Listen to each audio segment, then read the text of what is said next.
agenda item? Well, if it's for the trees,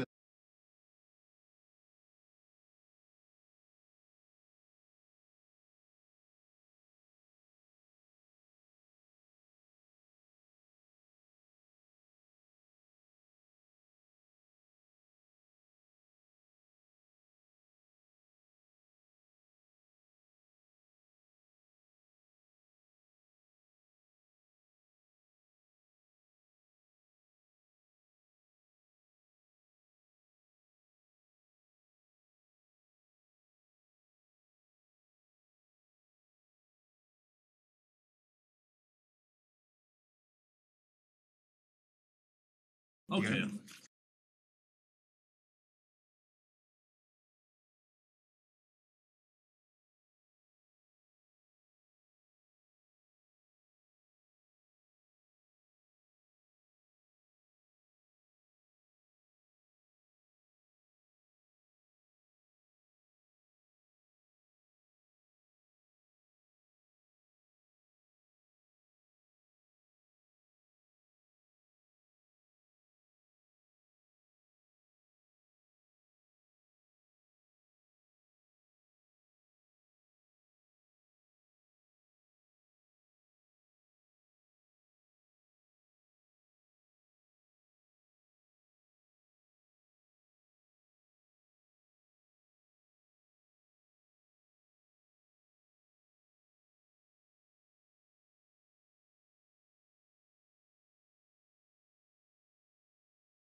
I'd like to call to order the regular Board of Trustees meeting for August 22nd, 2023. Will you please stand and join me in the Pledge of Allegiance? I pledge allegiance to the flag of the United States of America and to the republic for which it stands, one nation, under God, indivisible, with liberty and justice for all. Thank you, Mayor. Clerk, can you call the roll, please? Mayor Karsbeck. Here. Mayor Pro Tem Grace. Here. Trustee Hardy. Yes. Trustee Albrecht. Here. Trustee Murphy. Here. Trustee Ayers. Here. Excellent. We have a full board tonight. We are down one seat, and we'll be filling that through an application of the committees. Next on our agenda is citizen participation. This is for a chance for anyone in tonight's audience to speak to anything that is not under tonight's agenda. I'll open up everything in our agenda here for individual public comment. So I'll just go right here to John Terrell. For traffic. If You come to the front, Mr. Terrell, thank you. And if you could state your name and address too, thank you very much. John Terrell, 1621 Mountain Avenue. I just, regarding West Side, that whole area, obviously all the developments going on, I just wanna know what's gonna be. Sure, we'll open up West Side as well for public comment too, Okay, so I'm I'll just, sorry. no, you're fine, yeah. Maybe it's There's not no the wrong directions one. up there, so I totally understand. I'll make sure to get that on the website too, so folks know. Okay. So we can go right on here to consent. Would trustees like anything removed from consent? Otherwise, is there a motion to approve? I'll move to approve. Okay. Trustee Ayers has moved on consent, trustee Hardy has seconded. Clerk, may we have a roll call vote, please? Mayor Pro Tem Grace. Yes. Trustee Hardy. Yes. Trustee Ayers. Yes. Trustee Murphy. Abstain. Trustee Albrecht. Yes. Mayor Karsbeck. Yes, all right, consent has been approved. Next is the Puppy Mill Awareness Proclamation. Do we have anyone from Harley's Dream here tonight? Okay, well, we do an annual proclamation for Harley's Dream, who puts on our Puppy Mill Awareness Day and also helped us put in the first official puppy mill ban in the state of Colorado. Those that know Harley's Dream, they're probably the largest organization, if not in the nation, if not in the world, to advocate for the end of puppy mills. So it's pretty cool to have them in town. And we do an annual proclamation that we read aloud for them. And I have the wrong one. Whereas the Humane Society of the United States has determined that puppy mills are inhumane commercial breeding facilities which disregard the animal's health, both physical and emotional, in order to maximize profits. And whereas the worldwide use of dogs as companion animals as vital partners in law enforcement and military duty, for therapeutic situations, as service animals for the disabled and blind or visually impaired, and in other noble roles is a testimony to the intelligence, devotion, and value of these animals, and to the respectful treatment they deserve. And commonly known as puppy mills, there are more than 10,000 such breeding operations, fewer than 3,000 of which are regulated by the U.S. Department of Agriculture. And whereas dogs from puppy mills are often underdeveloped, sick, or suffer from genetic deformities or behavioral defects as the result of poor socialization and mistreatment, and some may even die only days or weeks after purchase. And whereas many pets purchased as holiday gifts come from puppy mills, and animal welfare organizations see increased numbers of rejected and unwanted dogs following the holidays.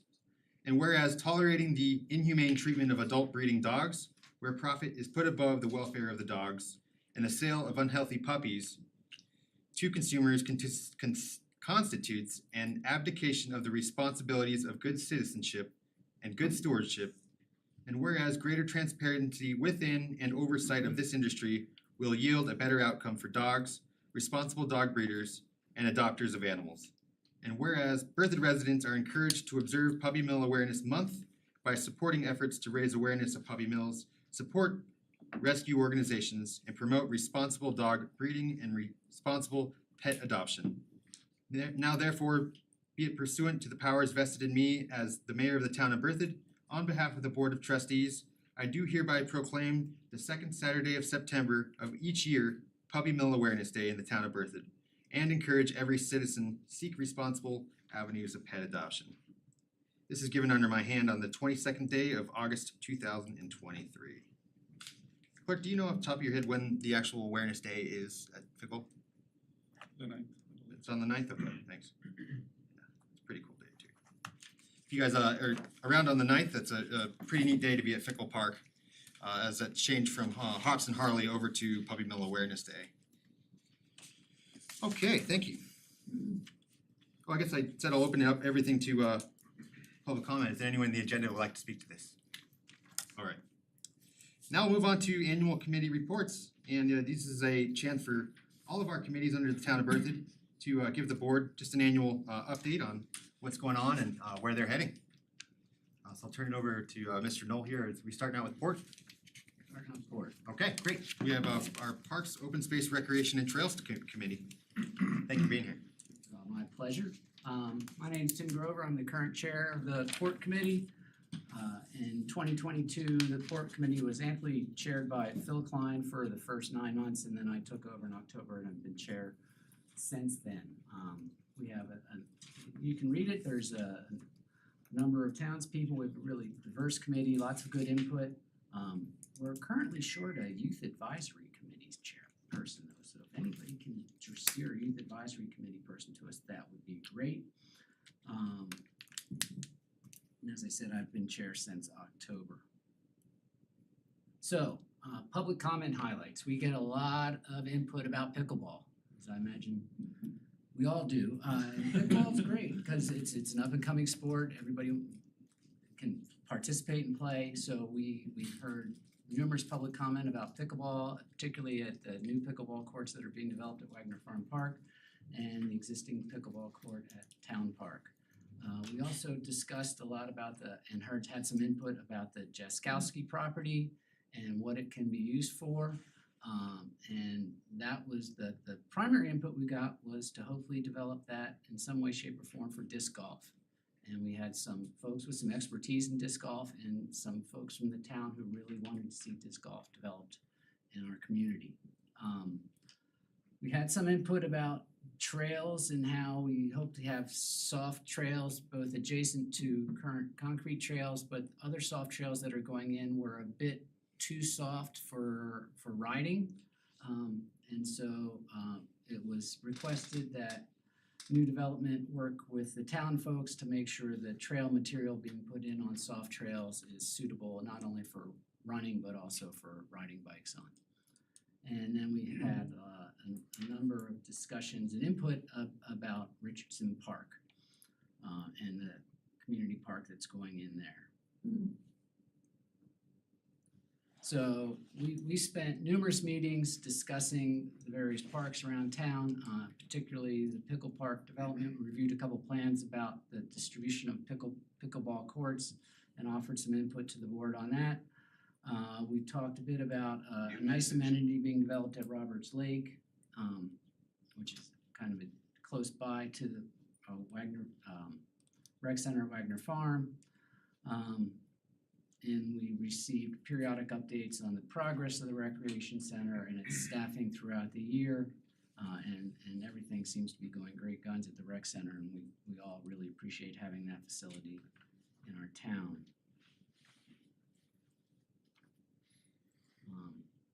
So the Jaskowski property, as some may be aware, there are a number of restrictions on what that property can be used for, and that places some challenges on what we would put forth for ideas for the town to consider for development for there. And we talked about it being used for dog training. We talked about it possibly being used at camping, but we didn't think that could work out. And we, again, as I mentioned before, we talked about possibly disc golf. And there's always a back and forth between questions we have and comment and input from Colorado Open Space. We spent a fair amount of time talking about the redesign for Town Park and the different stages, and everybody's excited to see that in progress now. And we reviewed feedback to and talked a little bit about the bike amenities, and everybody's excited. And my kids especially always ask me, when is New Bike Park going to open? So we can't wait for that to happen, and it should be a ton of fun. We always talk about trails. Trails is one of our main concerns. We try to connect the town with trails, bike trails. That's one of our main goals. We always try to improve connectivity. with all the new developments going on, we consider ways to integrate those developments into the town master trail plan. And we're trying to standardize on some signage for our trails. And through Keith's help, our trail network is now up on the Colorado Cotrex app, so you can see where the trails are. And we're excited to continue and look forward to the trail connection to Loveland, in particular, because you could then bike on trails all the way up to Fort Collins, which would be great. We did have some discussion and took a little tour out towards Heron Lakes, and are looking forward to trail development around there as well. That should be a nice amenity.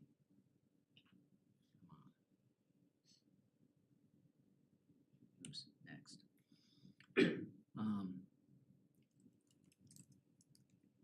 We realize that there's lots of development going on in town and encourage the town to work towards retaining a lot of the view sheds and recognizing the agricultural heritage of the town. We have input that's very important. Again, we're gonna try to work on connectivity for trails. And a number of people commented how it's so nice to drive in from the west, or from the east, excuse me, along 56 into town and the views that one has, and hope we can do all we can do to preserve that and perhaps get some more conservation easements in that area. In 2023, we're all looking forward to the opening of the Berthick Bike Park, looking for town park redesign. And phase 2 of that, I think we're still talking about. Excited to see what's going to happen with Richardson in that area and come up with an eventual name for that. We have several thoughts on that. And still looking to connect more bike trails. So we couldn't do our work without the help of a lot of people. We want to thank Trustee Hinman and Trustee Ayers for their time on the board as liaisons to our committee, and they always have a lot of great input. Keith and his staff do a phenomenal job, and we would just be spinning our wheels without Keith's help. So we appreciate all that work. And Amanda Gustafson from the Rec Center stops in more than occasionally, frequently actually, and gives us updates as to what's happening in the Rec Center. As we said, the Rec Center seems to be a fabulous amenity. So we're pleased to see all the improvements in the town. We're excited for continued improvement and excited that there's a good revenue stream to help support the parks, open space, recreation, and trails in our community. And so we look forward to continued growth, and that is what I have. Fantastic, thank you. Trustees, any questions? Before I open up to comments, is there anyone in the audience? Oh, you have questions? I just have one. Talking to the board committee, is there any way you guys feel a need to be more included in the overall discussion or communication back and forth with like the town board? Do you feel like you're being heard at the committee level? Do I feel like what? Do you feel like your ideas and thoughts are being heard and valued by not only staff but the board as well?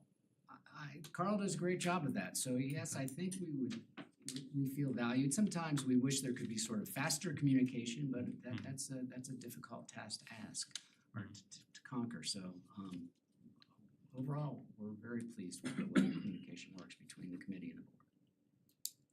Awesome.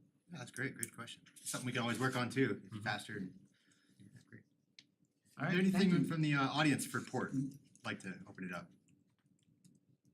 All right, well, thank you very much. Thank Certainly you. appreciate what you do and your time. Thank you. Very exciting. Do we have anyone from the Tree Advisory Committee? Mr. Larson.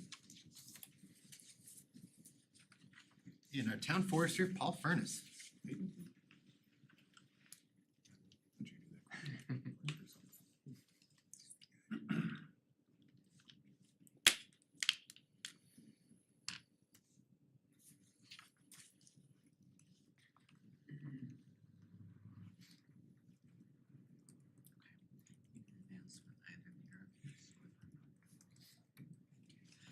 Good evening, I'm Lynn Larson, that's Larson, Larsen, not O-N, and I live at 205 Hubble Street. I'm here to represent the Berthick Tree Advisory Committee. The Berthoud Tree Advisory Committee was formed in 1980 to assist the town in matters relating to the tree canopy in the town. And on your paper version of our report, there's a more detailed listing of all the things that we're supposed to be helping the town with. Then back in 2011, the advisory committee was addressed in the resolution number 4 that we should make recommendations, to the town of Berthoud pertaining to a multiple number of issues, again, with the tree canopy. And your written report has a little more extensive listing of all those things that we're supposed to be helping with. And the point I'm making here is that we are here to advise and support the staff and the trustees and the rest of the town. You are not here to tell us what we're supposed to be doing. We're here to be helping you do what you do. For the first time in several years, as far as I can understand it, the Tree Advisory Committee was fully staffed during 2022. You can see on the screen and on your paper copy that we had a full staff in January 2022, and we had a full staff in December 2022, but there was a turnover in membership and turnover in leadership. Currently, we do have 3 openings on the committee, and so we're looking for volunteers to put in their applications to join the committee. This is a summary of activities for 2022. Most all of the activities, when I look through them, when I look through our minutes and so forth, the discussions seem to be coalesced under 2 subheadings. 1 was communications and 2 was support and advice.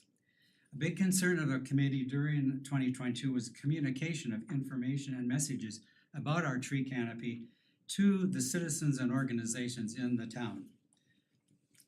So to that end, the committee developed a 5-point communication strategy that we presented to you back in August 23rd. That's not August 2023, that's August 23rd of 2022. When I was looking over the slides beforehand, I said, oh, I made a mistake. No, I didn't make a mistake. It's August 23rd of last year. And you'd see on the screen this 5-point plan that we presented to you. We began implementing that first item in that strategy, working with the town forester and our community outreach specialist to provide monthly posts to various social medias that the town has. And we've been trying to get things into that paper copy that comes with our water bill every month. We also drafted a spreadsheet of Berthoud neighborhoods with a list of contacts for neighborhood organizations such as HOAs and metro districts. This has been a little more difficult because some of the older parts of town have no HOAs, no metro districts, and so we need to try to find some other neighborhood organizations. I think Berthoud Local is one that we were looking at to include, and however that might cover some neighborhoods, or at least folks spread across various neighborhoods. We participated with the town forester at the town booth on Berthoud Day and Oktoberfest, and we will be doing so again. We have done so and will do so again this year. And we tried to address some of the public concerns and comments about issues with the tree canopy. We had at least one faithful audience member who regularly reported to us about her concerns about various neighborhoods and the trees that are dying or are in bad shape and so forth. And so that's one of the things that we want to support and work with the town forester on. Major function, as I said, is to support and advise the town and particularly our town forester. We helped plan and participate in the Berthoud Day 2022 Arbor Day celebration, which some of you will remember was rather windy, maybe. And we had cups and things blowing all over the parking lot out there at Wagner Farm Park. But we helped plan with that and worked with that. The planting of 2 trees there and other educational activities, particularly with the Girl Scouts at that time. We worked with the town forester to maintain our Tree City USA designation, which has been granted since 1983, so it's a long time. We worked with the forester also, and this goes back to the Tree City USA thing because it's attached to that, the National Arbor Day Foundation Growth Award, and we're this is not 2022, this is 2023 now, but we're currently looking at all of those items that you work with to get that award and trying to recommend to the forester things where we can work really quickly on to get the points for that growth award. One of our members in particular attended a tree care workshop hosted by Berthoud Local.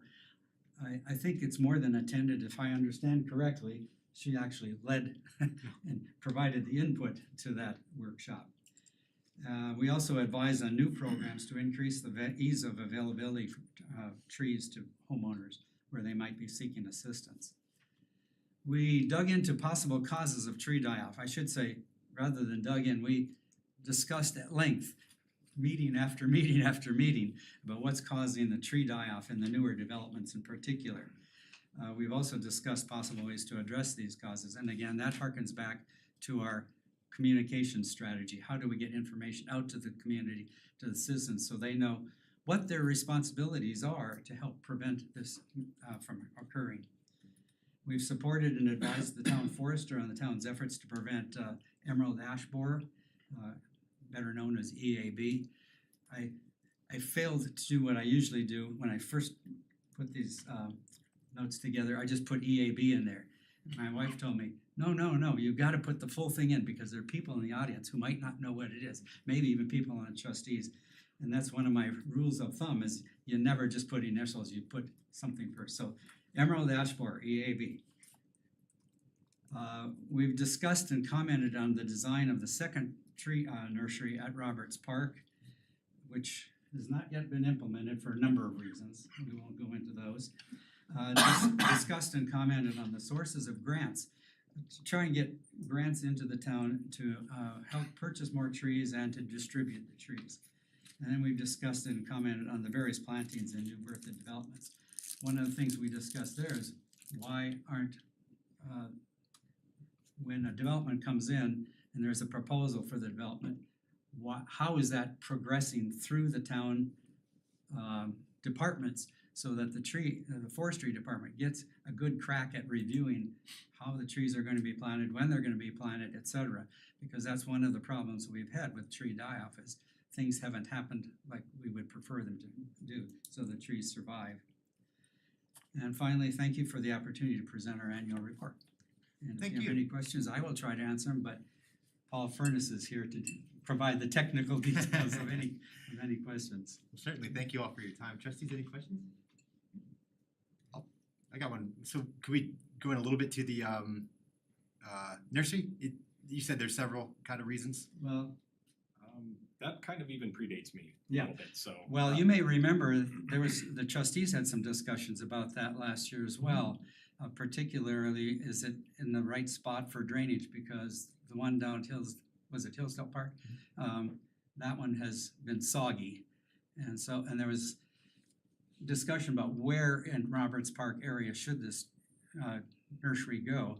Because some of the neighbors to that park have wet basements, and so it's a little bit soggy out there as well. But the place where we proposed is a little higher, so that should be better. But A little higher up at Roberts Lake. yeah. Okay. And also, as I recall, we had to use some of the trees that were originally. At the other nursery. Yeah. Good. Well, that we had to plant them around the town, the trees that we'd intended to put in the Roberts Lake, Oh, gotcha. Okay. if I recall correctly. Roberts Lake, that whole area used to be all swampland and ponds. I used to play over there a lot because there used to be Roberts Lake and then two smaller ponds where the tree nursery is designated to be at.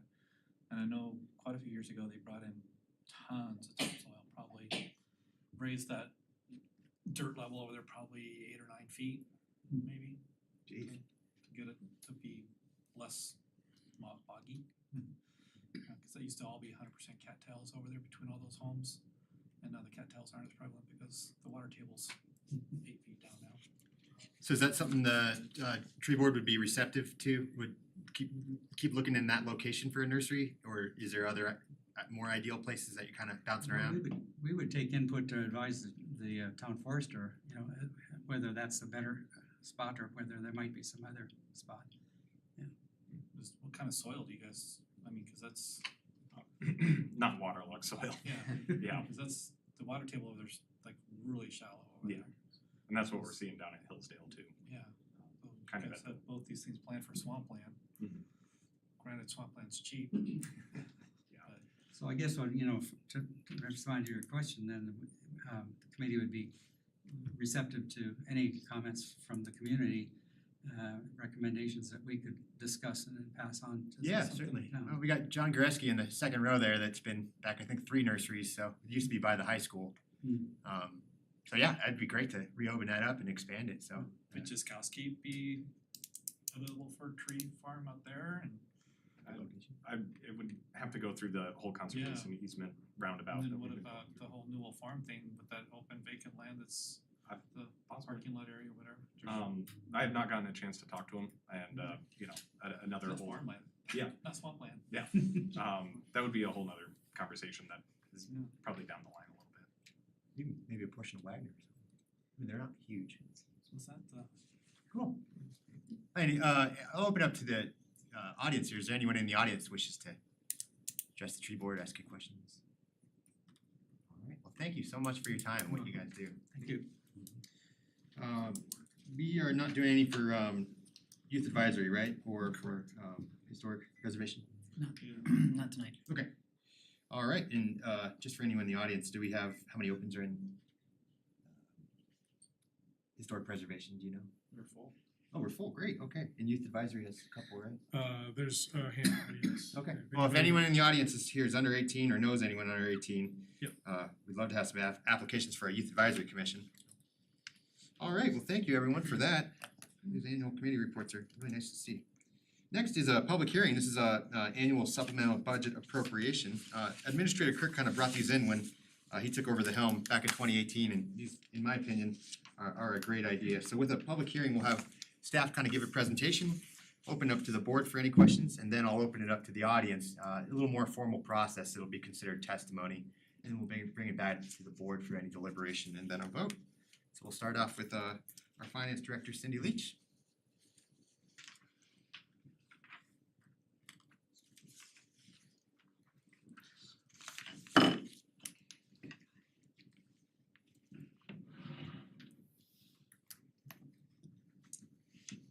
Okay, good evening, everyone. So I'm basically gonna explain how my spreadsheets work. And then if you have questions on specific items, then Chris will probably take over at that point. Is there any way you could blow that up by chance, Cindy? Or is that kind of the maximum size? I think that's probably it, I Okay. don't know.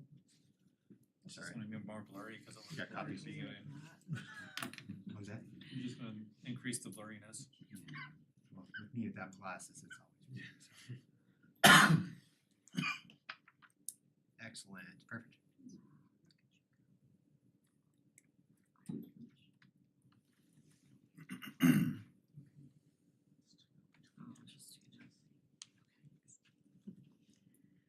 Okay, so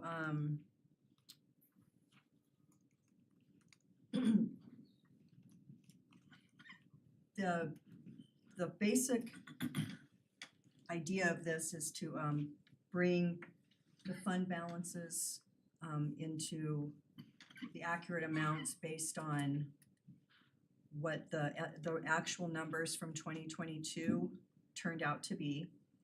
When we did the budget in November last year, obviously the year wasn't over, so it was based on what we thought we were gonna end the year with. And then after we actually ended the year and had our audit and we had final numbers, then we could go in and adjust those estimates to with final numbers.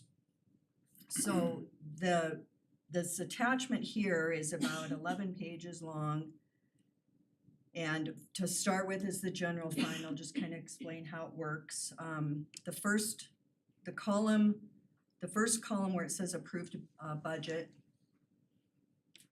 is what the budget was when we approved it in November of last year.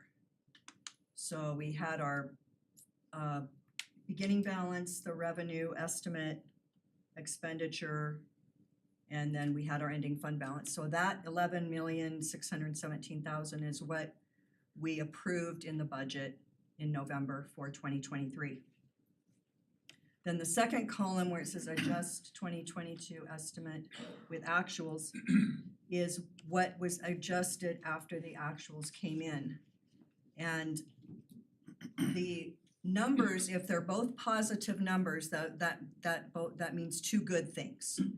So it's not like, well, we spent 1.8 million less or whatever. So for example, the 2022 estimate in revenues, we actually brought in 2,189,000 more than what we estimated in the budget for 2022 estimate.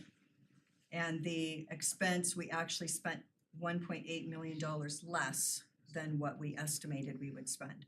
So that adds $4 million to the fund balance.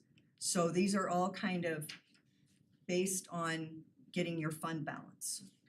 So the fund balance went from 11 million to 15 million without doing anything except updating the numbers.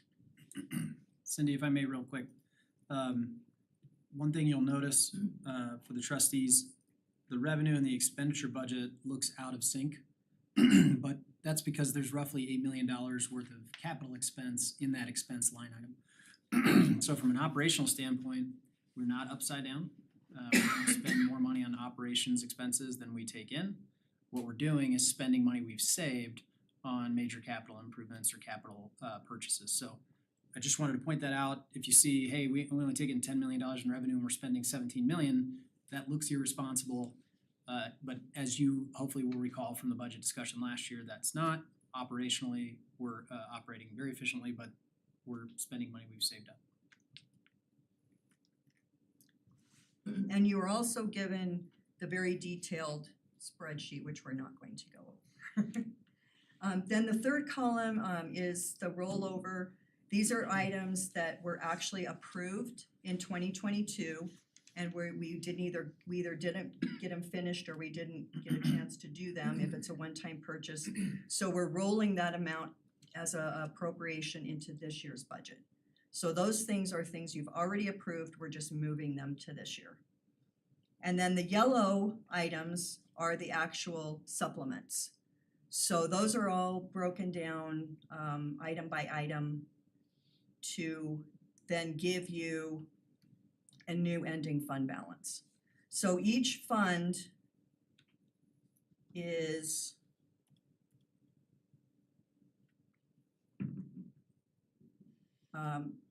broken out this way. Some funds don't have any changes, you'll see that.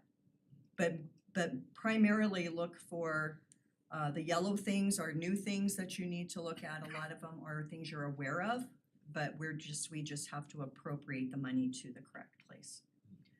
And then up at the top, that very first page is a summary of all of the funds.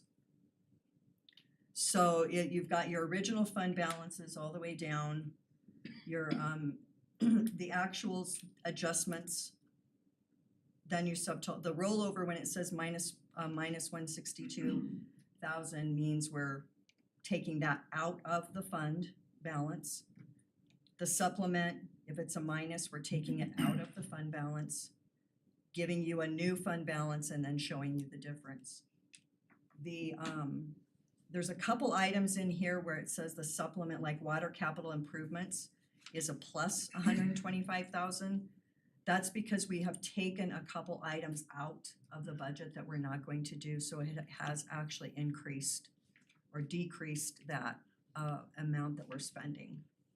So you can kind of look at all of that. In the end, the fund balance overall change is $3.3 million, and that's taking into account the adjustments from 2022, the rollovers, and the supplements. And so the primary changes associated with the budget are some minor adjustments we've made to things like gas and oil, where those expenses have been more than we expected at the beginning of the year. We had we had a lot more restroom maintenance and vandalism than we've expected, so some minor increases in expense there. Where the big ticket items are all of the capital projects we've approved over the last 6 months. as you know, construction costs have skyrocketed over the last 12 months, and so a lot of our initial budget estimates were underfunded. And so we made choices to go ahead and spend additional money to complete those capital projects this year. So as a good example, the I-25 interchange and the Town Park project both required roughly $750,000 of additional funds beyond what we'd originally estimated. So that's where most of those expenses lie. Excuse me. And then the really big ticket item is water purchases. We're budgeting for $20 million more water purchases through the end of the year.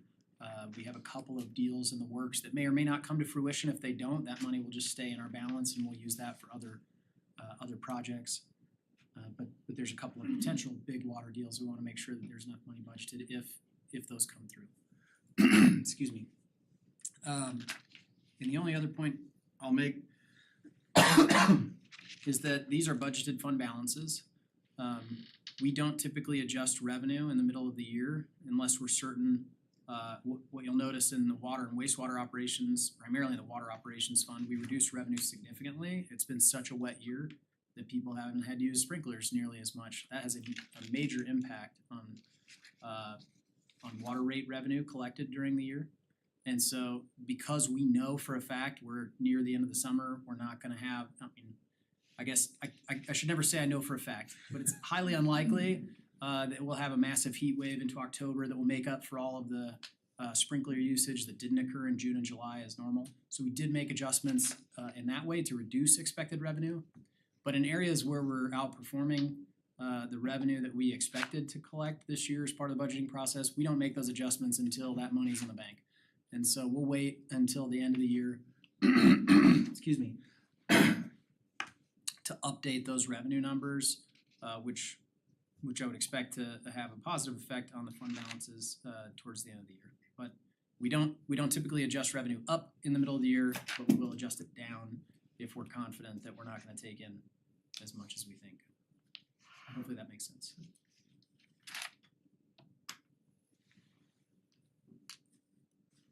All right. Is that it? Yeah, thank you. Any questions, trustees? Okay, at this time, I'll open it up to the public. If there's anyone in the audience that would like to speak to this, if you could come to the front, and please state your name and address. I have a sign-up sheet here. Doesn't look like we have anyone signed up. If anyone did not have a chance to sign up, would like to come to the front. Yeah, thank you. Hi, my name is Beverly Garmany and I'm at 782 South 10th Street, Berthoud. And my question regarding the budget presentation, I was interested in knowing what the percentage is for the emergency reserve. I know the government financial officer sets a certain percentage and I'm just curious as to know what that is for the town of Berthoud. Thank you very much. Zach and Tabor Reserve. Our statutory ending fund balance reserve is 3%. We typically maintain more than 15, which is the Government Finance Officers Association's recommended reserve, if I recall correctly. I think that's right, off the top of my head. So 3% is like the Tabor legal requirement, but we go over that to We do, 5 times that. and what we currently have in reserve is 100% of our annual operating expense, more than 100%. So we have a lot in our reserve today. We're saving that money to do some projects, but we're well funded in that respect. Excellent. Thank you for the question. Anything else? Okay, oh, sir, sorry, didn't mean to cut you off. I don't know if I'm asking at the right time about this, but I'm just curious. You can state your name and address. I apologize. No, you're good. Jonah Beacon. My home address is actually 2266 Breckenridge, which is in the county. I'm not in the city, but I do own B-Rad's Arcade and Family Fun Center at 154 Mountain. So I guess my first question is this the right time? I was at a meeting where we discussed this supplemental money that the county or the city has. Is this the appropriate time to? It's something that I'd love to see happen. I'm not sure. if Sure, I'm go doing ahead. this at the right Yeah, I think time. this would be the best time tonight if that's what you're. Okay, Yeah. so I'd like to ask two things. I did just open up my business. I kind of, most people in town know that we are a family fun center. We have lots of kids in and out of my facility. The only complaint, the only negative that I've seen in all of the social media posts was I drove by and there were a bunch of bicycles and no bicycle racks. So that's about the biggest negative that's been said. My concern and my request with this money that we have and hoping that when you guys use it to improve the amenities in this town is that in front of my building, kids cross that road a lot across Mountain. And I would love to see, instead of just the yellow signs, I'd love to see flashing lights like we have in front of Hayes Market. Again, I don't know if this is the right time to request it or what, but I'd like to break the ice because I have seen a few close incidences and those signs just don't cut it. Really love to see flashing lights there. So the second thing is that I have, as a business, have supported the family that is raising at this point in time has raised $1.2 million for the park, the adaptive park. And I know the number that was thrown out at the meeting that we were at of how much money this town has to use to improve. And I'd love to see the town step up and help them out, maybe match what they have brought in, because they've done a great job, and I think the town could help with that.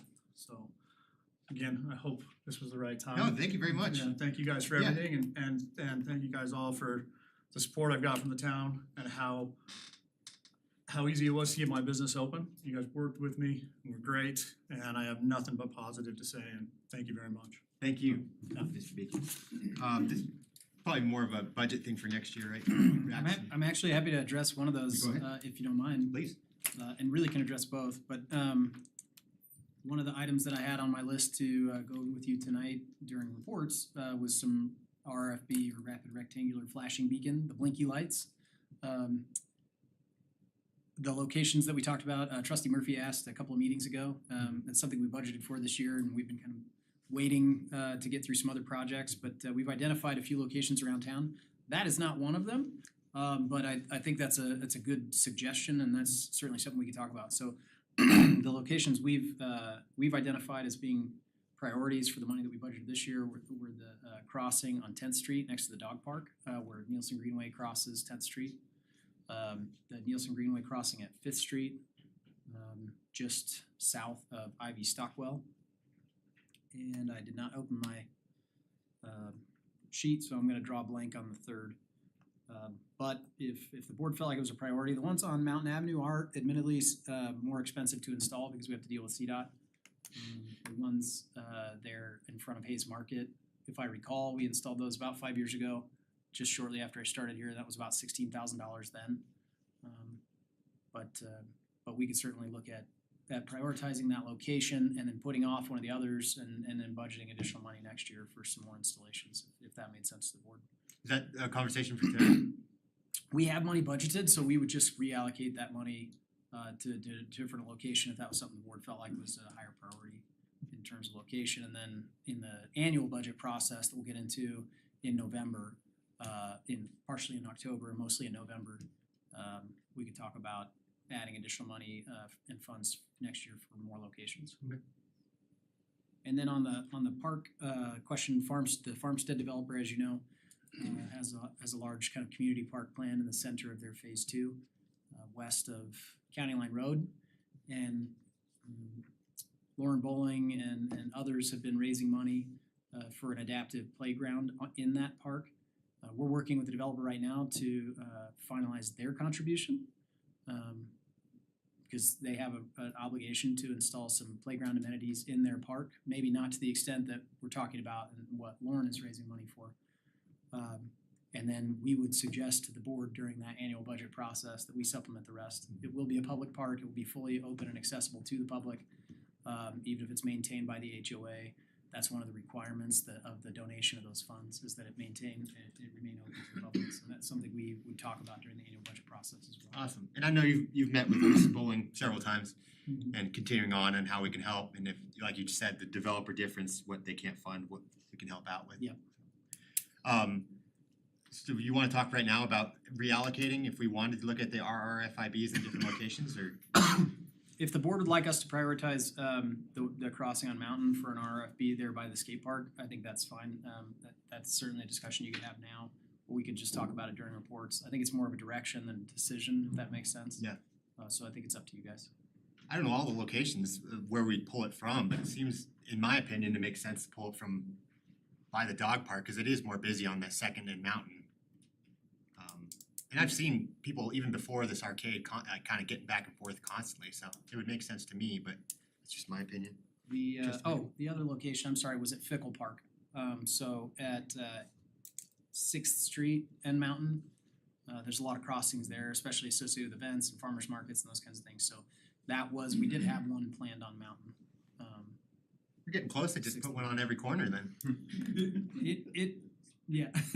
Yeah. It's a good thing, that means we have people walking. We do. We have a lot of folks walking and, high priority intersections makes sense to have some additional. Yeah, I guess Crossing I just spoke my 2 cents. Did trustees feel any other? Trustee Murphy? I guess I was one of the trustees that kind of pushed to double the budget on that last time around. I'd certainly be open to doubling it again. I feel like Mountain Avenue locations and maybe a few other school locations could be a good priority for 24. You guys already have locations scoped out, and I'm fine with executing on those right now. I don't think there's any reason to shift. Yeah, I like the flashy lights idea better than traffic lights. So there's another possibility, just adding another 16,000, but Yeah, I it's guess also- that's tonight's. I'm not even sure that's really necessary. So in most cases, what I call a burn rate or, we're well below budget in most of our major funds anyway, because we budget conservatively and then we try to work as efficiently as we can. So I think we have money regardless. What matters statutorily at the end of the year is our bottom line in each fund. It's not the individual line items. We work really hard to try and keep within the individual line items because we just think that's good practice. But we can go ahead and get bids for all 4 of the locations, the 3 that we identified in the crossing at Mountain. If it's grossly out of scale, we can come and talk to you about that. But if we can absorb that within our existing budget, we can do that as well. Mayor Britton? We also get a bike rack out there? Is that a thing we could do? Yes. That's the end of my question. There's some down there, I don't know in that location, but they just don't look like bike racks. They look like bikes themselves. I don't know when those were installed. I think With it's the one of first Main those, Street it's one of grant. those creative ideas that Needs a sign with it to say yeah, this that is a people bike just rack. don't recognize Yeah. that's what it is. And it's also kind of hard to figure out how to hook your bike to it. Right. So. I agree. I just wanna make sure that if we do move forward with the mountain one, that we don't take away the other ones that are in that school zone area.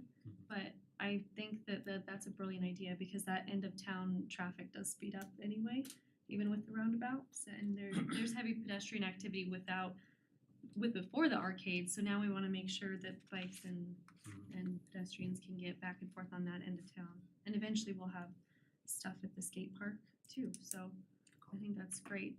And that's a great thing to move forward with if we have finances for it for 24. We'll go ahead and get quotes for all of them. And then we'll let you know if we can't accommodate that in our existing budget. Excellent. Great. Anything else, trustees? Sounds like everyone feels in favor, no one, all right, does anyone like to move, approve resolution 2023-18? So moved. Okay, trustee Ayers has moved on this, is there a second? Second.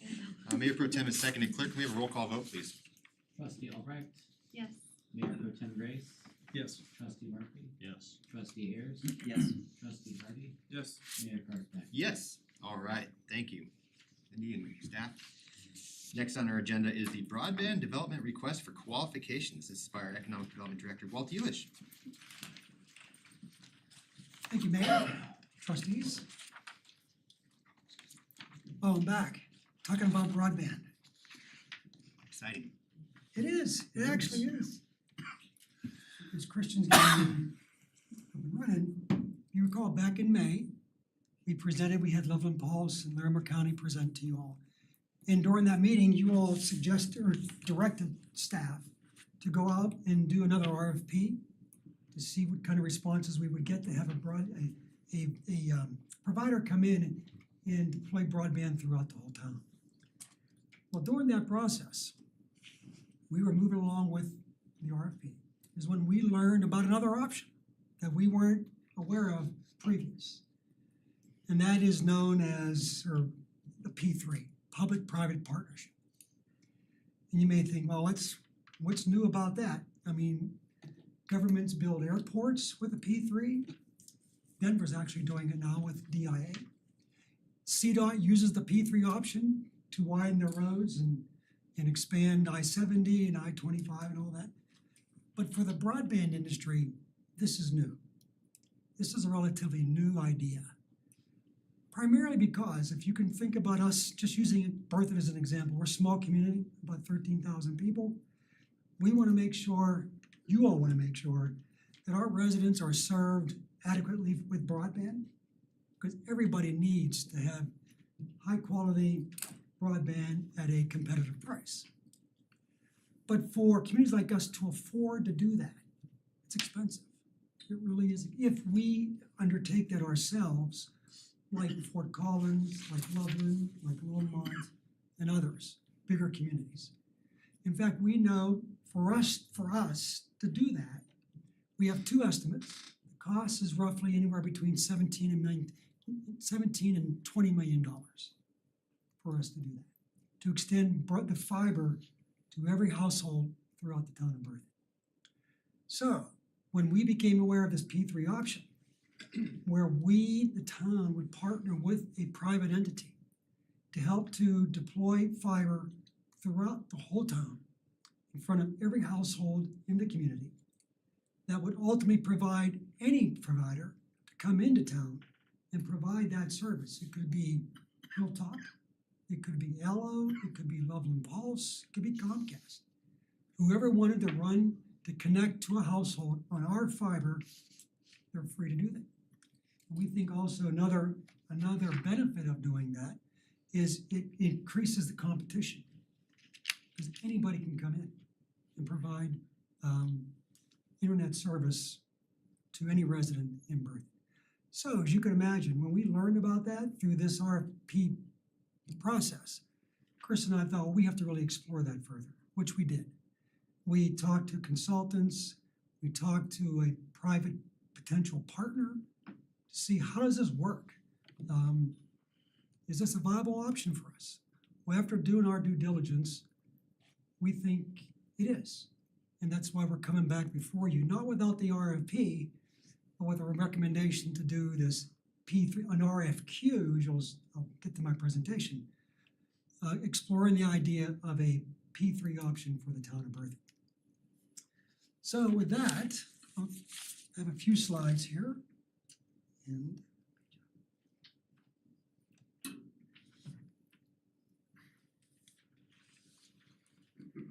there we go. So the project is purpose and goals. We've talked about that. This P3 model, our recommendation, which we'll come to in a few minutes, and the next steps. So why should the town pursue this? You know, we've been working on this since 2021. Remember that?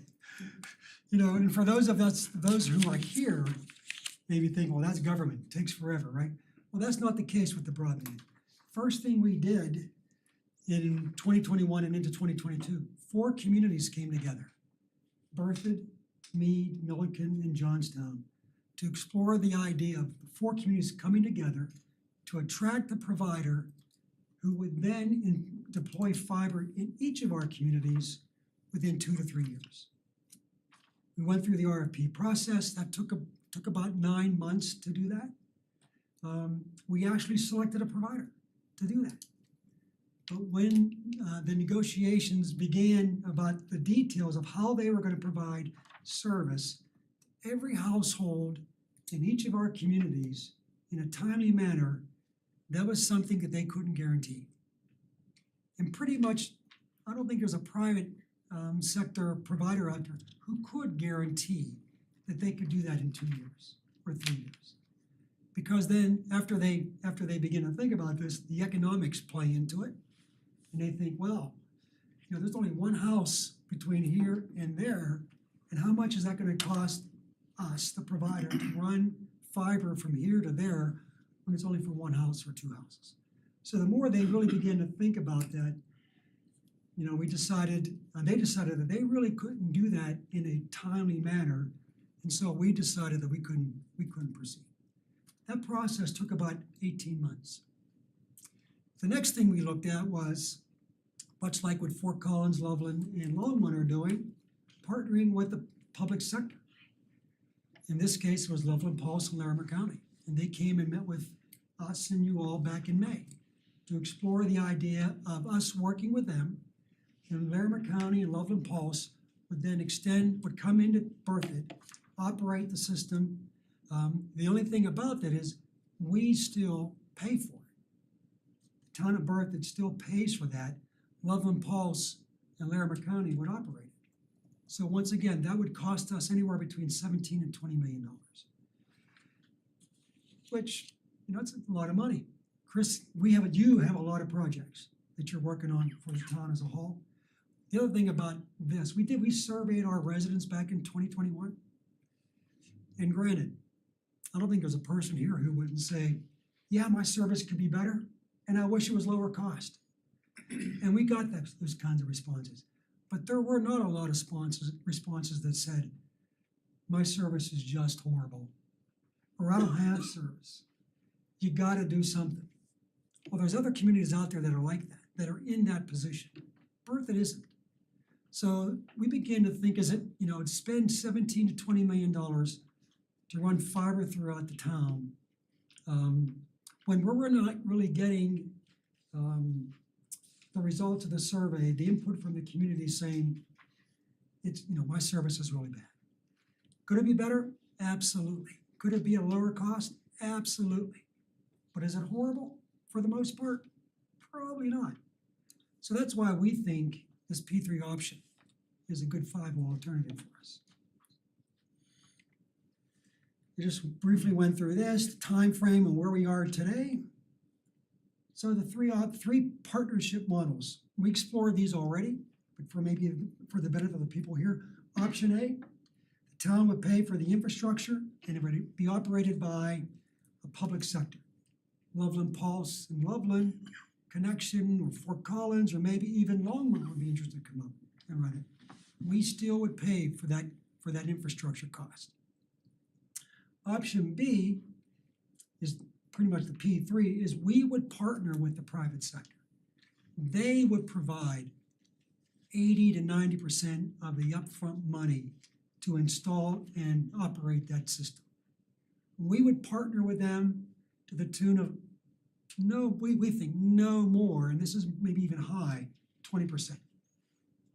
So the cost to the town could be somewhere between $3 and $5 million, if that. And we haven't negotiated, don't quote me on those numbers, because we haven't, really spoken or negotiated with any community, any provider yet.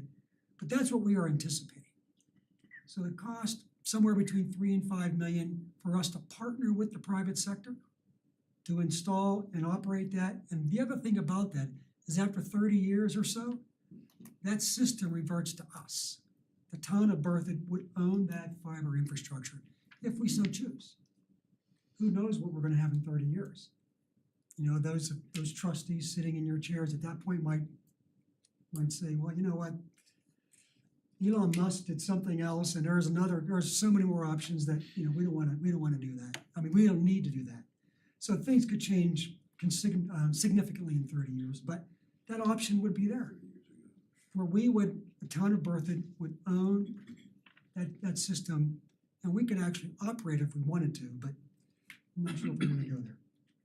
That is option B. Option C is what we explored with the 4 communities. We partner with somebody else, they come in, they install it, they pay for it, and they operate it. Broadband, as this next slide shows, tends to have some common principles, or the P3 option. One, the more the public the public sector would contribute, the more control we have. And the fact that this private sector entity would want to partner with us to begin with says they want our, like, sort of our security, but we also want to have some control over that, which we would. The public benefits because we're partnering with the private sector. Private sector benefits because they have some stability working with the public sector, in this case, town of Berthoud. And they are willing to take on most of the risk in this P3 option. There's always gonna be risk. In anything that you do, there's gonna be risk in this. There would be risk if we partnered with a Loveland Pulse or Connection or Longmont. There's risk in that too. In this case, the private sector is taking most of the risk in this option. Just another way to explain and show the three options. We are focusing on P3, which is option B. So how this is often described in the P3 model is you create a special purpose vehicle, which is basically a separate entity to come in and fund, install, and operate the fiber. We would partner with them. We would provide a modest amount. As I said, we're anticipating anywhere between maybe $2 and $5 million. 5 million might be on the high end, we don't know. But that gives us some stake in that game and some control and some say-so in what we want to see. It provides open access. As I said before, anybody can come in. The fiber's there, it's gonna be quality fiber. They can come in and provide service to whomever they want, whether it's Hilltop Broadband, who's here in Berthoud, Loveland Pulse, who would like to come in as well, Allo, who we tried to negotiate with, they could come in. So it opens up our system to any provider that wants to come in. The other important thing with this is we would then guarantee that every household in Berthoud would have access. This fiber would be run in front of every house. And so it would be up to that resident or that business if they want to connect or not. And that's because we would have stake in this game by contributing a small portion. And once again, after a designated period, we think about 30 years, that system, it reverts to us, the town of Berthoud. We own it, and we can decide what we want to do with it at that time. So what we are proposing is to proceed with an RFQ. An RFQ, we're going to be asking for qualifications from those interested providers. We want to know what their ability and qualifications are to meet our objectives, their ability to finance, their past and proven experience, and their preferred partnership model. There's gonna be a lot of conversation going back and forth with both of us. We would probably use the assistance of a consultant to help us negotiate this and work through this. And so through this negotiating process and discussions, this is the kind of questions that we were gonna be thinking about, asking them about. How does this increase competition and service in our community? We're gonna insist, will the service be available to everybody in the community? How it's gonna be built? Not only for now, this is important, not just for now, but into the future. Because things are changing rapidly in this industry. So if you put in fiber that's good today, in 5 or 6 or 7 years, depending on what kind you put in, it may not be adequate. We want to make sure that whatever is put in is adequate for the next 10 to 15, 20 years. How will pricing be determined? That's a big one. Who owns the risk? We're anticipating them. And what mechanisms are in place to assure success? If we're going to go through all this process, we want to make sure that we as a town will truly benefit from this. So the next steps, we're asking that you all allow staff to proceed with this RFQ process. We're already thinking about that. And we anticipate, if you all approve, we anticipate coming back to you all with a recommendation in about 2 months.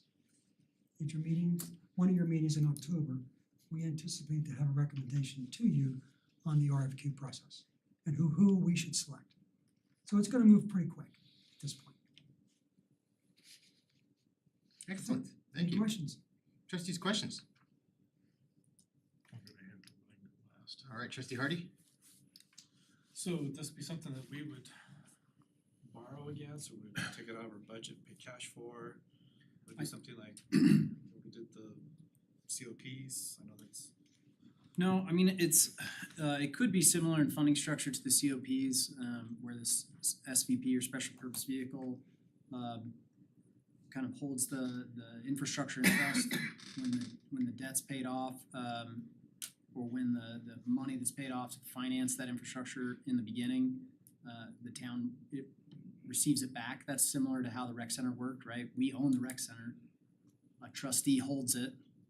We're paying our lease payment annually back to that trustee, and when that lease payment pays off the investors that helped us to finance the building and the park, then we get the building back kind of free and clear, so to speak. But our initial contribution would likely be just cash reserves, unless the board wanted to pursue some other funding alternative. That's really the case in all of the scenarios, unless the board wants to go and ask the voters for a bond to fund that infrastructure. The expense, that $20 million quoted number, as Walt mentioned, we've had a couple of different estimates. That doesn't include all underground infrastructure. There's aerial overhead lines that would be installed as part of that. We typically want all utilities installed underground, and so that would increase costs even beyond that $20 million number. So some of those things will get, in terms of total cost, total town contribution would be negotiated with the entity that we would select through the RFQ process. And then once we reached terms that we felt like were acceptable, the board would have the opportunity to review and say that either makes sense and we want to do that, or no, it doesn't. But I think in answer to your question, sorry, I know that was a long one. No, it's similar, but not. But we would not be issuing debt. The town would not be issuing debt to build the infrastructure. We would be contributing cash out of our reserves. At least that's the way we see it today. So this is my question is kind of along these lines, but back in whatever, started talking about this 2018, 2019, Windsor and several others, we had that group meeting about Allo, but they were all saying, get it in your code right now, that developers put it in when we're building new development. I mean, since then, we've had a bunch of new developments. Last time you presented, Walt, we had the Larimer County guy say, yes, absolutely pursue that strategy so your new developments are paying for itself. Are we making any progress on that? So we're not paying for that? I mean, the citizens. There's if you saw in the mid-year supplement, one of the line items that we have in there is development code changes. That's one of those things that need to be added to the development code. As part of those development code changes is a long list that we expect to bring to you before the end of the year. Solid, okay. The challenge that we have is defining exactly how that infrastructure gets installed. I remember that guy saying that too. And It's that's building that the map. problem we've really struggled with. When we talked to Loveland Pulse even a year ago, their message was, yeah, it's a good idea to put it in the ground, but if you don't have design standards that work for your ultimate provider, it'll end up being more hassle than it's worth. And so if you have a provider already on the hook, then it's really easy to say, these are the standards that you will abide by because those are the standards that provider's gonna use in terms of, conduit sizing and then the amount of fiber in each conduit and pull boxes and, switch gear infrastructure. I don't know. There's a whole bunch of stuff that's beyond me from an IT perspective, but we have to be able to specify all those things. So the sooner that we can get those design standards in place, the sooner we can get that code amended to adequately require developers to put in the right kind of infrastructure in their new developments. So how does that play out? We're approving, massive developments historically versus what we used to. Are we gonna be able to do that before a Ludlow? Okay. Yeah, I think from a timing standpoint, as you'll recall, a lot of the developments that are underway already were approved years and years ago. I mean, like Vantage, the construction plans for Vantage were approved 10 years ago. So that ship sailed a long time ago, for instance. The developments that are currently underway are not far enough along that this couldn't be adequately dealt with in most cases. Like Ludlow is a good example. They've got quite a bit of work to do before they're gonna be ready to start putting infrastructure in the ground. Those are things that we can work through with them. So Vantage, like we did design updates that they had to abide by, right? That second phase, they had to put the new, Only above ground, so but below ground, they don't have to do anything new, huh? the developer's construction plans, that's all the horizontal infrastructure, streets, sidewalks, curb gutter, and below ground. the design standards that did apply new to Vantage that were changed, 3 or 4 years ago, to that second phase were above ground buildings. So So those the builder buildings, was those buildings were not approved as part of the development, they're approved as part of the building permit process. Got you, But okay. that comes around years after the development is approved. Okay. Yeah. My other question is like, mentioned a triple P Walt with like transportation with I-25. And that would probably be the toll lane where they get their money through the toll fare, the private company. How do these guys make their money on this? Are they taking a little cut from each month of each user? No, So the way it works is they, as I understand it, they install what I would call the backbone infrastructure, conduit with literal fiber optic cable inside of it, strands of fiber optic cables. And then they can lease that fiber to providers. That's where they make the money to pay the infrastructure back. So they lease fiber inside of our conduit to Allo or to Hilltop or to Rise or Comcast, whoever, anybody that wants to lease fiber that we own, they can use that fiber to deliver their service directly to the customer. That's why it's called an open access Okay. Infrastructure system. The real benefit we see is that we're not then picking a winner and loser from a provider standpoint, and it leaves competition in the marketplace.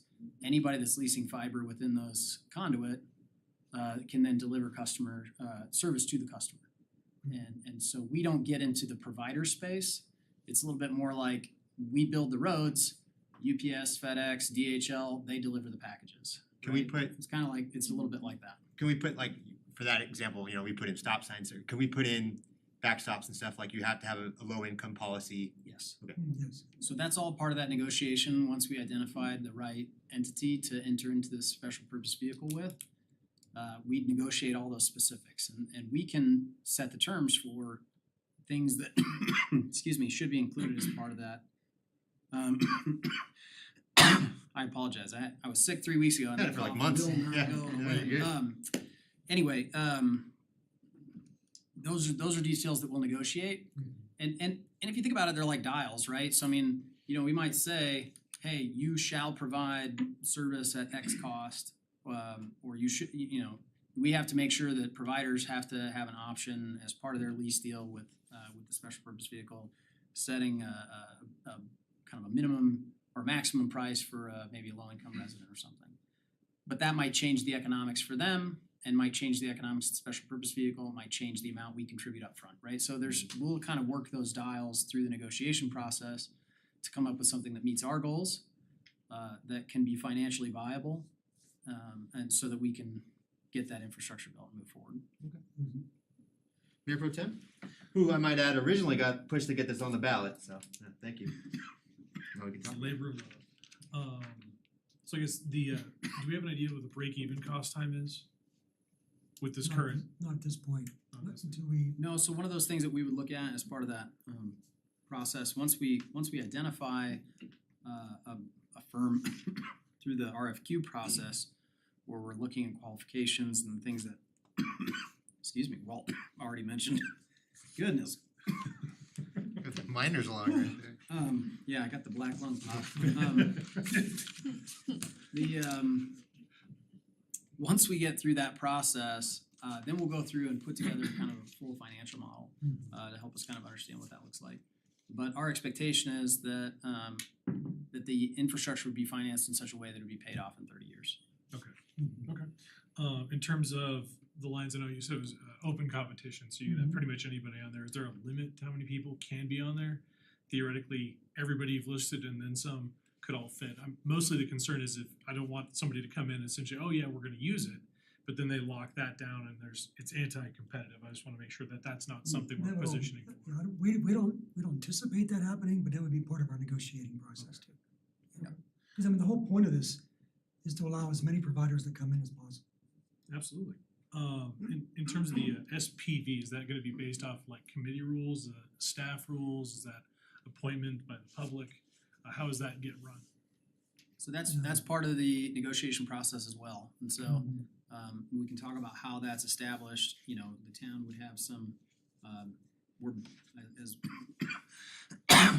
as Walt mentioned before, we'd be our financial contribution would be buying our opportunity to participate in that process. Unlike if we just worked with a single private provider like we had talked about previously, where we really have, once we kind of clear the deck for them to go and install infrastructure, that was our contribution, was to try and make it as easy and as efficient as possible to eliminate some right-of-way impact fees, things like that.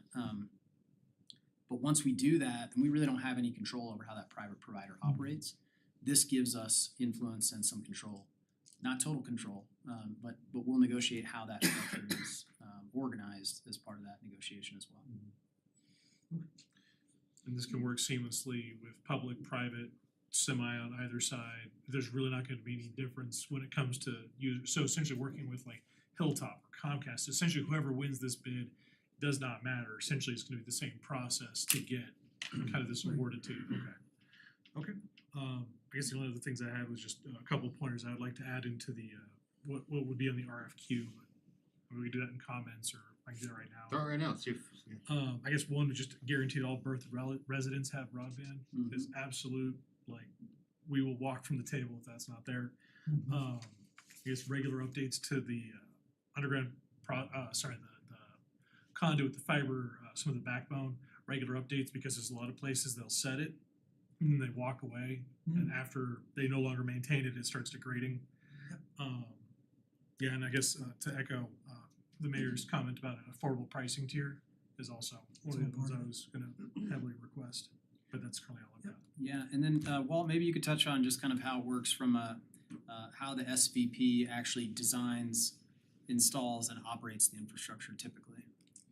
They go out through either not through an RFP, but they'll select a company to come in and install the system, and they will select an operator for the system. So that contract is between the SPV and each of those providers. And we'll have some say-so in that, we'll have some control over that, because we're gonna have some money into this. And that's the benefit of us being a partner with this whole process. But we're also anticipating, I mean, Chris and I already have some ideas of who I would select if I was doing this, because they already have a name in northern Colorado, they've done this in numerous communities. So I mean, those are the kind of inputs that we will be providing throughout this process. So we would own, the SPV would own the infrastructure, but they may not develop an entire organization to operate it. They'd contract it out to an operator. That could be somebody like Hilltop or Loveland Pulse or somebody else entirely. To do the actual physical infrastructure operation, but that won't limit provider access to the network. So to clarify, would a customer have options on which provider they would choose if they are actively The customer leasing the ultimately system? wouldn't really know the difference. Any provider that's leasing that fiber space in the kind of the main line and the trunk line, so to speak, if then they can use that fiber to deliver service directly to that customer at the house, then that customer just gets to choose whoever's available. And so then that customer's relationship will be directly with that provider, not with us or the SPV. I feel like that hits the nail on the head. Yep. We've been through this, around this mountain for so long, and it just wasn't quite right. And to find a way to not monopolize it and give the citizens a choice and a service that they don't have necessarily already, without having a significant debt to the taxpayers is a great alternative, I think, from where we've been before. There are other questions? Trustee Yeah. Murphy? You brought up the 20/80 split on the 30-year term. Is that typical? And is there an advantage or disadvantage or a neutral way to look at it if you were to shorten the term or invest additional, or I don't know if it'd be possible to take a majority stake of the investment? That's all gonna be part of the negotiations. I mean, we're not, it depends who we end up selecting, and that'll be part of the interview process as well. It could be 80-20, it could be 80-20, it could be 70-30, it could be 60-40, it could be 90-10. So we'll just see how this all. And I think, that level of financial contribution, there would be an expectation that there would be, you know, give and take, right? So if we're gonna contribute more money, it's because we want a shorter, you know, shorter financing term, or we wanna mandate certain ultimate pricing tiers or something, you know, in those instances where we can have that control through that negotiation.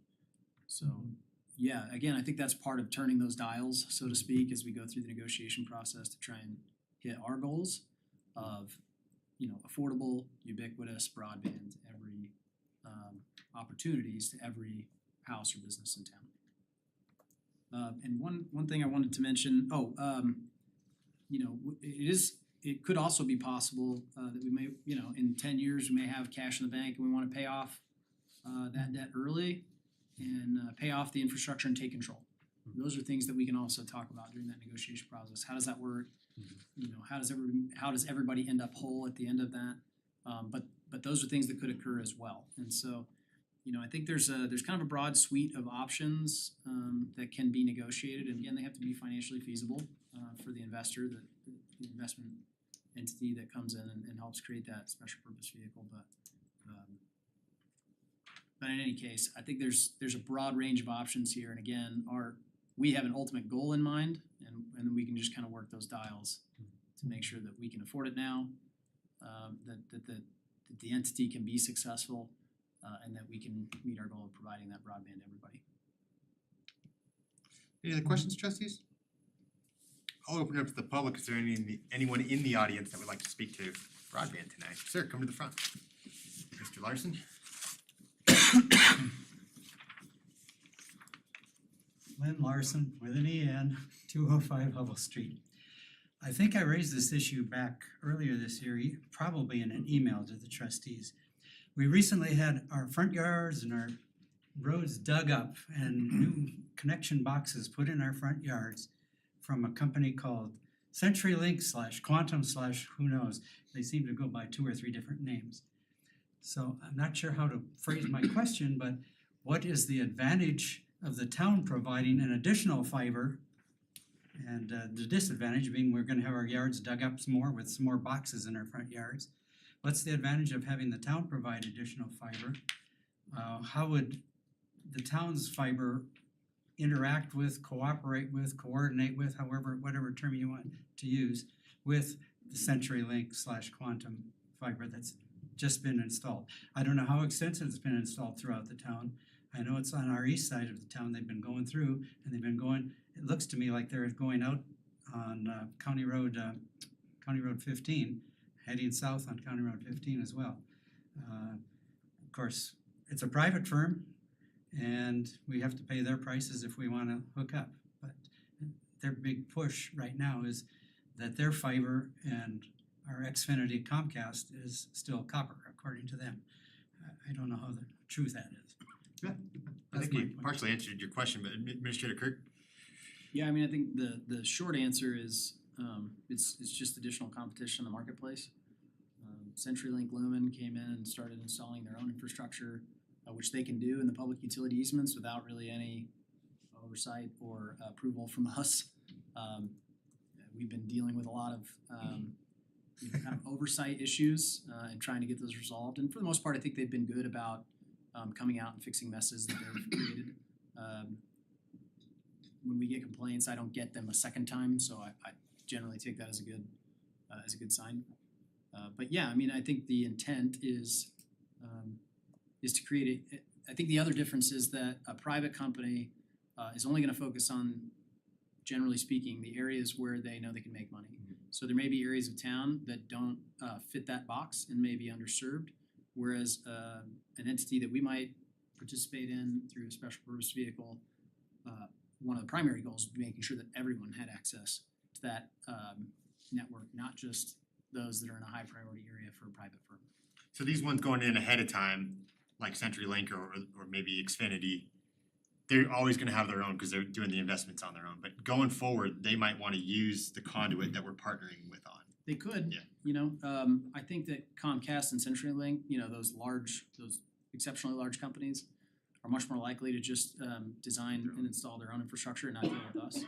But what it also does is create opportunities for other public providers to come in, like Loveland Pulse, for instance. or smaller local firms that are already operating here to be able to work with that special purpose vehicle to deliver service to customers in a way they might not be able to otherwise.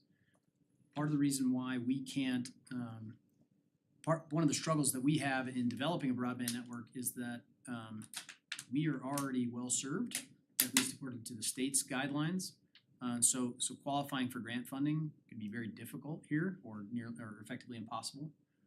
If you look at the state's broadband website, we effectively have 100% coverage in the entire town already. And what that means is I believe that's 100 meg download speed and 10 meg upload speed.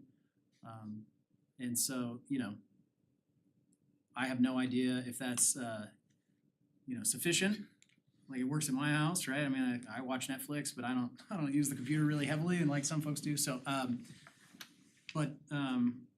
Yeah. In any case, because of being generally well served already, it makes going out and finding other grant opportunities very difficult.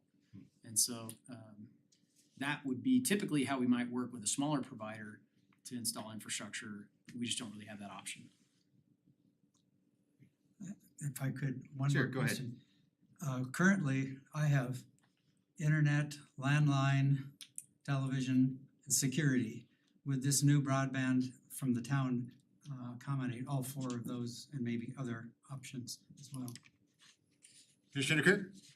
Yeah, so that'll be up to the ultimate providers, how they want to use our fiber to deliver service to the customers. That might be something we wanna bring up, cause some of them seemingly could operate through fiber to do that. And I do know from prior conversations with other public providers, I know that one of the big things that they were focused on was making sure that they had TV service as part of their packages as an option. Because a lot of folks don't want to change their current internet service because it's tied to their TV service. And I suspect that's changing a lot with cord cutting, although I'm not sure cord cutting has really lived up to all it was meant to be. And we probably all pay as much for all of our different streaming services as we used to for cable. But in any case, in a lot of provider instances, my understanding is those are things they want to be able to bundle together because it helps them get into the market where they might not be able to otherwise. Thank you. Thank you. Is there anyone else wishes to speak to this? All right, we'll close it, bring it back to the board. Do we all feel pretty good about this? Anyone opposed or any comments? I agree with you, Trustee Sorcelli. I think this is a good, fair solution, given kind of some of the people that come from in town that have companies, and Loveland Pulse and a lot of interest in an RFP. I think this allows all of them to participate if we can strike a good deal. So thanks for staff for bringing this forward. Would anyone like to give direction on that? Move to authorize staff to issue a request for qualifications to solicit information from interested partners to install and operate quality fiber network throughout the town and about their ability and qualifications to meet the town's objectives, ability to finance, past and proven experience, and preferred partnership model. All right, Mayor Pro Tem Grace has moved on this. Trustee Murphy has seconded. Clerk, can we have a roll call vote, please? Trustee Hardy, Yes. trustee Ayers, Yes. Mayor Pro Tem Grace. Yes. Trustee Murphy. Yes. Trustee Albrecht, Yes. Mayor Karspeck. Yes. Okay.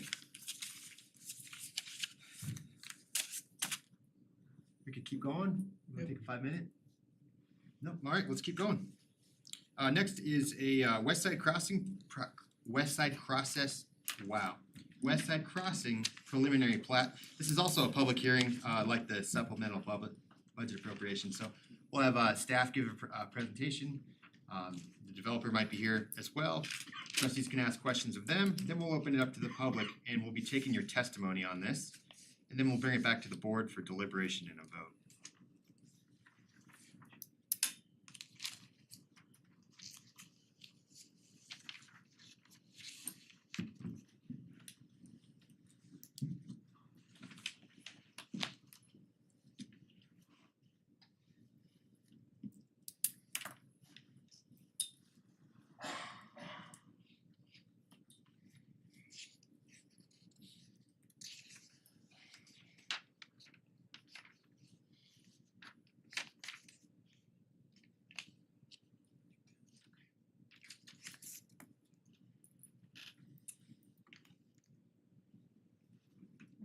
Mayor Karspeck, members of the Town Board of Trustees. My name is Ann Johnson with the Community Development Department. Tonight you are going to hear a land use request for a preliminary plat. This is for the creation of lots to be developed at a future time, either through the special use permit process or the site plan review process.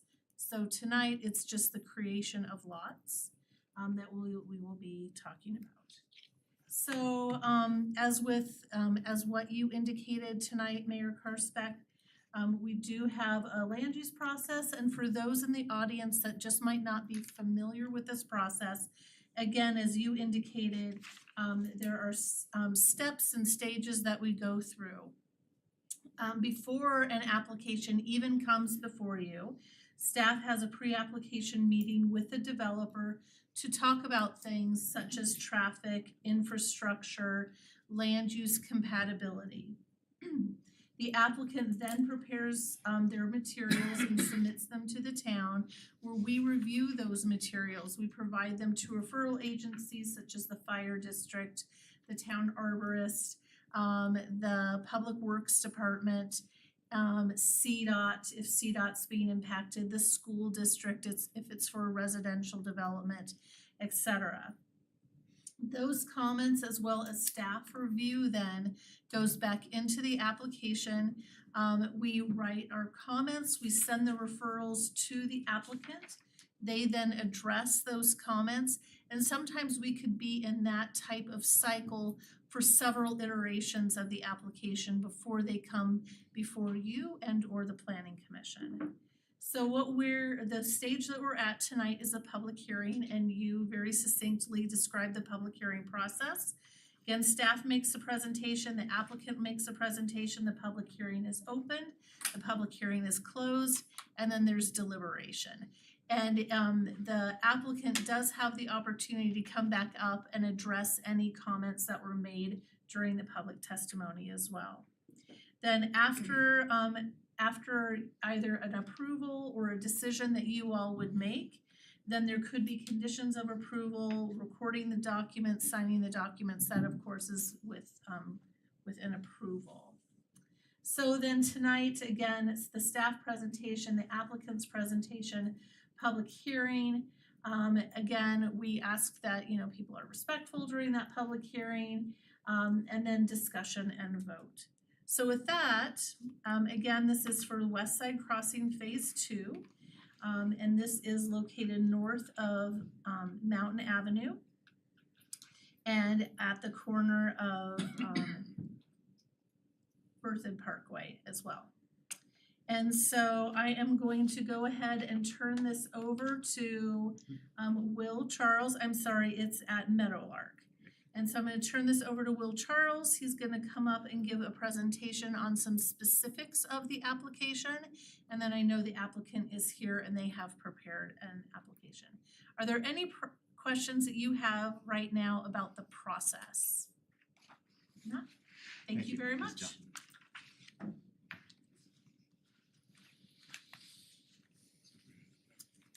Welcome back. Thank you. So Will Charles, Baseline Engineering, planning consultant for the town, 112 North Ruby Drive, Golden, Colorado, 80403. So as Ann mentioned, this is a preliminary plat, which is to kind of hash out where those lines between those lots are going to be. And as also mentioned, this is along that Mountain Avenue Meadowlark on the east side, and then 287 over there to the west of the project. So this is just the kind of layout of the 11-acre parcel. So you can see that one larger lot planned for the northeastern corner, so that detached from that major intersection of 287 and Mountain. And then it's kind of straddled or surrounded by 6 smaller lots that go along that. You can also kind of see where there are a number of dashed lines. There'll be one intersection that connects up to that original section of West Side Crossing just to the north, and then also connects over there onto Meadowlark on the east side. And then also down south with a right in, right out to Mountain Avenue just to the south. And we'll get into a picture that kind of shows those better, so I'll leave that for that page. So looking at your zoning map, the Gateway Park is the PUD that kind of surrounds this to the east. So that has plans for commercial activity on that portion just along Mountain Avenue, and then one row of kind of higher density residential fourplexes, then a decent number of single family and duplex variety for the rest of that. And then also just above it is the R4, which is the first phase of West Side Crossing that's under development, which also has that kind of fourplex model for most of the development, and then some single family on the northern side of it.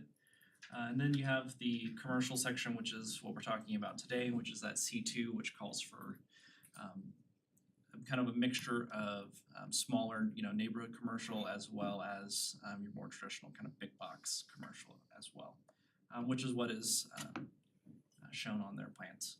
And then down to the southeast is the Ludlow development, and then there's also just south of the project there is existing commercial. Getting into your future land use map shows a lot of the similar things to your zoning map.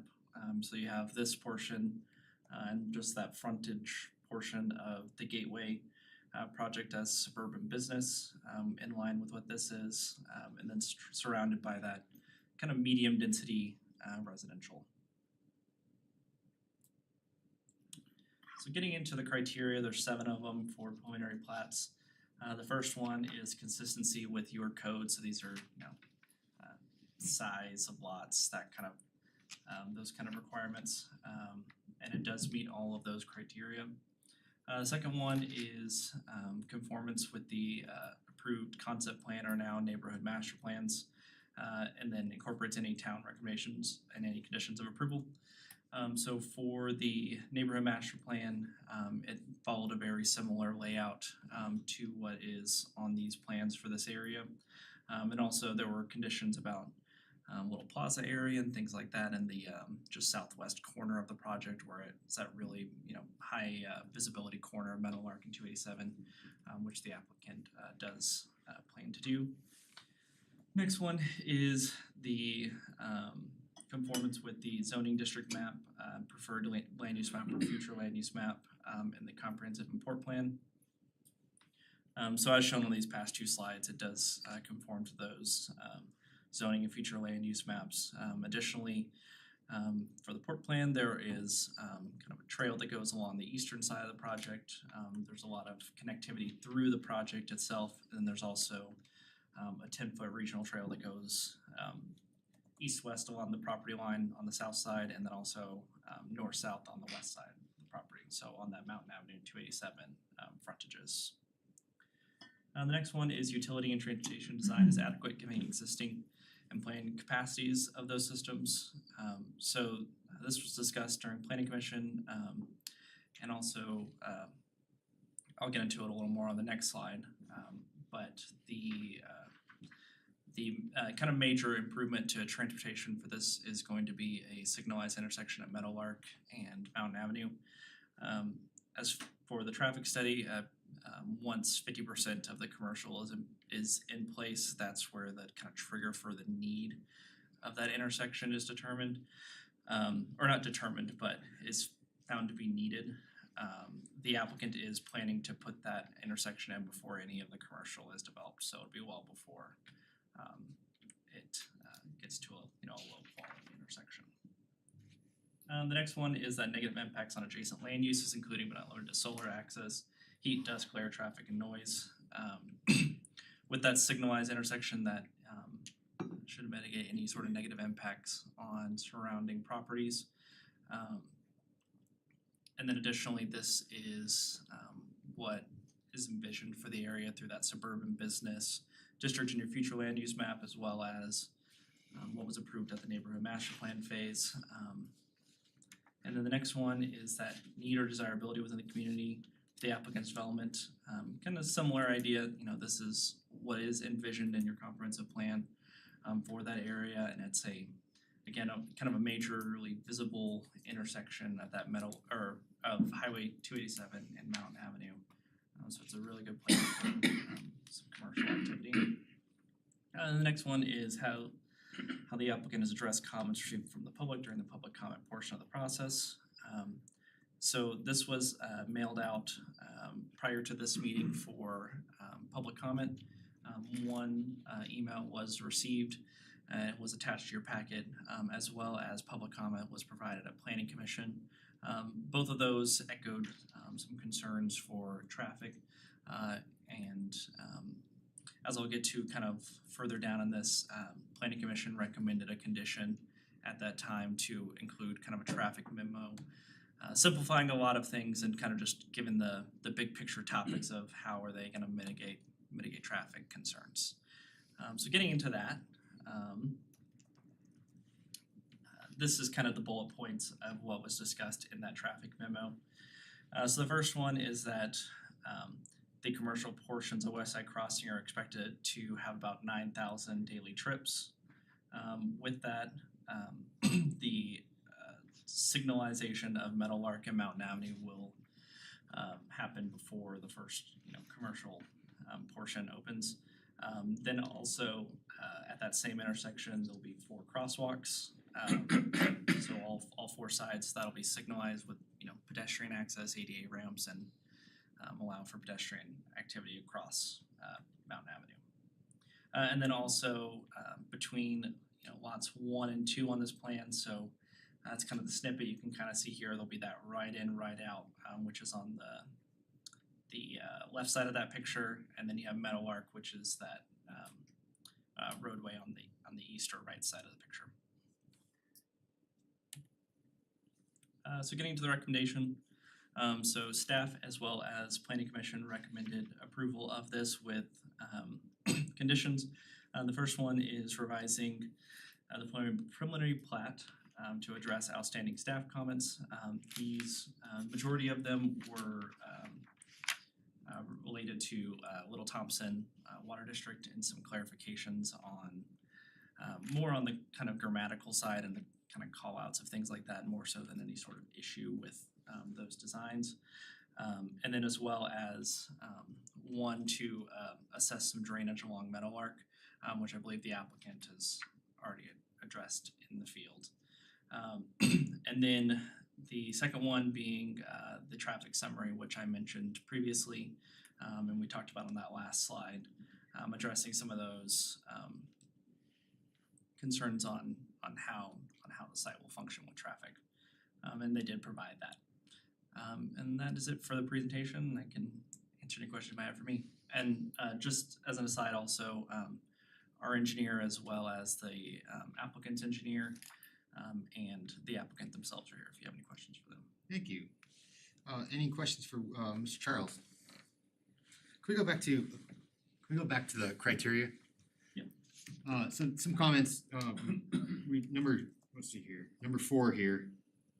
The utility and transportation design is adequate. Did we give any thought to? I know there's a long conversation when this first started about Transport, a bus stop in the corner there. This is kind of our last opportunity to get a Flex Express stop, so we can get our citizens to Boulder. Is there did any work with the applicant on that? Not that I'm aware of. Okay.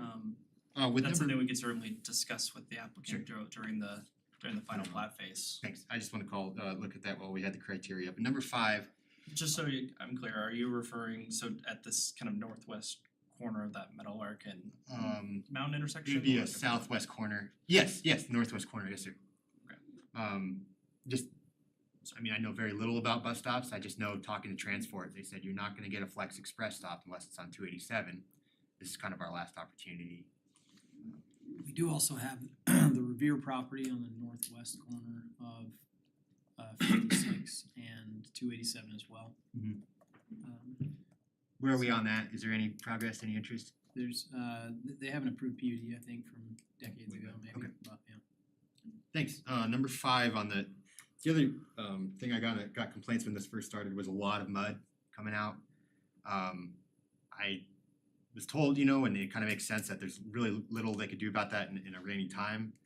but kind of talking later with someone that kind of seemed to know what they were talking about, working in the city of Fort Collins, that no, you can mitigate that with this washout. So we require the contractors. So when we talked about like dust mitigation, did we address any of that? So going forward here, the contractors have to wash out. I mean, we got pictures that they were dragging all the way out to 287, just tons of mud. Yeah, I mean, so my impression of this 5 is more about those long-term kind of impacts more so than those, which would be, I think, more of something that's covered through your actual code as far as like a nuisance, that Those Okay. short, On the- those during short-term construction. construction impacts are not part of the preliminary plat criteria. I would agree with Mr. Charles that like item number 5, for instance, is long-term impacts, negative impacts potential to adjacent land uses. Okay, so what would the dust be a long-term impact on? Would that be like some kind of, if you have like an outdoor storage yard maybe, or Okay. like a maybe like a soil, somewhere where you can Alright. put that up and it blows off. Those are certainly, issues where if they are a thing, there are mechanisms to address them. We During have a construction construction observer on site almost every day out there when they're actively working. And in every case where we received a complaint, he was already aware of it and was already working with the contractor to get it cleaned up. We've also strengthened our best management practices for stormwater pollution prevention. So I think in general, we've handled those kinds of issues. Okay, great. The unfortunate part is when it rains a ton and it's super muddy, contractors will drive around some of those track pads where they're supposed to knock mud off. That you don't always get it all. But okay, I our don't know if goal this is is the to have, point, I our guess. goal is to have regular inspection, make sure those things get cleaned up immediately when they. Right, or find them or something. yeah. Okay, thanks. Any other questions for Mr. Charles here? Okay, thank you very much. Appreciate it. Would the applicant be next, right? Yeah. Okay.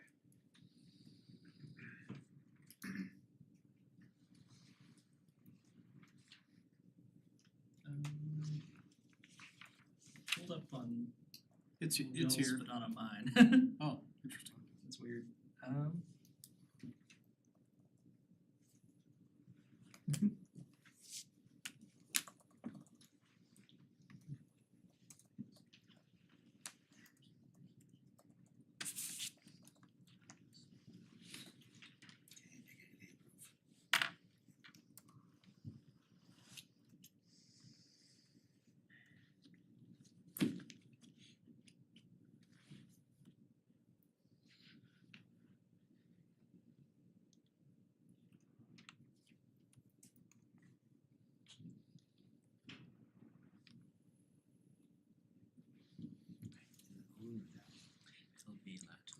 Okay, thank you.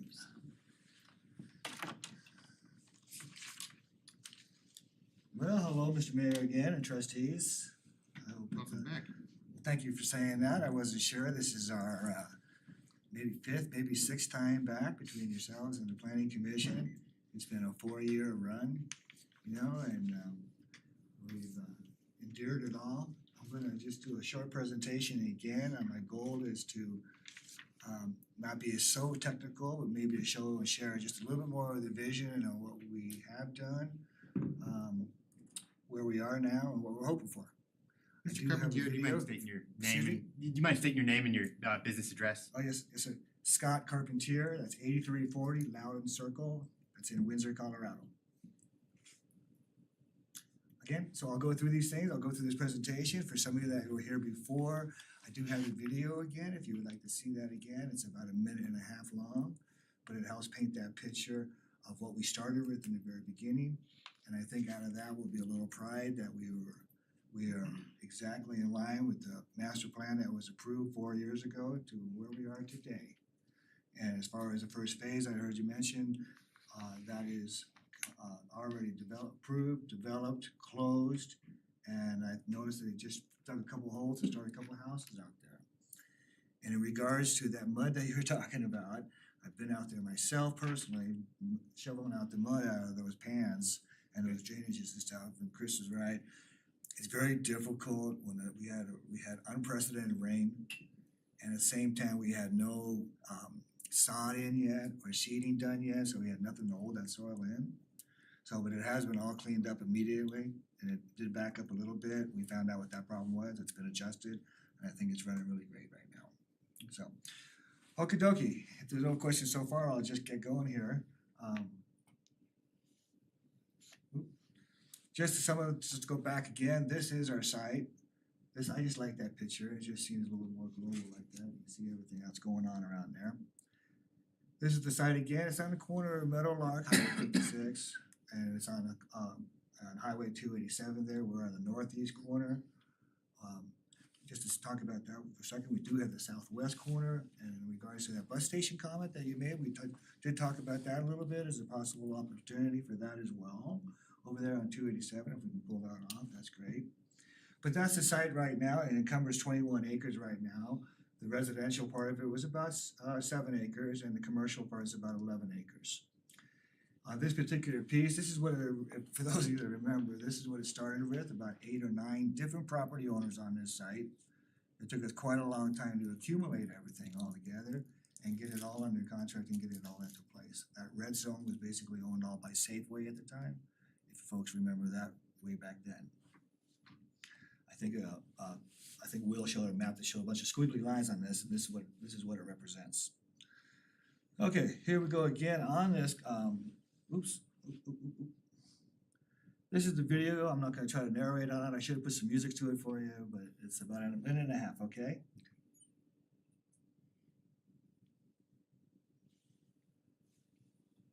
Good.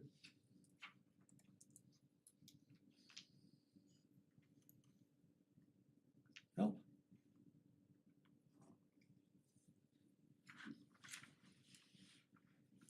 Technical errors here, sorry. It's all right. What I do, It's- yeah, it's your laptop. I just shake it. That's all I know how to do. You can etch a sketch. Help. Let's just go. It did last time.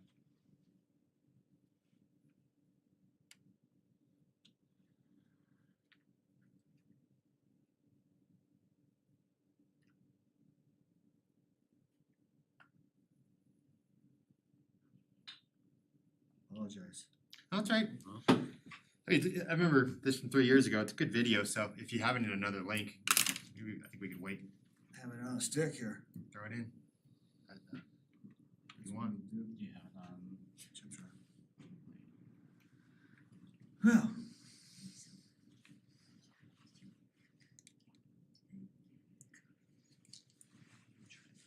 This is the same presentation from last time. Yeah, it worked last time. There, got excited.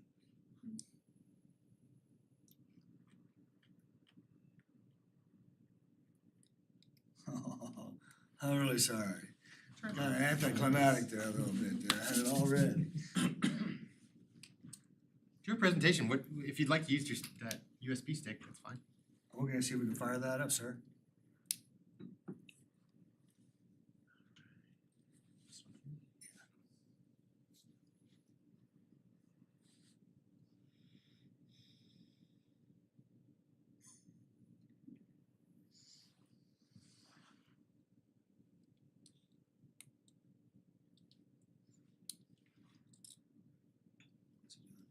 It is slowly opening.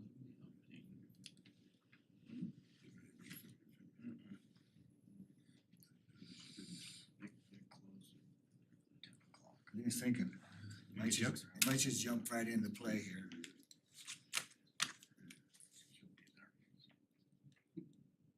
Oh, that's unfortunate. They've got a captive audience.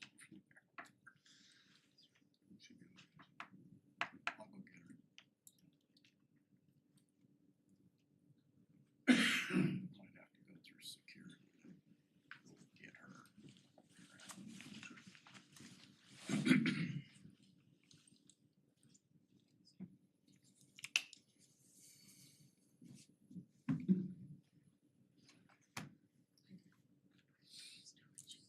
There we go. Hey.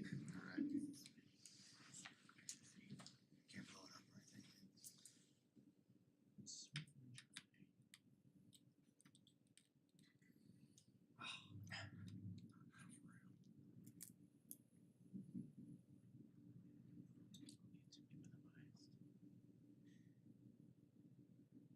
There we go, let's go.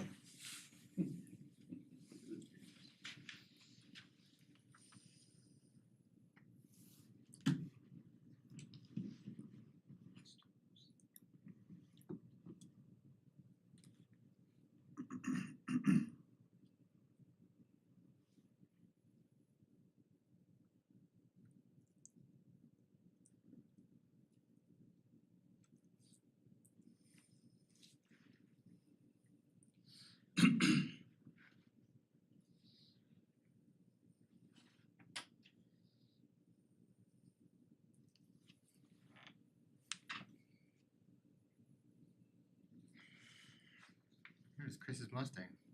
The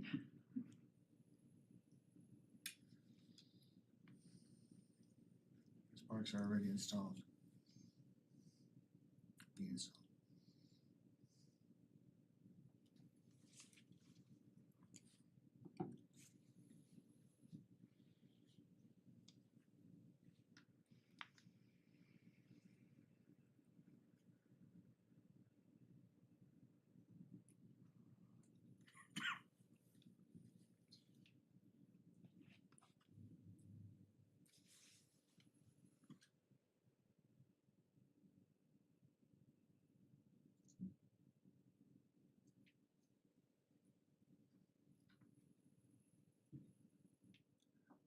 Albeit concept drawings, that was our original vision in the very beginning, and it's fallen into place to be almost exactly the same way. That was representing both the residential and the commercial. This was our plan and our dream and our vision to create a multi-purpose, mixed-use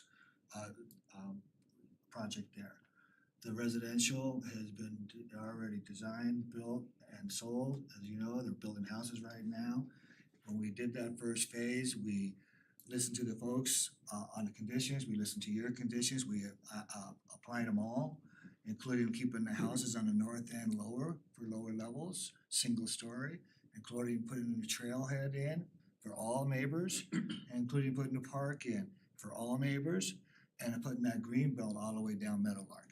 We think it's gorgeous, I think it's pretty, if anyone has ever seen it yet or not.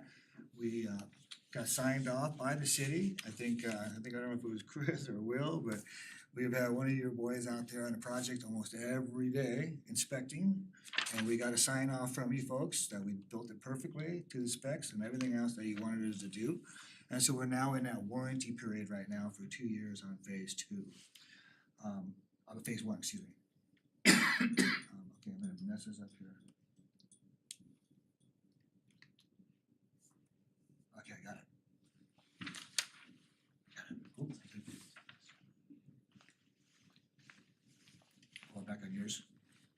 Oh, so it goes on the whole thing. Yeah, now it plays.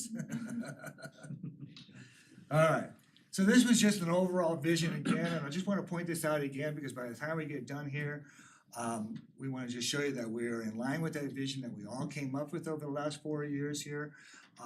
Will did say it right, so did Ann say it right, is that we are here tonight though for lot line approvals, not site plan approvals, not building approvals, just for the project itself to keep on going. We met up with your planning commission a couple weeks ago. We got unanimous approval from them as well with a couple conditions that Will spoke about. I think that both of them are taken care of. We sent that traffic summary in for you if you folks have got it. A lot of the concern was about the traffic, not even the traffic, it was more about the, if you guys heard the show there last week, it was more about the crosswalks and the lighting systems. Whether the crosswalk was gonna, the signal light was gonna have a crosswalk, I stumbled at the first. I couldn't remember what kind it was, but I knew we were having a stoplight in there before the meeting was done. Both my engineers reminded me, not only did we do a traffic study, but we did a pedestrian study here. And the signal lights will go in by design or by request. It is not needed and not warranted for the residential part alone. And really, it's not even needed until 50% of the build out is done on the commercial. As Will said, and we agreed that we'll be doing it right away. So that will be up front there. This was you see the residential back there, and then these buildings here. Let's keep going here. This is it, again, this was just part of the master plan, a little bit more colorful here. That's the residential up on top there, the single family houses up on the yellow, the multifamily ones in the orange. And then here we come down to our our commercial project going. Many of the things that we did in the residential project carried over into the commercial project. So we have a lot of that infrastructure already done, i.e. the detention ponds, drainage and stuff like that. Oop, wrong way. Again, this is just another one here, just showing that it was all approved. Phase 1's closed out. We're in a warranty period now. Everything has been done. This is just showing and blowing up a little bit more about the park system. The park system, all the landscaping is already done. That too has all been signed off. We have one tree that we found that with this just incredible heat that we've had in the last week, just in that you guys have transplanted plants before, it just kills those things. So we've replaced a couple already, but we are on it within a phone call, within the first notice, we're transferring those things back out and putting them back into place and keeping the place really looking nice. The park itself, all the infrastructure is done already. Big concrete padding, ADA ramps, all that kind of stuff. The shelter's all been approved. There's shelters, there's barbecue pits, there's all kinds of stuff that goes with the bike racks, everything else, picnic tables. That is scheduled to be complete on September 9th, my brother's birthday. So that will be all done, it'll be out of that one and all that will be in that standards. As we move on, this is just a reminder as we built that first phase and what we had to do before, all the green that you see right now is all seeded lawn or seeded or sodded green belt space. Not only to be used as detention pond or detention ponds, but also to be used as open space, playground, play area, soccer, football, and stuff like that. It's pretty great. And again, that's open to the neighborhood, not just the houses. Okay, that was part of our plan and our goal. Again, just showing up those detentions along Meadowlark there, all 4 have been done. It's the bottom one on the right-hand corner that causes a little problem with the backup, Your Honor. It was part of the commercial, we didn't really have to have the same guidelines on that one, but they did a temporary access across there. And that pipe was just a little bit too high, so we tore that access out and just did it right and just did it now instead of waiting for the commercial. And now we see no more backage, no more backup or anything. So that's just perfect. All that's going great. We talked about, these are our entrances that we have approved already, all 4 of them. The second one down from the top is Glacier. That's the road that's in between the residential and the commercial areas. All 4 of those entrances, and then the red one is of course the one that's on Highway 56 that we have to build decel lanes for, and I think an accel lane too as well. The goal on this thing was to make this a mixed-use project, to be able to have sidewalks throughout the whole place, the residential as well as the commercial. Our vision is, you saw in some of these pictures here, and you'll see it in this next one here, was to have that culture where you can walk around with your dog, you stop, some of the retail shops that we're gonna be putting in there, get that ice cream or something. But to be able to walk through the residential all the way through the commercial area, you can see the pedestrian routes on there. The blue ones on the left is the trail system itself. I think that's a national trail system that we improved and we extended and connected. And then we put that trailhead in there. It's a little hard to see, but the trailhead is right there in what is that? The southwest corner of the residential. There's a trailhead right there for people to park and go hiking. We talked about that concept where we're gonna have people walking around with the dogs or people gathering. The restaurants, our goal matches the city's, the town's goal right now is obviously a grocery store to get in there and sit down restaurants. So we are very close to that right now. We are in talks with people even currently. The mayor and Chris have been very helpful in talking to end users for us and getting through some of their issues.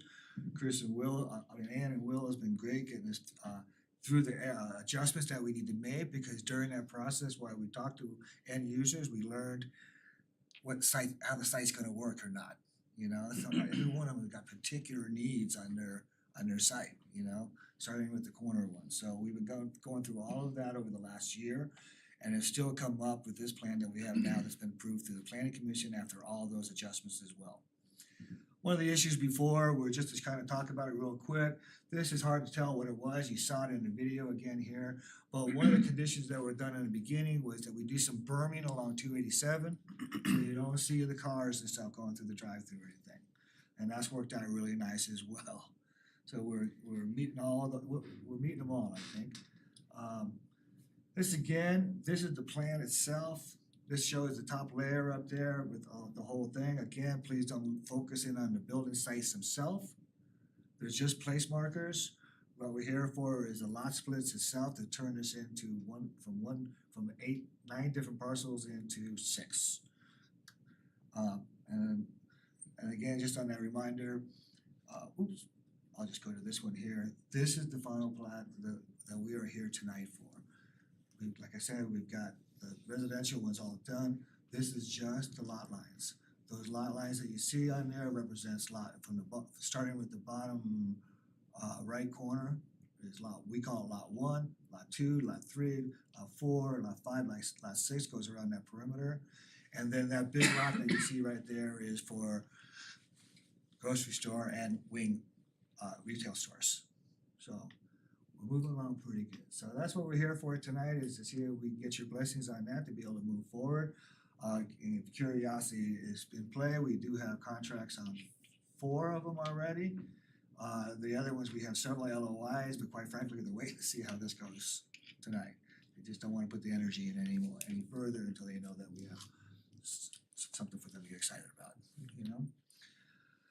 So I think that's it. I'm here to answer any of the questions. Again, I think Jake, my civil engineer, is on Zoom, and I think John, the traffic engineer, is on Zoom as well. He did bring in that summary report to you. He did turn in our signal light that I didn't have 2 weeks ago for the planning commission. It is done now. Our hope is, and our goal is that we can get through tonight with your blessings tonight, that we are ready to submit for that final plat here by the end of the week. Good, thank you very much. All right. Trustees, Ready any to answer questions? questions? Trustee Murphy? Just a quick question, Sir. Following up on phase 2 and the discussion about mid-block pedestrian crossings on Meadowlark, could you kind of go through what the plan is for this? Design wise? Yeah. Hey, can I cheat and just show you real quick visual? I could have got this submitted, but I didn't get it till like 4 o'clock tonight. If this is what you're asking for, that's a little visual. Gotcha. Terry Smith, how does that work? Are we okay? We need to just supply that to the entire board, and then for the audience to be able to view that if there's a way to do that.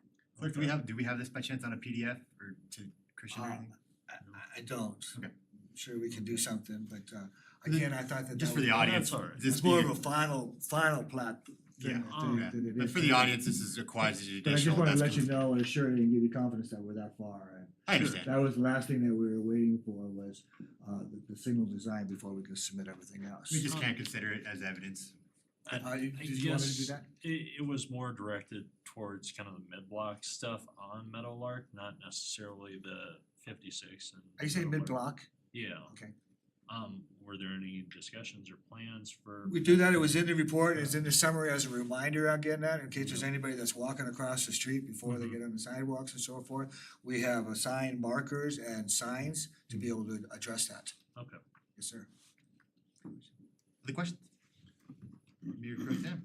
I know the last time you guys were here, I did ask a question about essentially semis and semi parking. I know with some industry going in there, that will be how a lot of the goods are transported. I just want to make sure that that traffic study has been performed where you can have semis come through. It's not going to cause any kind of bottlenecks or any kind of problems with residential kind of going on the backside of the project. It is a concern and it has been addressed. In the reality, we only really have one of the, big trucks that we were concerned about would be for the grocery store. And those are less than two deliveries a week, so we're pretty safe with that one. The traffic summary did address those big trucks coming through there and everything. But again, I think the only was a technical question they had on that was about the trucks backing up to the grocery store itself.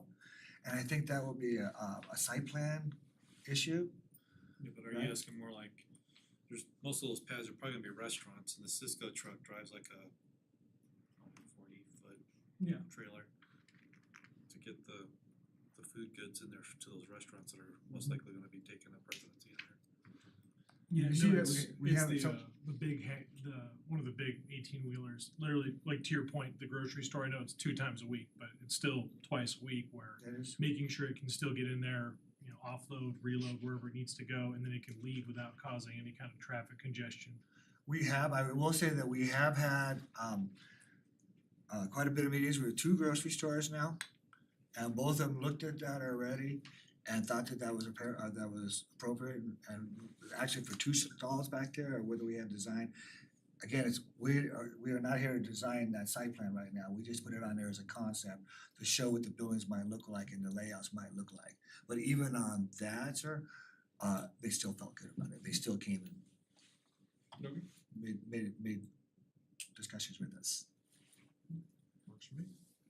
So as a refresher, I mean, I know a roundabout was considered. The problem came up that it would be a lot of eminent domain, potentially taking out Quick Corner and Joyful Brews across the street, right? But the roundabouts take up a lot of space. Okay. Yeah, and then, you know, then you start doing, well, you just do a 1-lane one or a 2-lane one, you get ready for the future and do a 4-lane one with a bike. We do. Yeah, no, I just wanted to refresh that. Excuse me? I just wanted to refresh that just for the audience too, that I think that the last time we looked at all this, the board did have interest in that, is just the amount of land that would potentially getting rid of businesses that would need to be done. You can see on this plan that you don't see yet, but it takes, the stoplight takes significantly less space. I'm not even sure who all is gonna use it, 'cause I don't know if the other side of the street's gonna use a stoplight, but we're gonna put it in. They will. Yeah. We just turned over 70 acres, so. I know that the subdivision won't be using it, right? It should be. Ludlow? Ludlow Farms, I think they're down the street one more, their main entrance. I'd imagine they'd be using this as well, is that correct? Yeah, I mean, just like any intersection is used by anyone in town. Well, I hope they do. They will. So. All right, any other questions? All right, thank you very much. Yes, sir, I'll be here if anything comes up. All right, at this time, I'll open it up to the public for testimony, if anyone would like to come to the front. I know we had a sign-up list. If you did not have a chance to sign up, just go ahead and raise your hand, I'll call in on you. And if you could also state in your name and your address when you come up. All right, we have Mr. Terrell. How you doing, everybody? John Terrell, 1621 Mountain Avenue. I own the property directly across the street from the boat shop. I'd like to start out by saying that I'm not opposed to the shopping center. I want more restaurants, I want more grocery stores and amenities here in Berthoud. One of my probably my main concern is the traffic there. So I'm there every day for 9-10 hours a day. That's a very busy intersection just at 287. So now we're talking about adding a lot more traffic. You know, I know there's been a study done. Is that something that's public? I've never seen nothing there. Don't know what's going on. I did learn that at some point they're gonna make a double left turn there, possibly. I'm just wondering, they're talking about land. How's that, you know, if you're not gonna put a roundabout, but you're in the future gonna put a double left turn, how's that gonna affect that area and the land use there? I am concerned about the sidewalks and signage there. Ludlow traffic, they're gonna use it. You got a bike park there. There's gonna be a lot of kids that are gonna be going there. A lot of grown-ups like myself that walk there 6 days a week.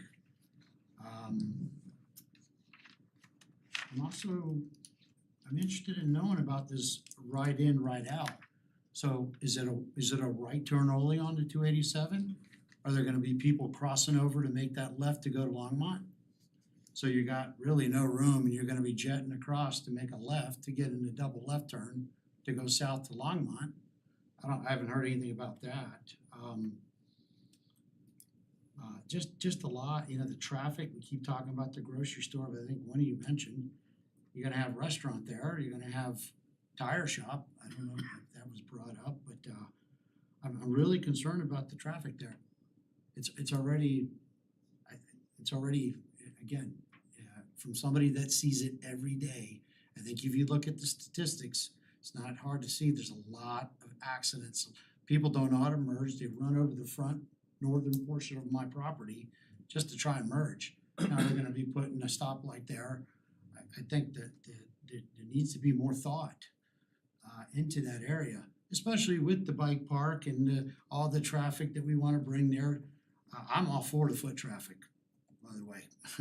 I think it's wonderful. I think Berthoud has an opportunity to be example to the rest of the Front Range in getting people out of their cars and maybe walking more. I would love to see a little bit more trash cans too.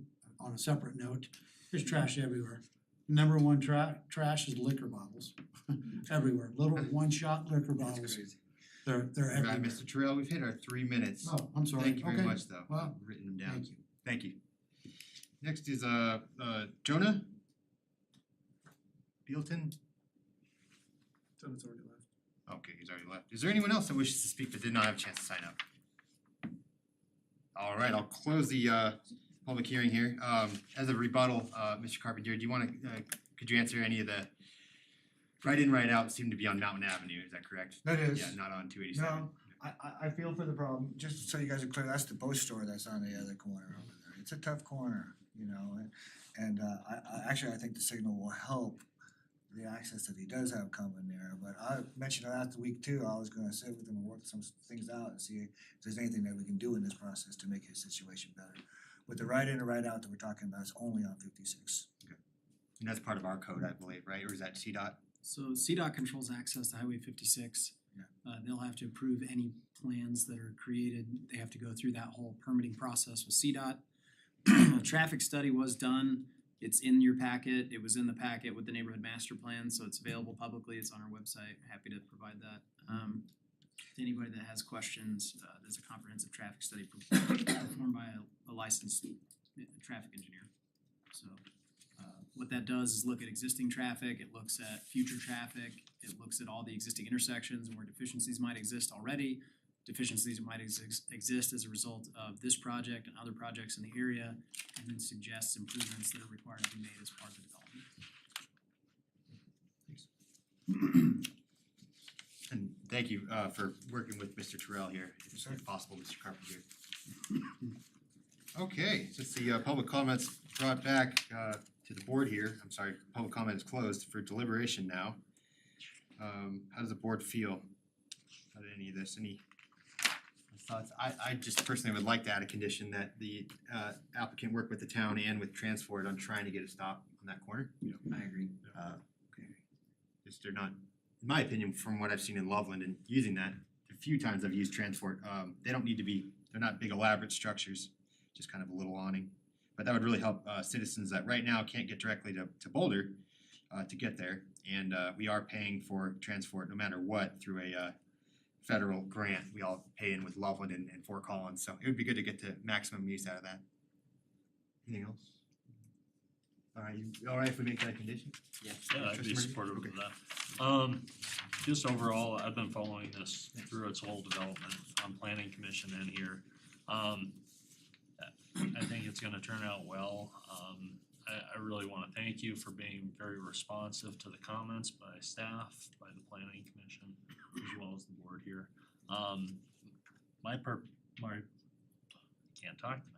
My particular concern was, that intersection with Meadowlark and 56 and the trigger point, and I'm really happy to find out that you're going above and beyond the traffic study. So I'd really like to commend you on that. I think that's excellent. I think it's needed. So thank you. You're welcome. And first, we're gonna do it first. All right, anything else? Anyone like to make a motion? I just wanna echo the traffic concerns. I mean, the statements were correct that that's one of our biggest accident intersections in the community, the 287 Mountain. So I just wanna make sure that we overly plan for how those flows are gonna happen, and then especially if you're talking about a bus stop, that adds more dynamics. I just wanna make sure we know how all that's gonna flow and work, and in consideration of our neighbors, like the boat shop. I think that's an important partnership too, to talk to our neighboring businesses and impact them and how those traffic, how the traffic flows in and out of those commercial areas as well. But that's my biggest concern as well. Otherwise, it looks good. Administrator Kirk, do you have anything to add to that kind of future planning? We are looking into that, right? For traffic? Yeah, traffic. Yeah, I We got mean- Ludlow coming up, it is gonna be a lot more pressure than it is right now. Yeah, you know, as you guys know, the intersection of 287 and 56, we have no control over. We have some influence, but I would say it's very little. We have been able to influence some improvements to signal timing and some other things at that intersection and at Bertha Parkway and 287. I think it really helped. But yes, all of those traffic analyses do even identify intersections that need to be improved as part of new development, even on intersections we don't own. And so in this case, the traffic study is not suggesting that there needs to be additional improvements to that intersection today.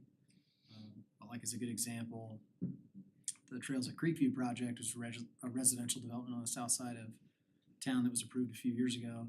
One of their traffic study conditions was to fund and install an intersection at County Road 4E and 287. And so in instances where those traffic studies warrant that, and we're trying to plan out to 2040, 2045, those improvements are required to be made.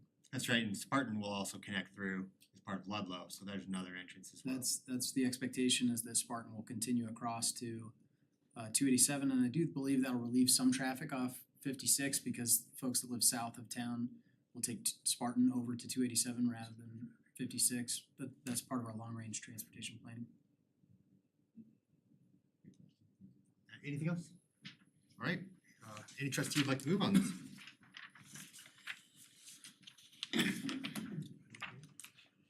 Move to approve resolution 2023-17, a resolution approving the preliminary plat for West Side Crossing replat number 2 for a commercial development in the town of Bertha. All right, Mayor Pro Tem has moved on this. Is there a second? I'll second. Trustee Hardy is seconded. Clerk, can we have a roll call vote, please? Trustee Murphy, Yes. Trustee Albrecht, Yes. Mayor Pro Tem Grace, Yes. Trustee Ayers, Yes. Trustee Hardy, Yes. Mayor Karstoff. Yes. Okay, let's take a 5-minute break before we start the last two agenda items. Thank you all for your patience in being here tonight, and staff for staying this long.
and thank you all, no matter what you're here for your patience, and same with staff. Okay, so we're gonna move on to our last two agenda items, and we'll start off with the tree removals in Town Park. We have our Deputy Town Administrator, Jeremy Oley, here to present on that, and Paul Furnace, our Forester. So good evening, board. I'm Jeremy Olner, the Deputy Town Administrator. Tonight's topic is just to kind of bring up to date or up to speed a little bit about Town Park project with tree removals. As you know, we approved the Town Park project last month. We started on August 1st to start to kind of go through those VE items that we were directed to go through, and part of that process was assessing trees as well in the park per the design that maybe were unhealthy or part of the design that didn't make sense. After a long process, a couple weeks of staff internally going through that with design, staff came up with about a handful of trees that needed to come down, specifically 4 that didn't make sense per design, as well as they were not in the best health or not in the best condition. And I'll review those in just a second. During that process, and we feel pretty fortunate, a couple storms came through Berthoud, if you remember, last couple weeks. Caused some damage to a few of our cottonwoods in there, the bigger trees, caused us to look at them a little bit closer, expose some different risks that we hadn't seen before, and some more hazard that we hadn't been in the past. We've always known that over the course of the past 10 to 15 years, we have dealt with some risk from those trees, branches falling, signs of, during storms, the branches fall, or some of the heavier branches will tear off and fall, and we've been dealing with that, so we'll go through that as well. So the first 4 kind of don't make sense and aren't in the best health. We're identified at 2 honey locusts and 1 hackberry. You'll see there are just various signs of injury at the trunk base. These are three trees that are currently today in the elevated parking area, surrounded by asphalt, no irrigation, no water source. And this elevated parking in the new design will be taken down a little bit, the grade will be changed. Currently today, as you see, the root system is exposed. We feel that they're not in the best place, they're not in the best condition. We feel that more roots will be exposed, and so we're recommending these 3 to be removed. The next one are just, moving forward with the cottonwoods. We identified as we assessed them, and that's something that staff has always maintained in the 2 years we've been bringing the Town Park projects, is that staff would maintain that we'd keep as many trees as possible. We kind of understood generally that there might be some trees that be removed, but we'd wait till they were assessed. And so during this assessment, these 3 cottonwoods, exposed branch rot, tree rot, visible liquid seeping from the branches, branch injury, and then just an example. There's an example here of a recent fallen branch that required us to, obviously come in and maybe not so obvious, chainsaw and take away. So some of these circled areas may be difficult for you to see. I'll let Paul's here tonight, your town forester. He'll walk you through what he sees to help out with that, and he'll identify that as well. Some more. These are on the southwest of the park, and generally, as we know, or maybe not know, cottonwoods have a shallow root system. They're brittle and soft bark. Have a history of fallen branches when they're healthy or unhealthy. They rot from the inside. Sometimes you don't see it. It's not as apparent visibly on the outside until something like a storm happens. And then branches are heavy when they do fall. So some more pictures of what we're showing. And again, Paul will walk you through that. The one on the right side here is where that branch fell down. I don't know, it might be tough to see, but that's a sharp, charred edge there that came down the recent storm. So just a top-down overview of what I was talking about before I let Paul kind of walk you through. You all see my cursor, the red dot? So those are the 2 honey locusts and hackberries that are in the parking lot right now. And our design, the park road goes right through that. We're expanding parking. as part of improved design, and there's gonna be parking and a road that goes right through that, and I identified those with those 3 pictures. The next one is a casualty. This is another honey locust. I didn't really speak to that because that's the one in the park that is a casualty right now, per the design. What's slated in our design is one of our largest pavilions is in design there. So that's the one that's a casualty per design. I've labeled these other ones, the 3 cottonwoods in red, that's what CW stands for, are the ones that I showed you in the pictures, and Paul will review those, that we're slating to take down based on the hazard and risk to, we believe, park goers in the future and even today. A question might come up, is there's other cottonwoods in there. What I've done in blue, so not to maybe make it clear or not confuse, is the ones that are stating, and Paul reviewed, and he'll go over why, and possibly why they could be removed, or there could be decisions tonight to remove those as well. He can review why, either way how that works. So I do want to remind, as part of this project, currently there's 52 trees in phase 1 in the park today. You'll see 7, depending on what you do tonight. 7 brings us down to about 45, possibly 3 more. If you do it all at once, it's 42. The new plan calls for an additional 65 plus to be planted in phase 1, which generally speaking would be around 110. So not only do we plan to plant double what's there today, but in totality at the end will be triple what there is today in a number. That's what we anticipate, which is good. When trees get older and get bigger and they extend their lives, we're planting new. So when they do get removed at some point, at the end of their lives, we have new ones and a supply that's going to maintain that park for a really long time. I'm going to turn this over to Paul Furness, our town forester. He is an ISA certified arborist. He's got additional certifications in tree risk assessment. We're very fortunate to have him. We also have another lead forestry tech under him that is ISA certified as well and has the same accreditation. Yep. So we're fortunate to have 2. Part of this process was to reach out to some of Paul's peers in his field and get different opinions and have them come look at it as well, and we've done that, and Paul can explain that if as appropriate. So I'm gonna turn it over to Paul and let him go to work. So I don't have quite as fancy of a slideshow. I just have a kind of a grouping of pictures, just pictures I've taken over the years I've worked here, and just the past damage we've seen to these trees. So this picture is actually not this year, this was last summer. This came down on a relatively calm summer night, clearly crashing down on our the easternmost pavilion through the park. I'll come back to this photo. This was the damage that was sustained in this storm at the early part of this month. You can see this branch that Jeremy had a picture. The area it came off of was up here. That was about an 8-inch diameter branch that came out of that. That was a pretty significant storm event that knocked that out of the tree. But again, I will come back to these branches. Here's a closer look. That was one of the higher branches in that canopy that came out.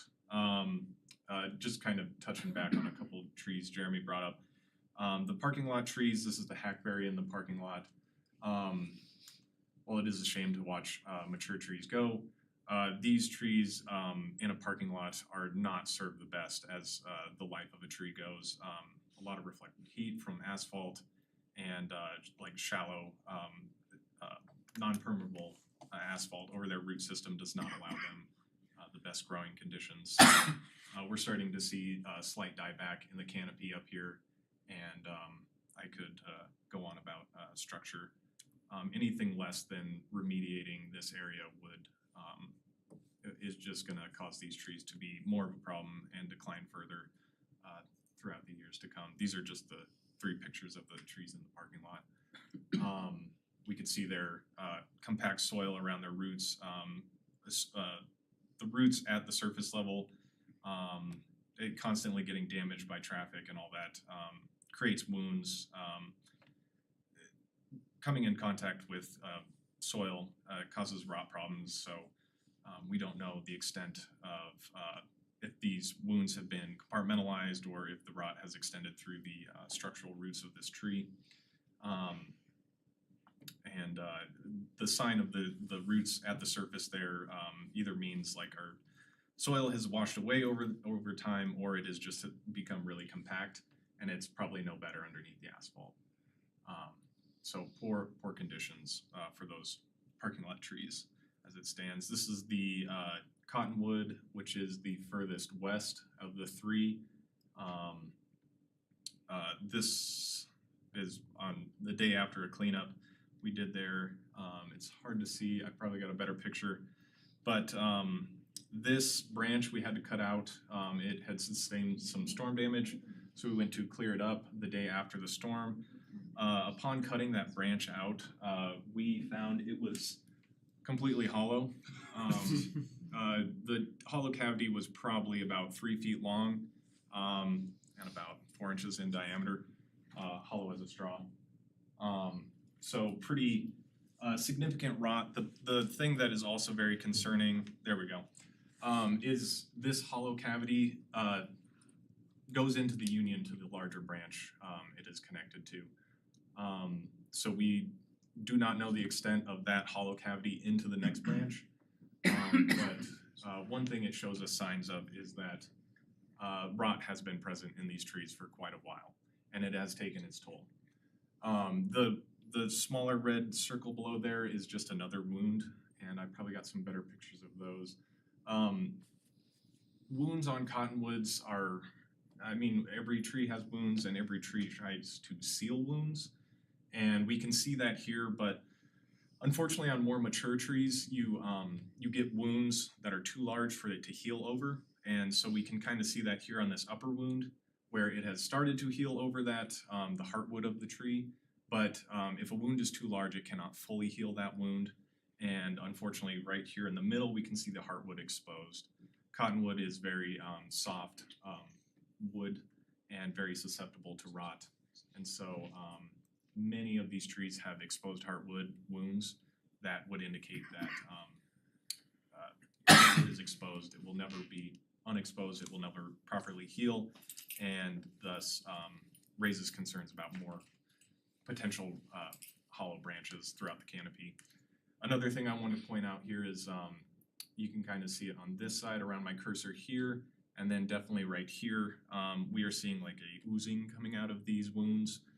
It indicates either one of two things. It's either a something called bacterial wetwood, which is a bacterial-caused organism, or it could be Cytospora, which is I think it's a fungal-based organism that attacks it.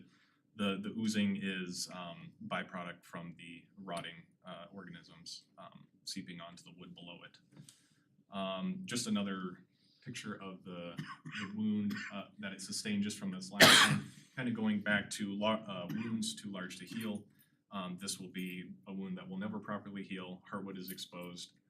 That branch will only continue to decline and potentially foster rot. Another seeping wound. This wound was probably cut correctly because it looked like it had sealed correctly, but the fact that we were seeing this ooze coming from the wound indicates that there is some kind of microbial activity on the inside there, decaying the hardwood. And then actually this was another picture from an earlier one, but from a different angle. Just exposed heartwood on a cut, or it could have been possibly even been a break in the past. These are just more channels for rot on an already susceptible tree. There's a more close look at the ooze coming out of these. I wanted to go back to these first two pictures. One thing about cottonwoods most people might know is that they are very weak wooded trees. They tend to separate with branches, storms or not. So like I said, this branch came out in a rather calm night, not anything as significant as the storm we had at the beginning of this month. And as we can see, this wood is completely healthy. So that was a completely healthy branch that managed to snap out of the tree. And then on this one, it's kind of hard to see, it's way up here, but there was no signs of rot even in this branch. So either poor branch angle or just waiting on the branch probably led to the failure of that branch. So my recommendations when we were reviewing these trees is that large cottonwoods over a very popular park raises concerns about safety for people underneath. I know that it's one of our very frequent cleanup sites for just branches that tend to fall out of large trees. And I just question, you know, the safety of keeping them above a very popular park here in town. That was the concerns I raised, so. If you have any questions, Thank you, Paul, and I should have said this in the beginning, but really appreciate you being our forester or our arborist. This is nothing against you. I know I kind of raised this when I initially saw it on a bullet point, but definitely trust in your expertise here, so I appreciate you being here tonight. I don't want to feel like you're on the firing spot here. I think for the trees, so. the way I kind of intended this is what is the board or the community's level of risk associated, you know, like every big tree is a risk. Above my house, they're a risk. And we're talking about native species, well, this is essentially the only one we got in town, but you know, that it's kind of counterintuitive removing these, but I think your presentation helps me out a little bit here. Just a couple questions. So this was brought up with the pool, talking to a trustee at the time who was on the other end of moving the pool or keeping the pool. It was a conversation of if, you know, how any expansion there would affect the trees. And there was a general impression by both of us, I'll just say the name, Trustee Hyman, that the idea was to save the trees in this location. This also got out to port committee members of the community. We're all given by various staff kind of the impression that no, the trees are gonna stay. So my question here is why was this analysis not done in the very beginning, but right now, after the bid was approved and all that? The tree health analysis. Well, we never had a final plan until 3.5 weeks ago. We were still working through, we've been working through the plan for numerous months. We beat it all the way down. Actually, what we were doing, there's actually almost 14 trees that the consultants wanted to remove per the design, and staff had, that's why we needed that information. And then we went and assessed those to make sure health and condition, and this is what's been pared down from what the consultants wanted, and we worked around the rest of them to keep them, because we didn't agree with that, and that was part of that process of the B and the design. So we So I worked it guess to down, and that's elaborate- what we're bringing back, is saying, hey, these four are in the middle of the parking and asphalt, they're not in the great shape. As you recall, I had one that was a casualty of the design, that's, you could argue that's in great shape. There's a pavilion there, you can say keep it and work around it. But the other ones came after they were assessed as well. They weren't part of the design to remove the cotton. What became was, as we were assessing, we started looking at the condition of the cottonwoods as too. Most recently the storm, that's what we do every storm. We go out and, so that to answer your question, that's what that is. Yeah. I guess my question is why not years prior? Maybe to Does that be make clear, sense? these trees were not expected to be taken out as part of the design. They were incorporated into the design. The playground consultant and the contractor both said, hey, I don't think we can work around these trees safely, which is why we went out and did a more in-depth analysis. But the original design actually incorporated all of these trees into the design. So going forward, we might want to do this before we incorporate these things, because there was a level of expectation from the community that these would remain. Sure. And they can remain if you'd like them to, but I think what Paul is saying as an arborist is that it's probably unsafe to keep them. There's a high likelihood they will be damaged during construction because of how much work has to be done around them, and if they have larger root systems, those root systems could be damaged by construction vehicles or trenching. So while our intent throughout the design was to keep them, the contractor and the playground consultant said, look, we're gonna have to do excavation around these trees, and we're concerned that that's gonna injure them worse than they might already be, which is why we went out and did that. I think your point is good. We could have gone out and done a health assessment 3 years ago when we started this process. And maybe we would have told you then we should have taken them out. I don't think that know, would help out with I don't know that it would have been any different I at think the it end of would. the day. Yeah. I wouldn't have to take this out of a bullet point and kind of blow this out of proportion if we already knew the expectation was that these were unhealthy. Sure, yeah, and I think we've maintained from the beginning, and I think if you go back and watch prior discussions where we talked about this, I think what Jeremy reiterated, and I think what we reiterated is our goal was to keep as many trees as we could, or all of the trees if we could, but that we would perform those assessments as we got closer to the end of the design. We've gone back and watched the videos because I wanted to make sure we didn't provide, misleading information. I think we've been generally consistent about our goal to keep every tree. In this case, we think these trees should be removed. If the board tells us not to, we'll work around them. Okay, so along with this, I get the health thing, I'm not an arborist here. Some of this makes sense, some of this, like, can we just do like a safety prune on some of the ones that you're worried about? The thing with that is kind of what we're seeing with the wounding right now is it's a large old tree. A lot of these we could reduce the weight with like smaller cuts, but if any of these larger branches had to come off, we would just be creating more large wounds that would not properly heal, and we just have more channels for rot. Okay. And the thing with these older trees is they're kind of past their peak vitality, and the more wounds you have, they don't heal up as quickly, and they just become more susceptible. You know, just like us, like if we're getting over a cold and, you know, say we get cut or something, our immune system's in hyper overdrive and it can only, you know, work so many directions. So these trees are getting, they are very old trees, but with older trees you get, they're just like people. They reach their end of life some point or time, and they start to decline. Mhm. So.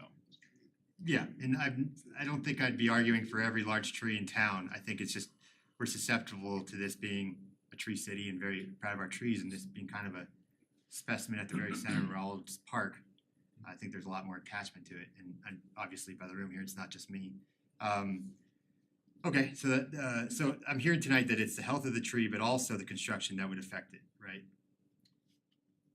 So is that true for all these trees? Like Administrator Kirk just said that the consultants are worried about working around the trees.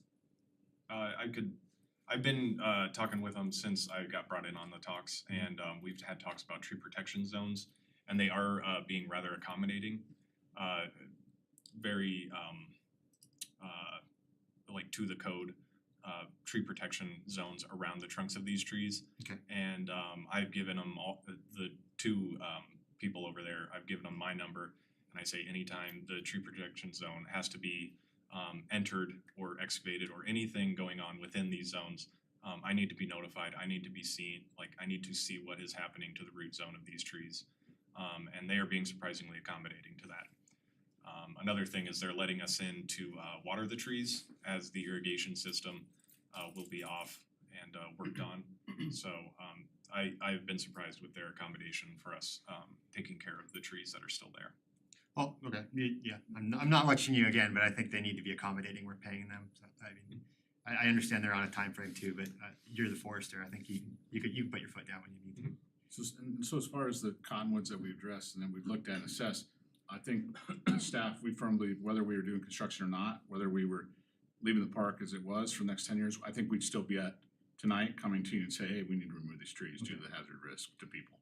Because like I said, we're gonna talk about big canopy night, big shade trees and lots of years of being underneath them, but what are we doing? We're attracting people to go underneath them, and now that we know what we know, I mean, that's a different discussion. And I think for the most part, like you guys brought this up, it does happen during storms, you know, I have big limbs in front of my house, but never had it on a clear night. You did bring up one of the nights, the one over the pavilion was on a relatively calm night, right? So that was good to know, okay. For the north end trees, we're putting replacements in the spots, the honey locust ones? Not in that spot, no, we're putting in replacements north of that in a tree lawn. Okay. But we're Right taking by them the out of that residence. specific location, cause that's where the cars and parking is gonna go. There's Okay. no water there, we're putting trees north in design where there's a drip and there's water and it's a better placement. Okay, so right next to the fence there. Yeah. Okay. Okay, any other questions, board? Trustee Ayers? on one of those points, do you have an opinion just for data's sake on the life expectancy of these three cottonwood trees? I don't know if there's any way you The could. three in question? Yes. Yeah, so without any, it was hard to dig up any peer-reviewed data on that. I think, tree science is slow science, so not a lot of people have definitive numbers that they wanna stake their reputation on. But the general rule of thumb is like 70 to 100 years is cottonwood life expectancy. And so I don't, maybe somebody here might have a little expertise on how old those trees are, but we could be seeing at least like full maturity, if not into the slide into decline. I thought they were with the park's founding, but I heard from someone that might know better that they're actually 1940s. Okay. I don't know, but certainly if they do need to go out, can we either core them or core Oh, them now? definitely. And then, yeah, we can count those rings as part of history.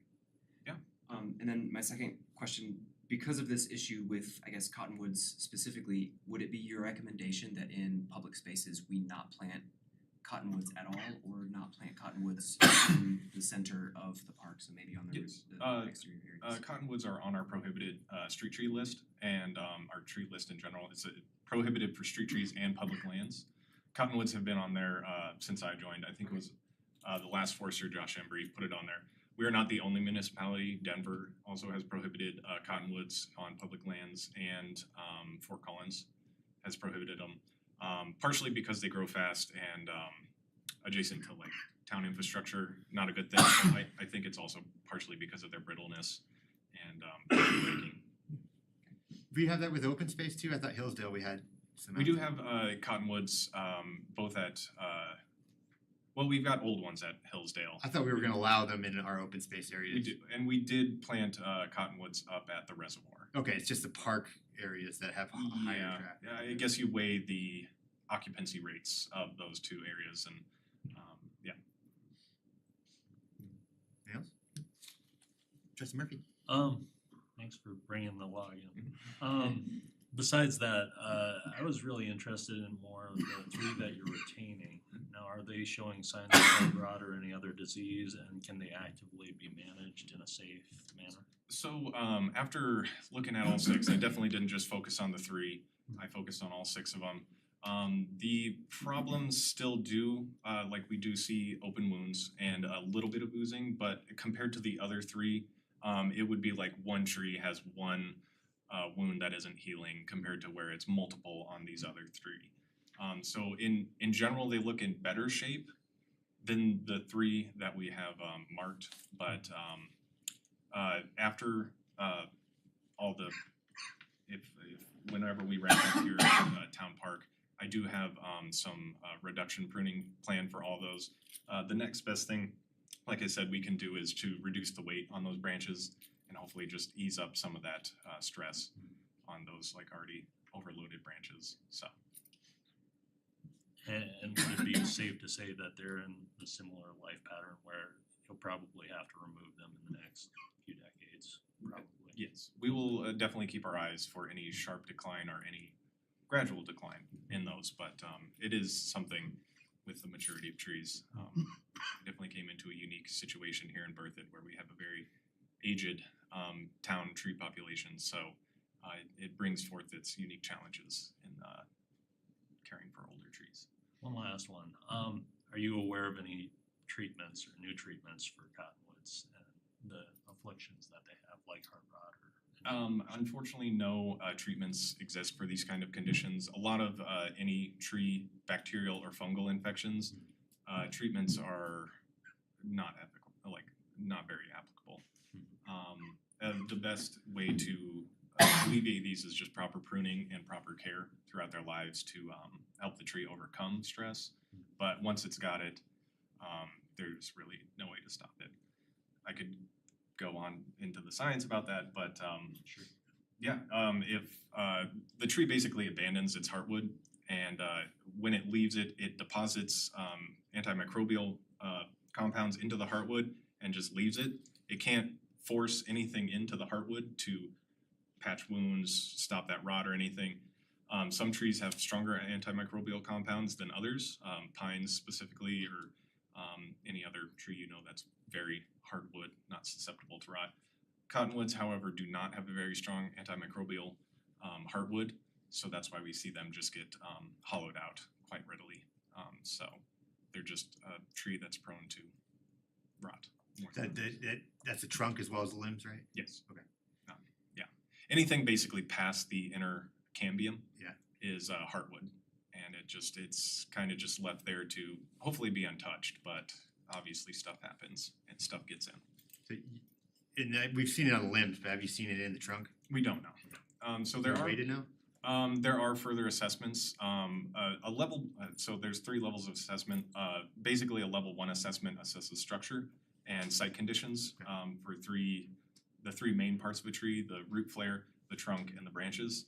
And past that, you start getting into very scientific apparatuses that you can measure hollow points in trees, either through drilling into it and measuring the resistance, or actually sending sound waves into the tree to measure hollow pockets. We don't obviously have any of that equipment on our Let's get it in the budget. I'd love to. But I'm sure there's consulting arborists that there's probably someone in Colorado that has that material or this equipment to test these kinds of trees. But we just don't know right now. We don't know. At least I don't. Okay. So Sonar, radars. Other questions? yeah, basically what it is. Okay, I'll open this up to public comment. We don't have a sign-up sheet, but if you're here for this agenda item, just please raise your hand. Sir, we'll call you up. If you state your name and address. Mayor Carswell, can I make a motion Yeah, go ahead. for continuing the meeting? Oh, yeah. Oh, yeah, we're way past that. on Sorry, our we have a meeting- new law that we have to stop at 9, which we clearly broke, so. It's 9:30. 9:30. Just kidding, it's 9:30. There we go. Me and Ty won. No, I'll move to continue the meeting until 10:30 or before. Okay, Second. all right, all those in favor say aye. Aye. Any opposed? All right. Please, sir, you can state your name and address. My name is John Goreski. I currently reside at 604 East County Road 10. You spell my last name as Goreski. It's a good Polish name. Yes, you can count me as a lifelong tree hugger. I volunteered for 23 years on the tree board and the tree advisory committee because I believe the value of healthy urban forests, something the town hopefully now truly realizes. I would also like to acknowledge all the hard work by the town staff and the design team in developing the new plan. But throughout this process, I believe some important issues were never fully addressed. But first, a little history by Mark French, taken from a 3-part article about the birth of Town Park. And I quote, "In the spring and summer of 1941, the fledgling Berthoud Municipal Park was the scene of several additional improvements. In May of that year, the Berthoud Town Board designated the week of May 1st, 1941 as Tree Planting Week in Berthoud." The article goes on to say, following Tree Planting Week, the Berthoud Bulletin noted, and I quote, "So successful was the plan of the town board and its execution by the Reverend A.V. Howland for the planting of trees in the city park that 10 places remained to be filled. A total of 72 trees were planted by the people of Berthoud, which will remain a living monument to their thoughtfulness. Here are a few reasonable considerations. It seems counterintuitive to remove 3 historical cottonwood trees to install a treehouse adventure playground made of plastic and metal. Could the inclusive ADA accessible playground equipment be rotated away from the cottonwood trees? The plan on the town website only shows one existing tree to stay, a cottonwood, that also lost a branch in the last windstorm. Why is that one to remain? It is also close to the ADA accessible playground and is as healthy or unhealthy as the tree to be removed for safety reasons. Another good reason to rotate the play structures in the ADA area. I have always considered this a neighborhood park, mostly accessible through walking and biking. Why do we need more room for cars? Is it now classified as a community park, requiring additional parking? Is the neighborhood ready for the higher use and traffic? The 3 trees to be removed for more parking should be preserved. They are relatively healthy and well-established and would do well in a turf area. Use this area for sitting or picnicking. Let's utilize the existing shade and canopy. Thank you for your time. Wow, that was right at 3. Thank you very much. Is anyone else wish to speak? Sir? My name is Jason Roth. I live at 835 8th Street. And I just wanted to say that cottonwoods are pretty much our only native hardwood tree in this area. And it's not just people that benefit and use those trees. Also, local wildlife has been adapted to native species. And that includes birds, bats, insects, all sorts of stuff. So by losing those trees, the wildlife is also going to be affected, not just the people. And they also provide shade for people. And another thing I wanted to mention was about the construction impacts. That should not be a concern because the public was told that those trees would be preserved throughout the life of the project and the new park. And so the construction impact should be negligible for that because they knew about those trees and they decided to incorporate them into the new park. So now they're saying that they want to take them down. That's counterintuitive to what was told to the public prior to the project. So that's all I wanted to say. Thank you very much, Mr. Roth. Is there anyone in addition? Ma'am?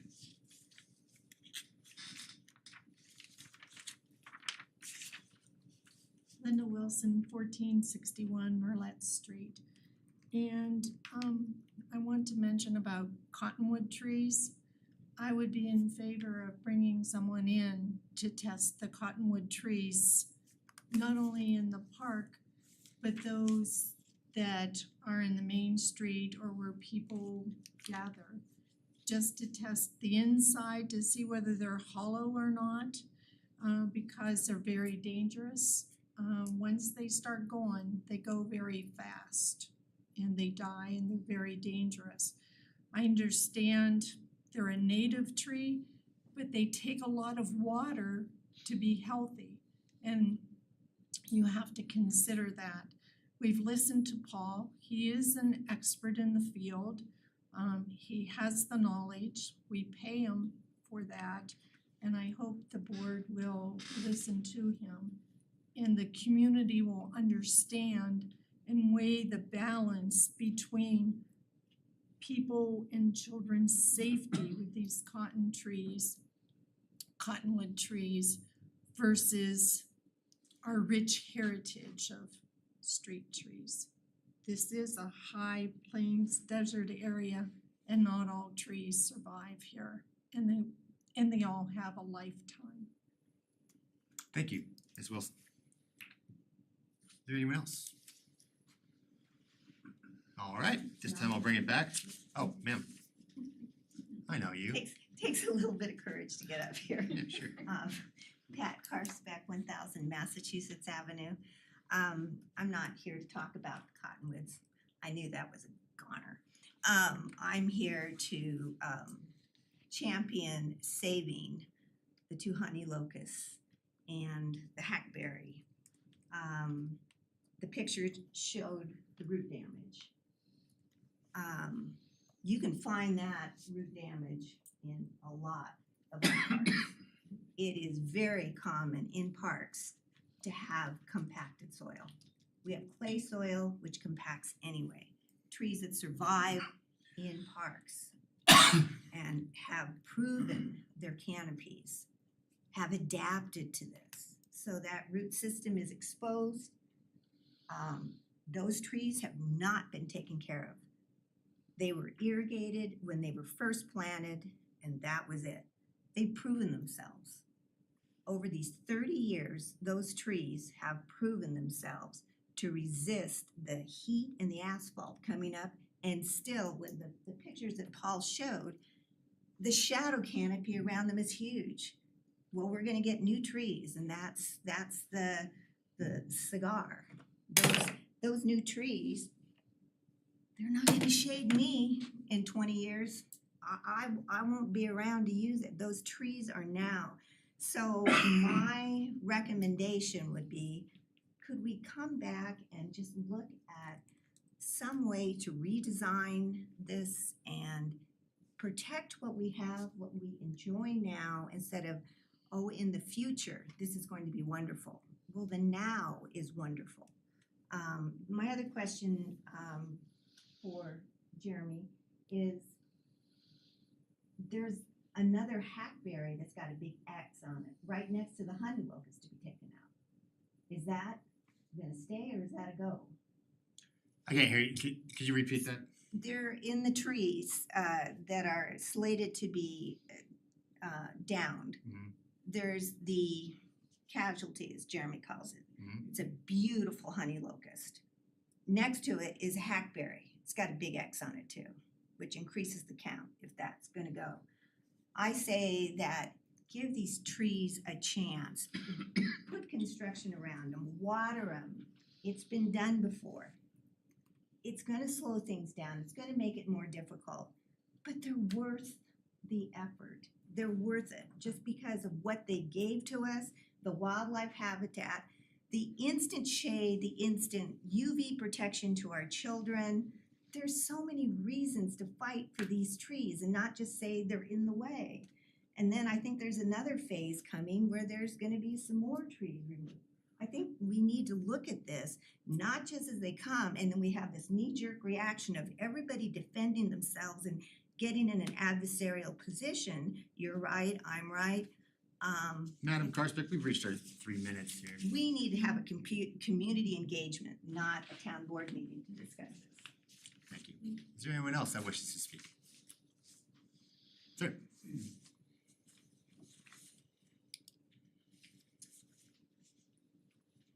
I'm Mylan Karsbeck, 706 8th Street in Berthoud.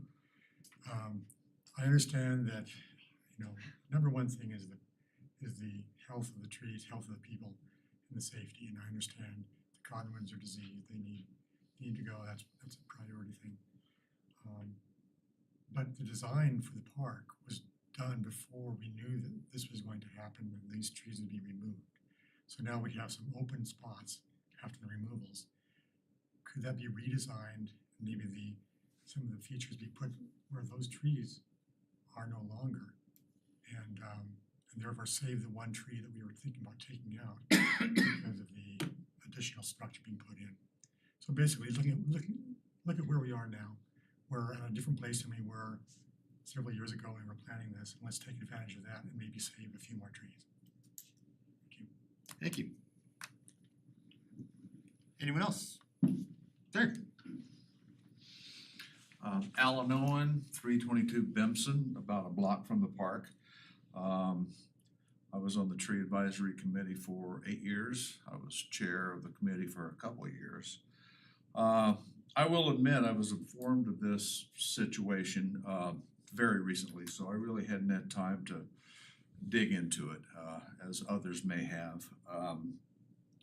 But I took the liberty of doing a very brief level 1 advisory, this walk around this morning.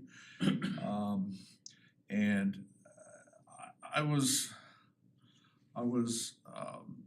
looking primarily at the cottonwood trees, the 3 with the big X's on them. And my initial assessment was, man, these trees look pretty good for a mature tree. All 3 of them did. I thought they had good crown canopy development. The main stems of the trees didn't show me any bacterial wetwood or anything. And I left there thinking, you know, unless the park design requires these trees to be removed, I really don't see why they become such a high priority for removal, in the sense that from just a very quick cursory look, everything that these guys have said is absolute truth. There's an ISA certified forester. All trees in the park evidence some level of disease or damage. All trees throughout our parks and our system here have that level. I find it interesting that the timing of this with the new park redevelopment, which is absolutely a positive thing to do, that can we step back and maybe take a look at the plans for the park itself, where the ADA and all those new developments within the park are going to occur, and maybe give it our best shot to maybe save those cottonwoods for the last. I understand they're a mature tree, they've reached maturity, they're over mature, and over the course of the next 10 years or so, they will decline and die. It would be, I'm really conflicted on this, because it would be beneficial to go ahead and do a tree removal of those cottonwoods now, while there's construction equipment out there and there's the capability of having those trees removed. On the other hand, it's an emotional, it's a intrinsic thing to me that those big, beautiful, stately cottonwoods, I think they're the three finest looking cottonwoods we've got in town, actually.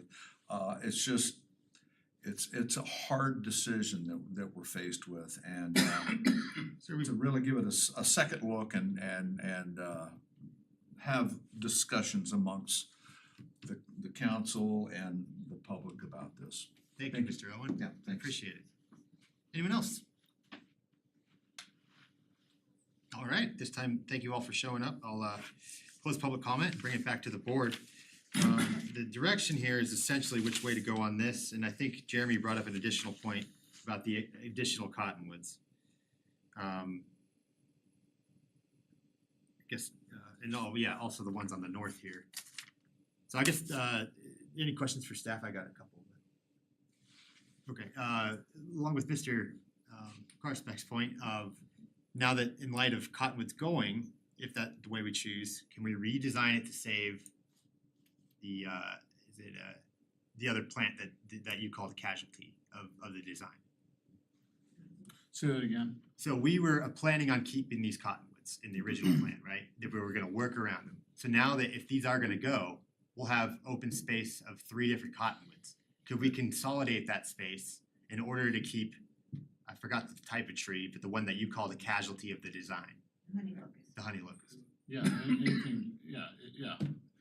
And maybe poor choice of words on my part. No, it's- I get your insensitive point, on though. my part. Yeah. But what I was trying to point out was that that was the one tree in the park that was removed that you could argue that was the healthiest, and Pat made a good point. That was part of the design because where the thing's at. So, having gone through this discussion, I get, I understand more that, I was looking at 1 per the 52 trees, and that's why I use that term. Us saying 1 term per the design, the rest of them are not because of the design, I'll make that clear. Other than obviously 3 in the middle of the road.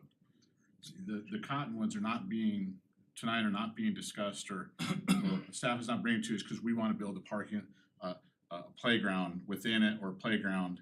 Yes, the playground go through there and we'll have to worry about canopy, and those branches, but we're not asking to remove those cottonwoods because we want to put a playground or amenity in.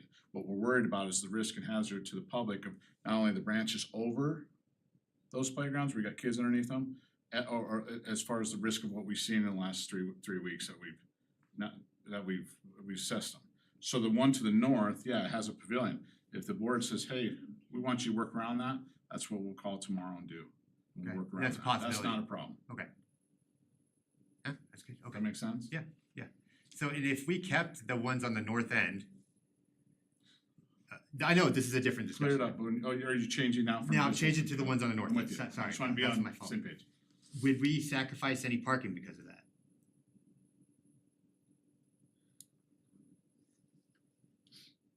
that? it's not sacrificing parking. What we've done is, currently we have the parking by the old pool between the sand volleyball courts and the new pool. That's all park amenities right now. That's all walkable, sittable trails, splash pad. That's all park improvements right now. So we've taken all that parking out, right? Yeah. We've done some angled parking, I believe, east-west parking further up by where the pickleball issue, that's no longer the pickleball. What we've done now is what we're doing is that there's an elevated wonky parking in there. So they wanna take that down to grade, so it's all the same.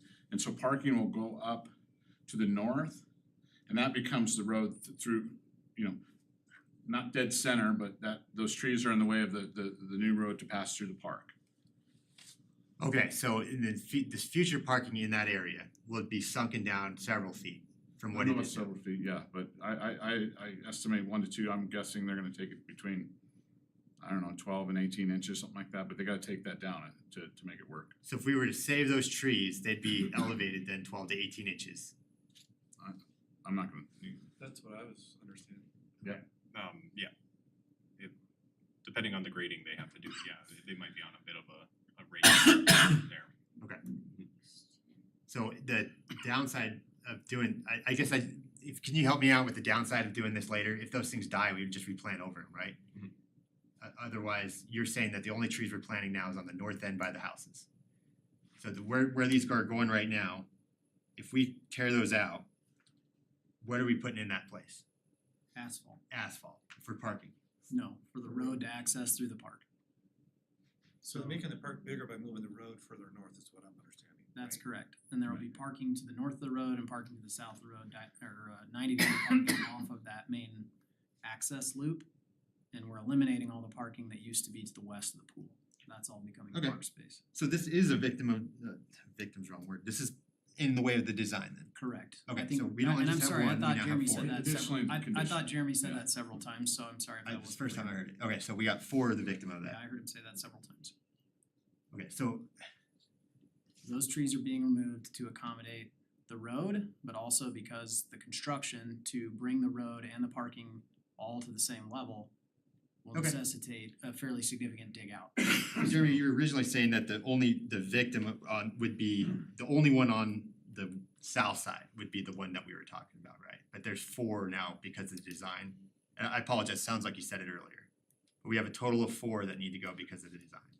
And the 3 that are in the asphalt, we also believe are due to the condition of them as well. Okay. Okay. Guess all of my questions are answered. Is there any additional questions from the board? Just a comment. Trustee Hardy? I'm probably, besides Jeremy, probably the only one here that, well, maybe Goreski probably remembers too. But that parking lot used to be all those houses' front yards. And those yards were, basically I remember they pulled up all their sod and that's how they sodded the park around, or sodded the grass around the pool on the south side. So that's probably the reason why that is elevated over there. If anybody has any curiosity why that's 1.5 feet higher, because that was actually those houses' front yards. And I don't know how it came about that they came back in possession of the town, if the town bought them from them or what, but those houses used to be street lawned, with sidewalk out there. I remember as a kid, cause I also remember the old pool over there where the pickleball courts are. So yeah, when they did the whole park back then, they didn't grade all that down, cause it would have, I think those trees were probably in place back then too. They were probably planted by the homeowners that lived there, Sounds like there, at least one of them were planted by the tree board. so. 3 of them were, okay. But anyway, but that's what I remember about that north side of that roadway there, and how that is all developed. Okay. If that helps. Yeah, it you does guys help. No, understand that's As to just why great for it history. is the way it is. Sorry, I'm hogging this, but so if we were able to do that adjustment by moving all the space for the cottonwoods to save that one tree, I think it's honey locust. Do you see a possibility of being able to do that with the contractor to keep that shade structure too? Seems like a win-win if we can save a tree and keep all the same amenities. You mean on the south side? On the south side, yes, sir. Like in the park? I believe so, I mean, we'll have to see if we can fit the shade structure in somewhere else. In trying to work around the trees, we've fit all these amenities into the empty spaces, and so we already have a shade structure on the west side of the park that's planned in some of those currently open areas. So it would make sense to put another one over there, I don't think. But, you know, if we leave a tree with shade, I'm not sure why it, you know, I don't know that it's necessary to put in a new shade structure. So. No, there might be other reasons that you want one. We already do have some pergola shade structures that are planned around some of the parks, so you know there will be other areas where there's shade. So if we can fit it, we'll fit it. If the board wanted, maybe the board doesn't even wanna go that way, but if they did, we could ask the contractor to look into it. Okay. We can ask the design team and the contractor to do anything we want.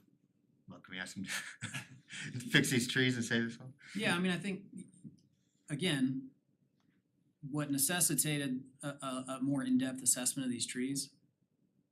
And in some respect, I totally understand that several years ago it would have been ideal to do a more in-depth assessment of these trees. We asked the landscape architect to keep all the trees that they could, and so they designed these large cottonwoods to be within the playground. Actually, like the playground going around them. There's reasons why that doesn't make sense in the context of the design today, and that's what necessitated the more in-depth assessment. So it's not that they can't be protected during construction. It's that that's what triggered the assessment that then we said, hey, maybe these aren't really appropriate to keep because of their kind of impending decline. But you just said it was also the design that kind of prompted this? Yeah, because everything was designed within those cottonwoods to keep them. Right. And then when the contractor came in and said, hey, look, we're gonna be cutting for storm drain, we've got this playground, we're gonna have to excavate 2 feet down for the playground. That could impact these roots.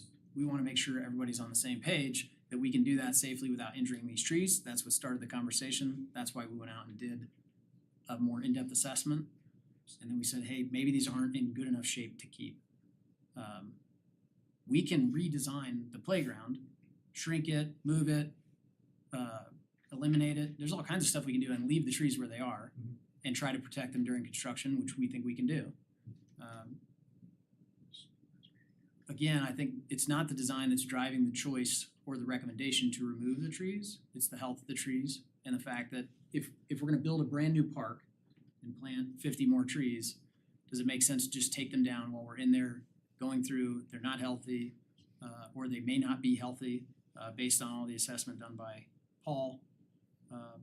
Do we wanna leave them over a whole bunch of new playground, new park amenities, increased risk, and then just end up taking them out in 5 years, or maybe as short as 5 years, who knows? It could be 2 years, it could be 20 years, I don't know. I would never try to guess what the lifespan of that tree is gonna be, but if it's less than 10 years, is it worth just taking them out now? Or do we wanna keep them for 6 or 7 years and then take them out anyway? And then significantly alter the park to try to accommodate that. If we did do that, could we replant in those spots? Yeah, I mean, we're planting trees all over the park, you know. Inside, internally in it too? Yeah, all over the place. Yeah, it's not just like 50 trees on the edge. I mean, they're all over the park. There's 50 trees going in, all different species and all over the park, so. Well, I prefer that direction, but given by the head nods of the trustees, I understand too that, I mean, I see both sides of this, that it might just be better to expedite it. I'd prefer to try and save them, but. But are those? What's that? I just wanna share, I'm devastated, I'm just devastated. I know that I am old fashioned and sometimes my ideas aren't always shared, but to lose these trees and to replace it, like one of the gentlemen said, with metal and plastic is killing me.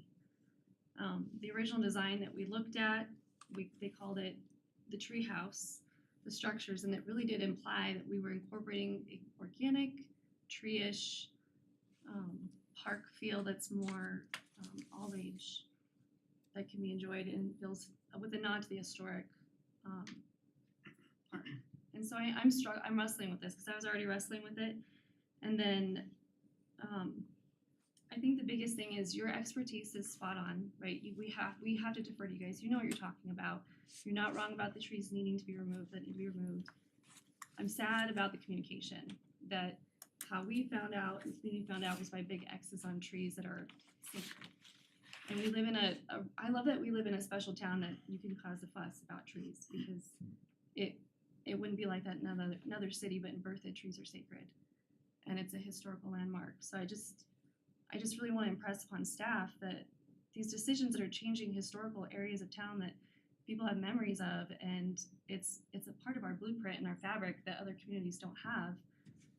Just adding more trees it's gonna be beautiful, but it's not gonna be the same. It's gonna be forever different. And there's gotta be a way that we can work with our citizens and our community better to make sure that they don't feel such the loss of these memories. So I don't have a solution for that, but I do think, like, I appreciate the ideas to try to save some of the trees.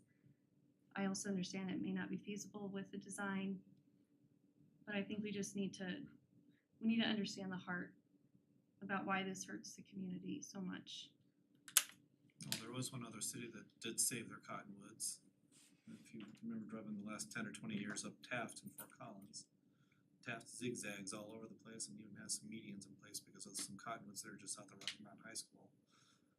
Last time I drove up there to go see my mom, most of them are now gone, unfortunately, because they finally did die out. But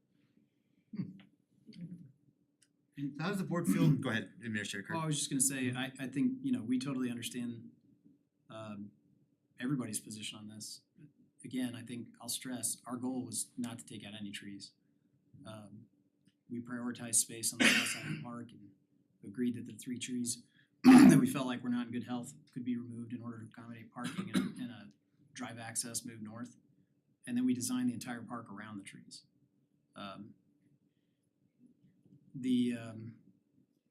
You know, we've taken out trees all over town in Fickle Park and the cemetery and other places, and it hasn't caused an uproar. And so I think maybe we just didn't recognize how significant this one would be. So shame on us. But in any case, we're happy to keep the trees and do everything we can to try and protect them. And if they come out 5 years from now, that's fine too. I mean, they can be taken out today or 5 years from now or 10 years from now, whenever that needs to occur. Our suggestion is that with the significant investments we're making and the health of the trees, it makes sense to take them out now.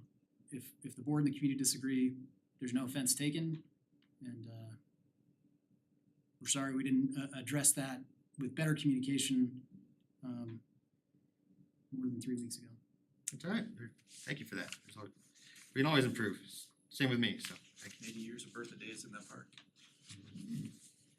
I don't wanna hog this thing, but if the board doesn't wanna preserve the cottonwoods, I'd like to do that.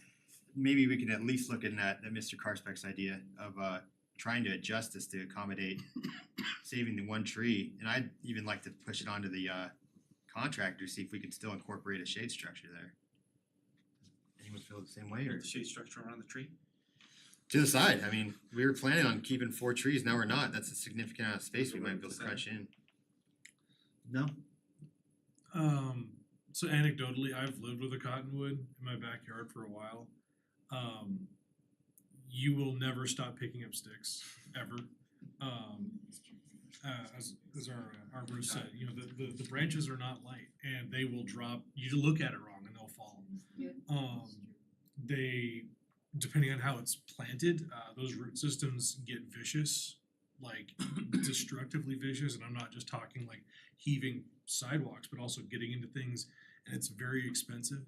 The fact that it's on the prohibited plant list and we're trying to save them is curious. I get that emotionally we don't want to cut down trees if we don't have to. I don't argue that, but you know, this is clearly something that these trees, they're not long, and it's just a matter of time before if we're lucky, nothing bad happens. They just collapse in the middle of the night when somebody looks at it wrong. If we're unlucky, it's in the middle of Oktoberfest and a storm blows through. We wouldn't have an Oktoberfest there, right? 'Cause it's gonna be a playground. Well, anecdotally, it's a new park, is what I'm saying, and there will be people there. Is also what we're going to be agreeing on. And so, in terms of, you know, preserving the investment for this park that we're rejuvenating, trying to keep in touch with the trees that we do want to keep, I think that those 4, unfortunately, they're not long for this world, and while we're there, it makes sense to handle that while it's there. Now, the other three, they're cottonwoods. If somebody said we can get rid of those two, I wouldn't fight them, but it's not really within the scope. And I No, would- it is tonight. That's Jeremy's. Oh, all the cottonwoods are going? Jeremy had the three in there if we wanna include those. I wouldn't be opposed to pulling those down, but they don't seem to be in the way of anything, so I don't really have a strong opinion one way or another. But I'm just thinking in terms of if we're there now, why aren't we fixing it now? I mean, a society grows great when old men plant trees they do not expect to sit in the shade of.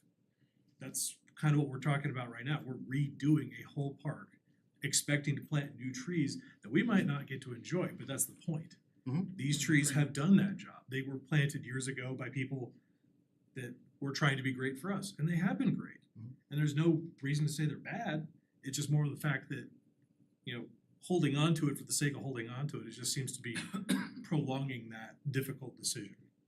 But that's kind of my opinion on it. Sure, I think we could go back and forth. Sure. That's an argument to cut down all old trees. I think you can hold on to them, but I don't wanna argue that, cause I think Paul's points are, and Jeremy's. I'm not an expert, so I do default to you, Paul, and I think you're great, so, Alan's points, Alan's a lifer on this too, and I do trust your opinion, Alan, on this canopy looks pretty steady.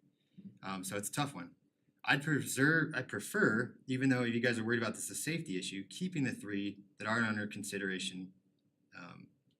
And Jeremy brought it up tonight, but originally weren't under consideration. I think that'll be also a good gauge of how long these ones were gonna last, right? We have other ones right next to it that we're not touching. You know, that could be 5, that could be 20. I guess I understand now, Jeremy, thank you for letting me know about this reduction in grade. That would keep those other ones up a lot higher. So it does kind of make sense for me right now to think it'd be easier for the construction team to just take them out, and then we're replanting more north of those. But I'm kind of focusing now on Mr. Carspek's point of if we can just save one, that makes sense. Is that worth it to the board or no? Trustee Murphy? I guess Trustee Grace really put it in a good context. I'm gonna miss these trees. But from personal experience and professional experience, and I certainly don't have Forester Furness's extensive resume, but I have worked with the Park Service and Park Service, and I've cut down dozens of cottonwood trees, so I'm no stranger to the heart rot issue in Minnesota and Colorado. So I'm willing to take bets with anyone in this room on those other 3 trees that are not included tonight, but I trust your judgment, Forester Furnace. If you can actively manage them from a safe standpoint, I feel like we're striking a balance here. Going forth, you know, I know folks are really attached to the trees in this park. I think everyone in this town is.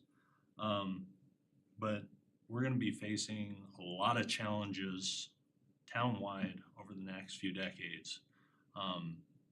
Being on the tree committee, it's really opened my eyes to kind of the issues that we're dealing with here. And if anything, we need your involvement. If you've already served, I really appreciate you. And if you haven't served on the committee, I definitely ask you to step up and spend some time, or even just attending the meetings. I think it'd be really beneficial for people, if they do care about our trees, come and see the issues that we're gonna be confronting over the next few decades. Because we're talking about a handful here, which we're gonna, in my opinion, certainly mitigate with the supplements that, you know, phase 1 is going to bring in. But on a town-wide scale, we need to be increasing diversity. We need to be prepared for emerald ash borer, which is gonna be coming in and taking out a number of mature trees when it does happen. So, and a bigger part of this is, I know we're all attached to these mature trees, but we do need this kind of age and diverse turnover of our actual tree canopy. So we don't have, you know, like we have in Town Park here, where they're all hitting maturity, past maturity. And we're looking at, you know, taking all of them out rather than 1 or 2 or 3. But I know this is really hard for a lot of folks, but I think staff is really striking a good balance, and I thank you, Furnace, for your opinion and your expertise, because I do trust it. So I would support moving forward with what we have planned. And I I certainly appreciate this topic being brought up tonight. I think it's a worthwhile discussion. I know in the original motion for passing phase one, we gave a lot of latitude to staff to make those value engineering moves. And I just hope if we see anything significant, that's communicated not only to the public, but to us, and it comes back as we're going through this construction process. I truly trust staff to do a really excellent job.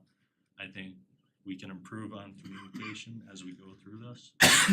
That's all I'm hoping for, but I think staff is making the right call there. So, thank you. I have a question about the three trees, if we do preserve those cottonwoods, I think we should have the conversation of when you see concerns or safety issues, they need to go, right? Like that needs to be built into if they are preserved as soon as there's a sign of safety. Cause I think we all value that you're saying that there's safety issues and we don't want anything bad to happen. And so I think if I am wrestling with even saving those if we know they're gonna be a hazard in the near future.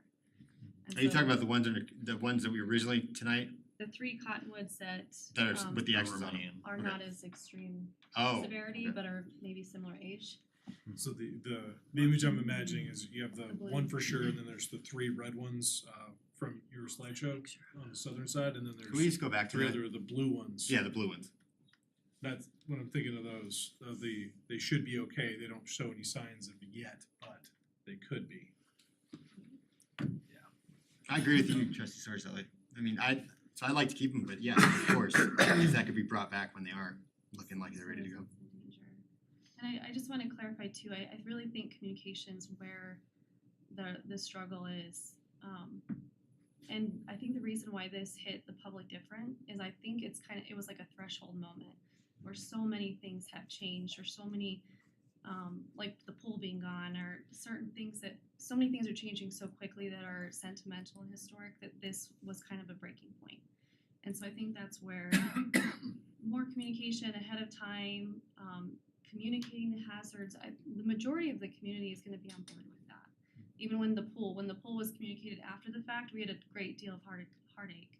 But if we could communicate the hazards way ahead and say, hey, we're looking into this before we approve a plan or before we approve construction or deconstruction, we need to talk to the community and instead of being leery of what they're gonna say or do, we need to be forthright and involve them. And I think they're gonna give us more support than we know. I just think it's finding out with an X on a tree that I think it was just a breaking point. So it's a time for us as a board and staff to stop and say, what changes are we making that's causing this friction with the community that's been here a long time and feels sentimental? And how can we look at some of our development differently that incorporates the history and those sentimental things? I'm sorry. Well said. No, I'm in the same boat. I think a lot of this is just, you're gonna fight for the things harder as community grows and we lose the historic stuff. So there might be people that wouldn't necessarily fight so hard for these they're saying goodbye to a park that, in my opinion, you know, you got a lot of you guys have kids, but if you don't, not really see much of a use for. But I really appreciate staff doing, you know, I'm trying, it's impossible not to, but I just want you to know we're on the same team here. So I wanna go back to this one with the X on, that is kind of a victim of the plan, but may not necessarily have to be removed if we can work around a shade structure. Does anyone else agree with that, or you guys just wanna see that one go too? This one, yes. This one. Yeah. If we can keep it without major changes to the plan, I'm in favor. Or just at least investigate it? Yeah. Cool. Okay. Whatever we can save, I'm on board with, but if it's not feasible or anything like that, I think that's kind of the line in the sand personally. If it's not feasible to save it, if it's not something that's saveable or movable, then that would kind of negate the entire purpose. Okay. But that's my opinion. Cool, well, I'll just stop there. I think we can agree on this one to save one at least. Does that work for everyone? Anyone have anything else? Yeah, no, I don't have anything to add. The other trustees have said it better than I could. But if we are going to remove the three cottonwoods, if we possibly could save that honey locust with minor renovation to the design, I would be all for that. If for whatever reason it's not feasible, then it's not feasible, but since the three cottonwoods are kind of a new extraction, the comments that were made about possibly, like I said, slight renovations to save that fourth tree would be, I think, in the interest of everyone. Awesome. Anything else? Does that work for direction for staff to try to save that? Alright, thank you. Sorry to put you on the spot, but thank you for doing this, coming out last minute. Jeremy? Yeah, just for staff's clarity, when, you know, I gotta talk about saving the street, how do you want us to do that one? Cause when we say, hey, if it's usable or not, or is it something we can move around? What we're bringing tonight is that it wasn't usable, right, per design. Per design. So how do you want that back when we have those conversations? Are we bringing this back as an agenda item? Are we bringing it back in an email? I think How do you want that in my communicated opinion, so since we're we've clear? already had the discussion, if it's impossible for the contractor to say that without a significant alteration to the plan, I think it'd just be good for an update from Chris through an email, if that's all right with the board. I don't think you need to bring that back. 'Cause I just wanna be we already had the conversations. Okay. I have a Trustee question. Off the top of your head, what amenity is the reason that honey locust is going to be removed? It's a shade pavilion. It's the largest one, it's kind of the focal point The of the sort of park. right angle one? Yep, Okay. the largest one. It seems with that in regard, it seems strange to remove a tree to put a shade pavilion up. So if it's possible to move. Please. If it is possible to move or to reorient that shade pavilion further south to be in the area where those cottonwoods were, I think that is a better place for it, because now you're replacing shade with shade as opposed to getting rid of shade to put shade. If that makes sense. I don't know if that was I don't know if what I just said No, was it's exactly We'll find a spot for it. Made a lot of sense to me. Yeah. We'll find a spot for it, or we'll just shrink it. It's not gonna be that hard to do. Oh, look at, yeah, Carl's was a perfect suggestion. If we can just use that cottonwood spot, that seems like a big good spot. There's already a smaller shade pavilion planned kind of between those two cottonwoods, immediately south of where we're talking about, so we just see if we can make that larger. If it helps, like Chris was saying, and I don't want to debate this all night, there's other amenities, the park's been designed. So for us to start moving larger structures around, we would just, to be honest, this would just be removed. We would just leave the tree. Now that tree is tall and skinny, it's got a, top canopy, I don't know how much shade that provides, but when we looked at it, that's what's happened. Just so you're clear that we can't really move, because there's other amenities that balance the park. So we would probably just remove it rather than, redesign something And we'd around look it. at taking the smaller one south of Remove there, the pavilion, making not it the larger. tree, to clarify. Something like that, but we'll see what we can do. Okay, and I apologize for asking another question, but as far as future removal, what is the age what is the life expectancy of honey locusts? Like, is this the same issue where 5-10 years it needs to be replaced anyway, or is it kind of a mature tree that's, I understand that with living things you can't make that definite, but I guess, is this in the beginning of its life cycle, is it in the middle of its life cycle, or is it the end of its life cycle? It's really hard to find anything to knock against that tree. That's why I agree, as Jeremy put, it is the one casualty, the one shame it would be a shame to see that tree go. I can't really find anything wrong with it. It's a great tree, so I would hate to see it go too. So as for its age and the age expectancy of it, I could not tell you. I did more of my homework on cottonwoods before this, so. Cool. So do you wanna does this sound good for direction, that we agree the cottonwoods need to go? On the north end, the parking those need to go. We agree with staff, but if we could try and preserve this one honey locust on the south end here of the driveway, we try and do that. Does that agree for the board? What was the consensus Save one, on get the rid of 6. other comments? The 3 blue ones, that sounded like we wanna keep them for now, and just monitor them. Does that work? The old growth. Or we wanna talk about this now too? I'm on the fence, so I'm curious what everyone else thinks. I mean, safety, and if they have to come down eventually, I would personally have a heart attack if we did that tonight, but it would be hard. I didn't plan for it, but it is a good conversation, so. We could definitely plan higher level assessments of them, and again, it's not something we have the equipment capability of right now, but that's not to say we couldn't find somebody and contract that out and get fuller assessments of tree health. I think that would be due diligence Can't just for go the out there and start community. drilling. So we look into the vitality of those trees and if they're not able to continue, then we did what we could. That work? Yeah, No. I think that makes sense. Okay, so we'll add to the direction that if we could try and find that contractor or any additional to get a more thorough assessment. Cool. Anything else for Mr. Kirk? All right, thank you guys. Thanks for coming, staying that late for this. All right, thank you mosquito folks, and thank you for tree folks too. Now we'll move on to the final mosquito discussion to set the mosquito policy study session. And I'll turn it over to Administrator Kirk. Thank you, Mayor. This is just a follow-up to the last meeting that we had.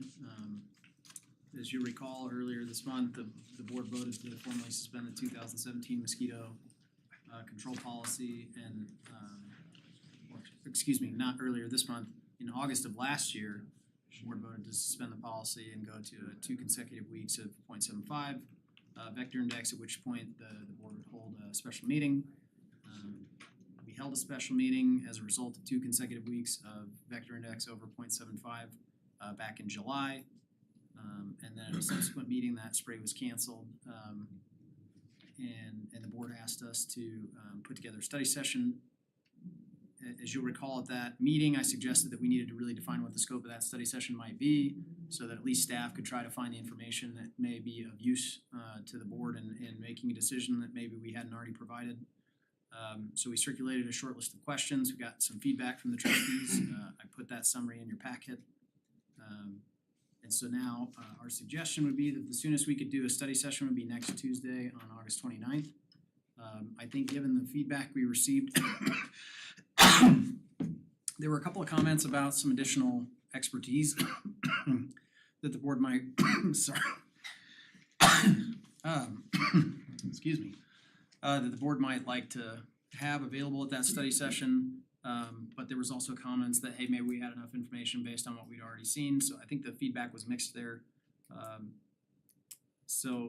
We did try to provide links to the meeting videos where we had a lot of the information I think that maybe some of the newer trustees hadn't heard before, so at least you have that as background if that's helpful. So I think from our perspective, we're just looking for direction from you. Do you wanna have a study session next week? I do think that the mosquito season is hopefully wrapping up. It's hard to know because of the unique environmental conditions that we've obviously experienced this year. But our vector index was 0 this week, so that's a plus. That's good. And historically, the end of August is the end of our mosquito trap and testing season anyway. So we do have time if the board would prefer to have a little more time to find additional expertise or information, or we could just do that next week. So look for direction from you. All right, thank you. I guess after that, next Tuesday is the earliest opportunity. So I guess, yeah, we could just go Tuesday by Tuesday after that. Okay. And next Tuesday is the 5th Tuesday, which is, leaves an extra week between meetings, so there's Still another space after We typically have study sessions that 5th That's a good Tuesday, or point. we have historically, so that's never a bad thing either. So first, I guess the question is, do we agree to have the study session next Tuesday? Does that work for everyone or most? Okay, works for me too. Okay, that one's cleared. Sooner the better. Next is, what do we wanna see in that? And you didn't pull out anything substantial from I guess it was mixed feelings, some wanted experts, some didn't. I would, I think 2 of the trustees that responded said, I feel like I've heard what I needed to hear, and 2 said, hey, I think there might be value in having, information from other scientists, toxicologists, entomologists, those kinds of things. So it was kind of a mixed bag in that sense. I think the question I think we were trying to drive at in those questionnaires is, what are the questions that we still need to answer in order to help formulate a policy? And we got a mixed bag of feedback there too. Some was, hey, I don't need any more questions answered, I'm good. And some was, hey, here's a couple of questions I still have. So from our perspective, we're not really sure what to bring to you. We had the public health department here a couple weeks ago. The only other real other presentation independent of the health department that we've had in the last 5 years was when we had a representative from the city of Boulder who came and kind of explained how their program works. And then we've had some, local citizens who have some expertise in beekeeping or other things like that that have come and spoken and shared their thoughts. Okay. So How does the board feel about us opening up to public comment now, just in case there's any input? Or do we wanna wait? Sure. In the interest of I mean- folks that are here, I guess. Okay, I let's mean- open it up to public comment and then we can deliberate further. I think you're trying to wait me out. I know, we got close.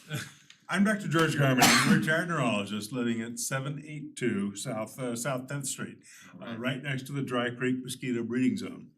And it's very difficult to instill any urgency at 10:30 at night. I've been here for 4 hours, but I'll do my best. I remain concerned about the lack of any town action in response to the dramatic increase in West Nile virus cases. And according to the Larimer County Public Health, that era lasts through the month of September, and that's exactly the experience we had in Boulder in 2003. Last Thursday, Larimer County documented 25 cases so far this year, including 7 already who have had to be hospitalized.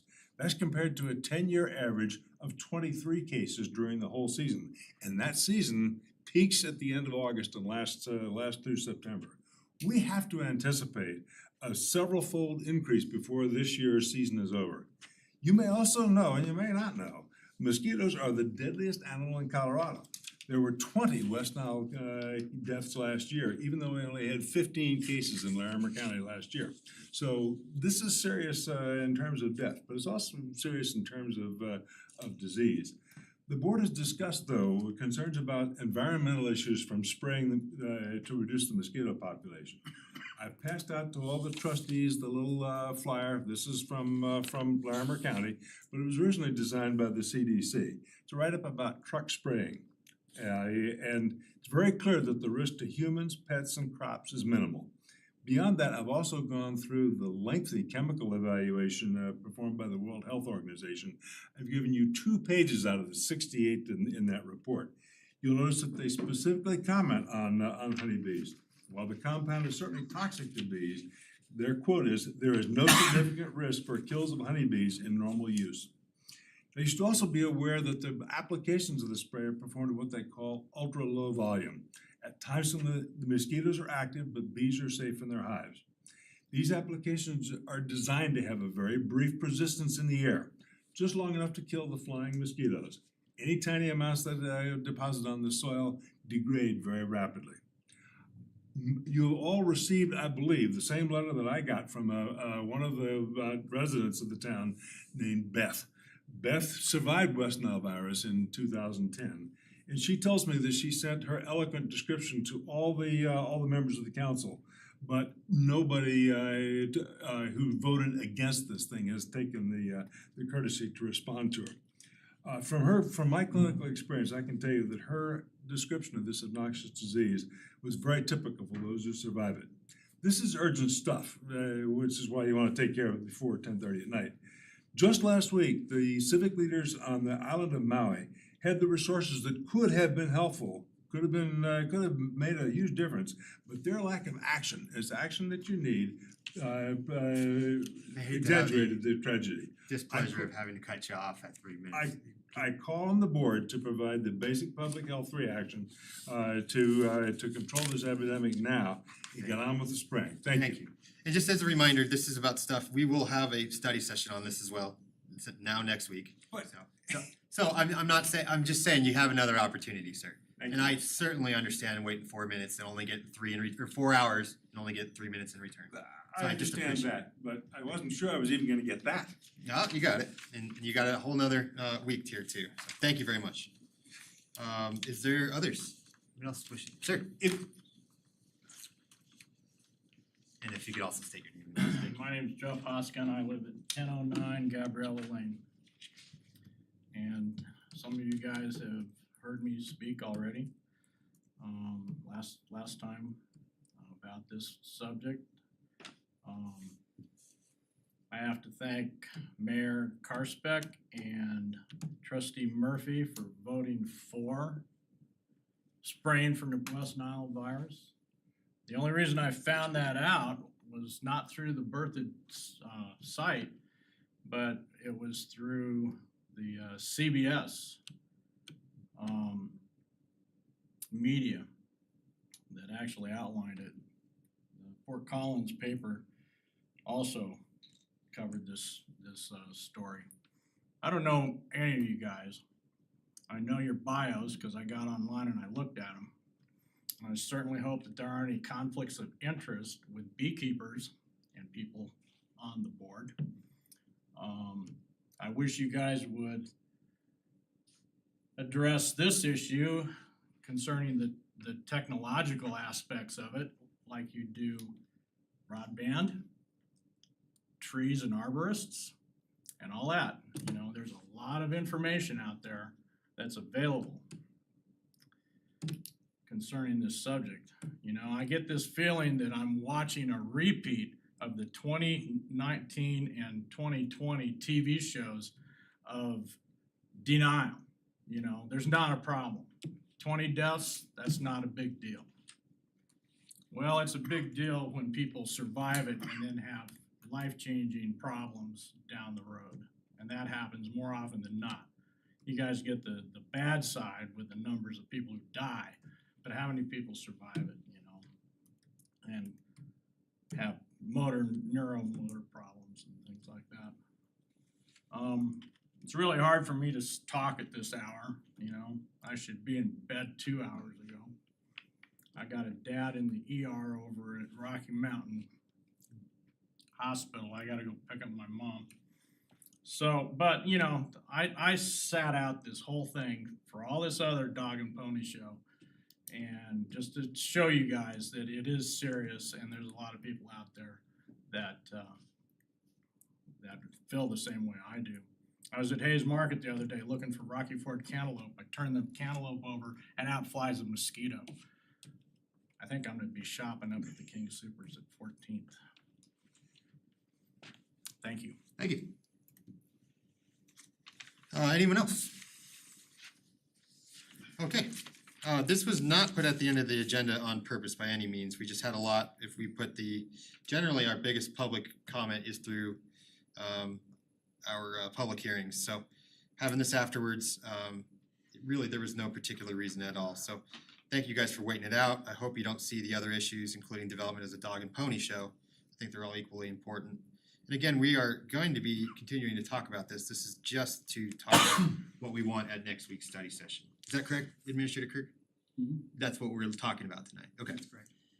So the discussion here tonight is, I guess Administrator Kirk's feedback is half and half. We've already heard from everyone. Let's just have the discussion. Another group wants to bring in some expertise. And I'm guessing that expertise would be Beth Conry, and then maybe I think I suggested the City of Boulder. Was that the ones that were suggested? I think the City of Boulder was mentioned. Yeah, I can't remember who did. It's probably you, maybe one. Oh, it doesn't matter. I guess, yeah, I'm trying to take some heat here, so no one else feels like they have to speak up. I think I also brought up, well, I didn't know in my email today, Chris, but previously it was maybe a CSU entomology team, but you know, I also got the feeling from kind of talking to the trustees that maybe some of us just we're kind of informationed out. So I think we just gotta have a hard conversation next Tuesday on what that leads. I think, in my opinion, Trustee Sorcelli had an idea of putting it on the ballot. That should certainly be a discussion topic if you still believe that for next Tuesday as an option. Well, and yeah, I think to expand on that, I feel overly influxed by information of all the last several years and taking it all to heart. But I really want to hear from my peers because I think everyone on this board has different perspectives, and we have all missed different meetings over the course of the last couple months while this issue became big and when that vector index trigger point happened. We haven't all been together to have consensus or have just a round table. And so just selfishly, I would love to have that kind of round table discussion with the information that we all have and be able to hash out a true policy that we can really stand on and the community can stand on and know we're gonna act on it and it's justifiable. And maybe that policy is something that says we go to voters, there's gonna be an election in April. Maybe we go to voters and ask them to make this decision, whether we spray or not to spray, and decide that as a town. And that's just one of those things I would like to hash out as a board in just a more forum setting, so that we can talk through all of the pros and cons, because I know all of us feel heavily that it's a hard thing no matter what. And so it'd be nice to just kind of work through that as a group. And I would appreciate not to have too many outside factors in that meeting, just personally, just so that we can have room to think and speak freely without feeling like we have to make any particular group happy. We're really just trying to flesh out the pros and cons. Okay, so that's a reason, outside professionals. Too many of those would, yeah. It would be intense. I'm not gonna say no, but Yeah. preference think you got a wise, point. it'd be nice to have a conversation. So one of the options on Tuesday, if that's all right with the board, would be just a ballot option, just to have a conversation, okay. How do you feel, Trustee Murphy, about outside professionals? Or to the limit? You know, I brought up that I was very happy to hear from Larimer County Health. I think they've been excellent through this whole thing. I was really appreciative that staff sent out the prior meeting from, I believe, 2018, and that discussion where we hosted, what's her face from Bolton, I believe. Rayla Abernathy? Yeah, that was very helpful. The only people we haven't heard from that I might enjoy hearing from, I don't know if this is necessary, but CSU entomologists, I think, would be helpful to the discussion. But aside from that, yeah, I'm really hoping to hash something out that we can all stand behind and stuff. And work on something that makes sense, I guess. Okay, potentially CSU entomology. Trustee Ayers? No, I agree with that. I understand that there's sort of information overload. I'm newer, so I only caught businesses is helpful. But I also agree that we need to make a decision one way or another. And I think it's a non-issue that we have a meeting next week to sort of solidify what we want to decide and when we're gonna decide it. If that turns into a ballot initiative from those discussions, fine. If it turns into policy changes one way or another, fine. But I agree that we need to have everybody in the room, and I'm guilty of that, right? Have everybody in the you room don't to need to have apologize. You guys are that busy. conversation so that we can have Okay, Trustee Hardy? Yeah, definitely think having this study session next week would be fine. I'd definitely like to have more representation of experts from the other side. We've been having this stuff thrown down our throats from just Tom Gonzalez from one side. And being a beekeeper is not a conflict of interest, no more than being a doctor has a conflict of interest on health benefits. So, just to put that back out there. But if anything, I've got good information from being a beekeeper, so I don't think that's a conflict of interest, but that's squared. If anything, I've got information that I can share. There's been lots of studies done through beekeeping organizations. So just trying to, I understand your passion, Trustee Hardy, just trying to keep it on topic, would a CSU But I think we entomologist, just hear from the other sides. would a CSU entomologist be considered the other side to you? CS entomologist would give a balanced theme on ecosystems and how it affects our ecosystems. Okay, cool. Beth Conray, who's part of the Pollinator Action Network, who does most national and worldwide studies on chemical usage in our ecosystems. Okay. So yeah. Mayor Pro Tem, is that, okay. Mayor Pro Yeah, Tem? I just think we just need more balanced information. It just seems like it's been very one-sided. Sadly, next week does not work for me. I got other plans going. I'm sorry, but I know I'm just horrible. No, but I'm totally on board with, I think, a ballot initiative. Otherwise, we have tons and tons and tons of information from previous meetings we can peruse through, but I think a ballot initiative would be a good idea. Okay, well, I got nothing to add. I think, I was worried about CSU entomology being kind of considered one side, but I think it is really I'm happy to hear that everyone's kind of accepting of that, and thank you. I didn't know that was your idea, but I think it's a great neutral source. And I do think a ballot initiative isn't out of the question. I got called in 2016 by a guy, Bob Kennard, a former trustee, saying, you need to put this on the ballot. And there might have been some wisdom to that. So I think these two options would be great. Just have a ballot, I guess that's just an option. And then CSU entomology. Yeah, we'll see if we can find someone who might be available. I mean, next week is short notice, so Short notice, yeah. we did have the director of the lab that does, but that's microbiology and pathology, not entomology. So I would assume there might be a little different. I would guess they'd have maybe a little different perspective, but we'll reach out and see who we can talk to. Cool. Well, that was relatively painless. Does that work for everyone? So are we still We'll be planning down- to do we'll be next down Tuesday? Mayor Pro Tem, yeah. Without Mayor Pro Tem Grace, He's gonna change his plans. We're gonna make, Did you No- bring no up the pressure. wife? I'll call. Alright. She's scarier than I am. Bring her wine. Okay, well, that concludes our regular agenda items tonight. We can move on to reports. We'll start off with trustee Hardy.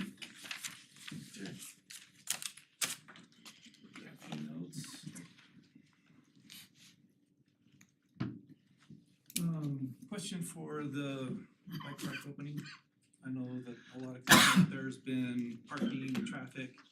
Has there been any consideration of running the BATS buses from like the rec center or some other part of town to shuttle people out there so that we don't have a lot of car traffic? Just for the opening? And encouraging bike traffic, and do we have bike racks for our BATS buses so that if people wanted to, they could put their bike on the bus and haul it out there? I don't think we have bike racks for the BATS buses. Typically, our clientele doesn't ride bikes, so it's never been something we really thought about before, I don't think.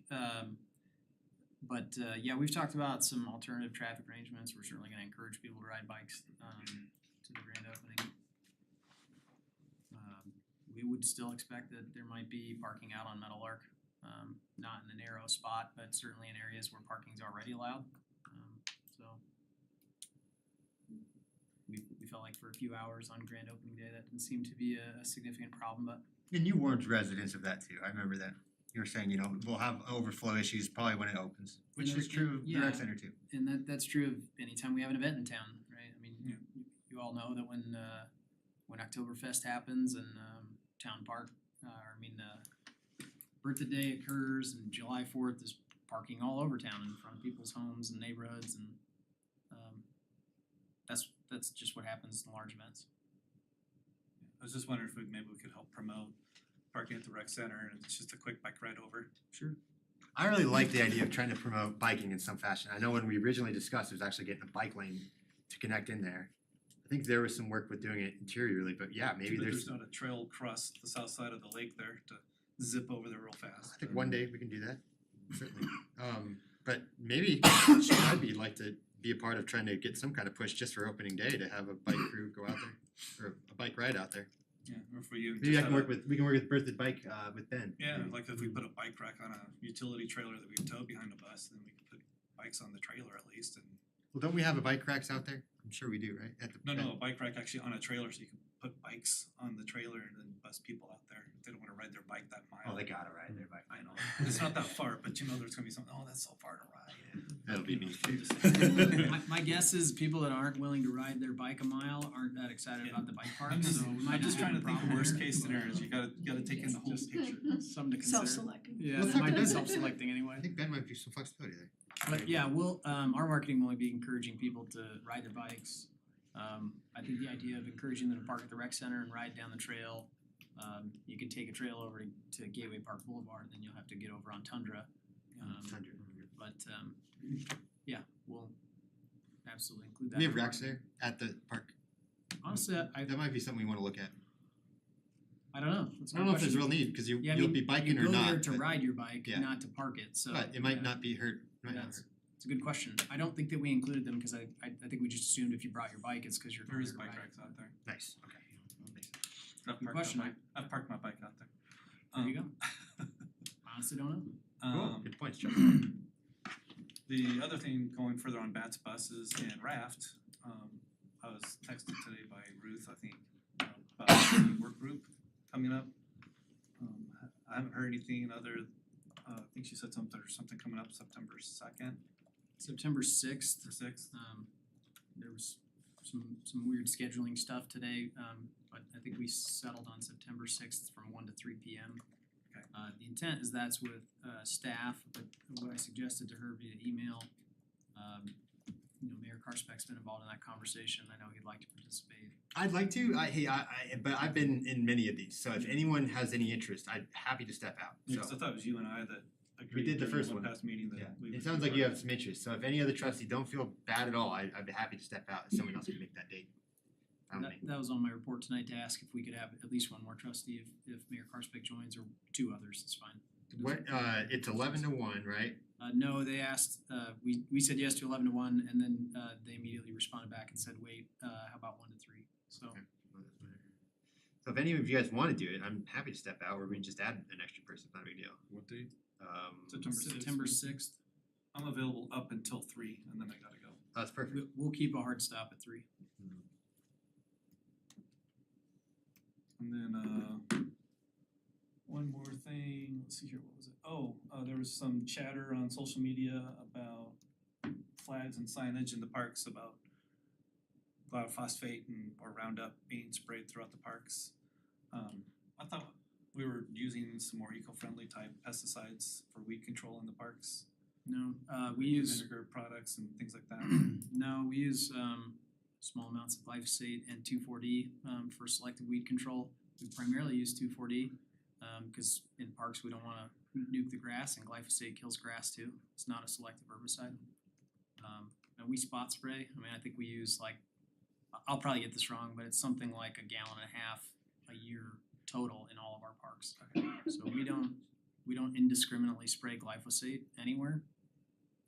And we spot treat with 2,4-D.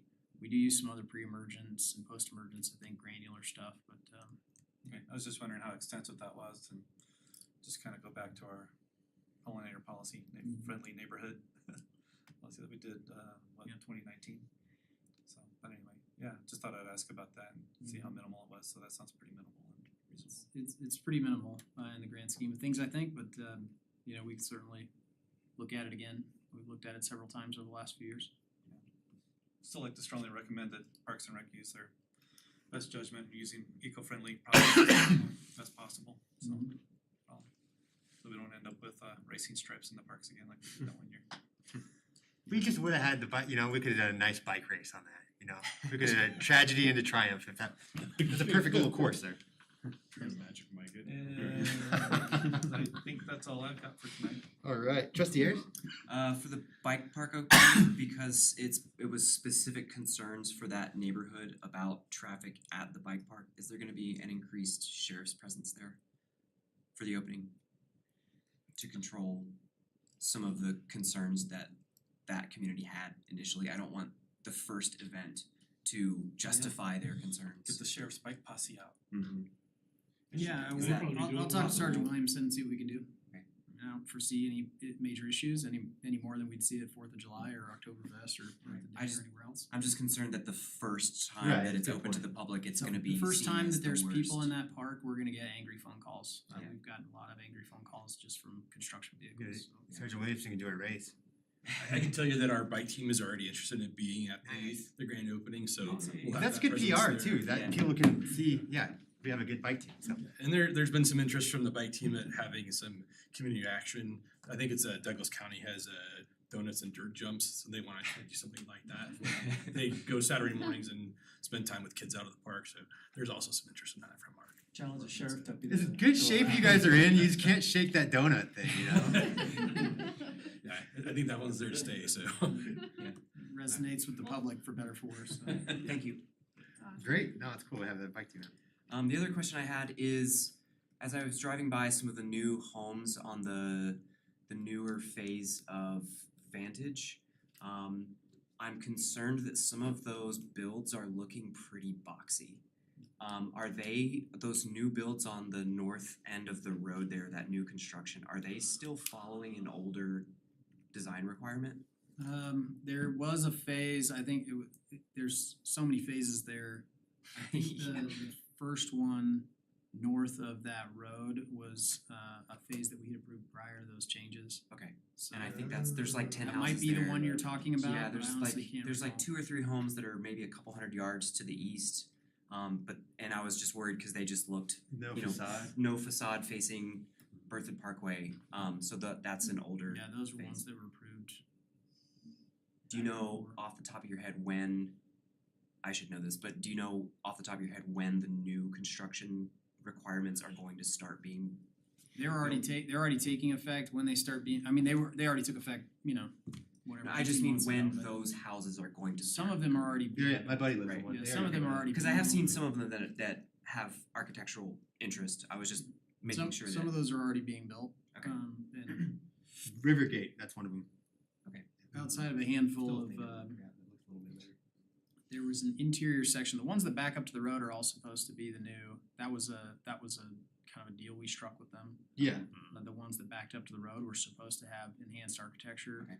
Some of that was just enhanced stonework because we'd already approved some of those other design concepts, and better porches. And then as the development. They look noticeably better, so thank Yeah, you. they are, Yeah. I mean, in a lot of cases, they're much better. Yeah. But yeah, beyond that phase, excuse me, all of our new guidelines apply.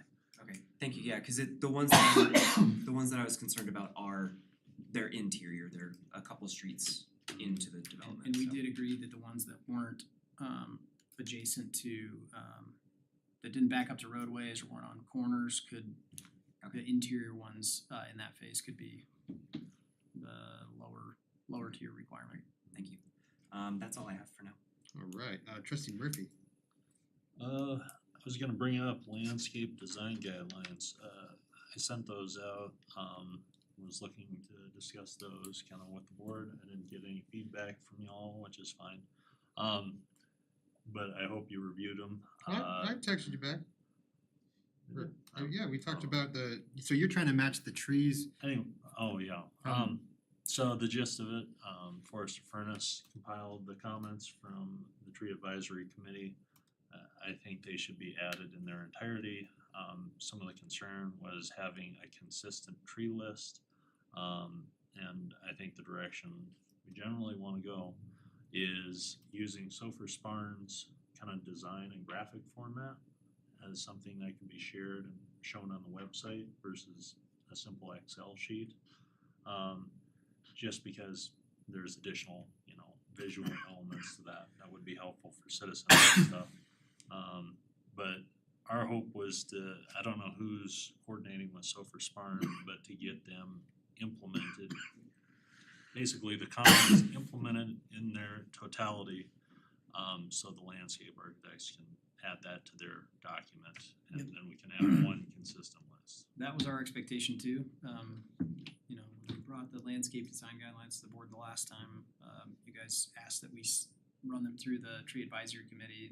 Our intent was to incorporate their comments into the final document. So we're working on some other things about maybe even some enhanced, fire mitigation kind of landscaping requirements, things like that. So we're working through a few kind of final changes, but yes, we expect to include the tree advisory committee's recommendations into the document. No, that sounds great. Otherwise, I think we're pretty much ready to go on them when they come back next time around. So really appreciate taking another stab at them. So I think they're gonna turn out better because of it. So that's all I've got right now. Trustee Zorich. I just wanted to say thank you for the emergency communications plan and the additional notes on there to include elected officials in training, in annual training, or at least offering it to them to understand how to operate in emergency situations with first responders. That's just a massive win. So I just wanna thank staff for completing that huge project. It's been years in the making and a major goal of mine to see for the community, and I'm glad we have that in place, so thank you. Awesome. Mayor Pro Tem Grace. So I'm looking at email. So concert is Sunday, for those of you with tickets. For those of you in the audience, they always saw it within an hour, so don't feel bad. Right. Gotta be You honest. just hang out on the front lawn, you just hear the music. No, I'm reading an email, essentially questions that I think staff would have. Essentially, Bermuda along Pyramid Peak, there's sprinklers in that park area. Essentially, the question is if there's rocks in kind of that tree lawn area, does that need irrigation as well, or can we put rocks in the tree lawn area? Pyramid Peak. Yeah, Picture where yeah, that's at. Bermuda Avenue along Pyramid Peak, is what I'm reading. Was that Lynn's email? Say that one more time, I'm sorry. So there's gravel in the tree lawn area? No? Sorry, my question is being channeled through Lynn. I think Lynn would have a better way of explaining this.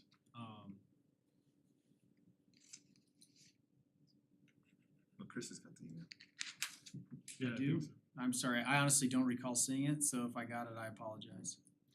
Was it from Lynn? Was it from Yes. you? Yeah, I didn't CC you, I'm sorry. Yeah, that's okay. I was gonna say, I didn't think I saw it, so. No. Most of us have rock on our tree lawns, why not here also?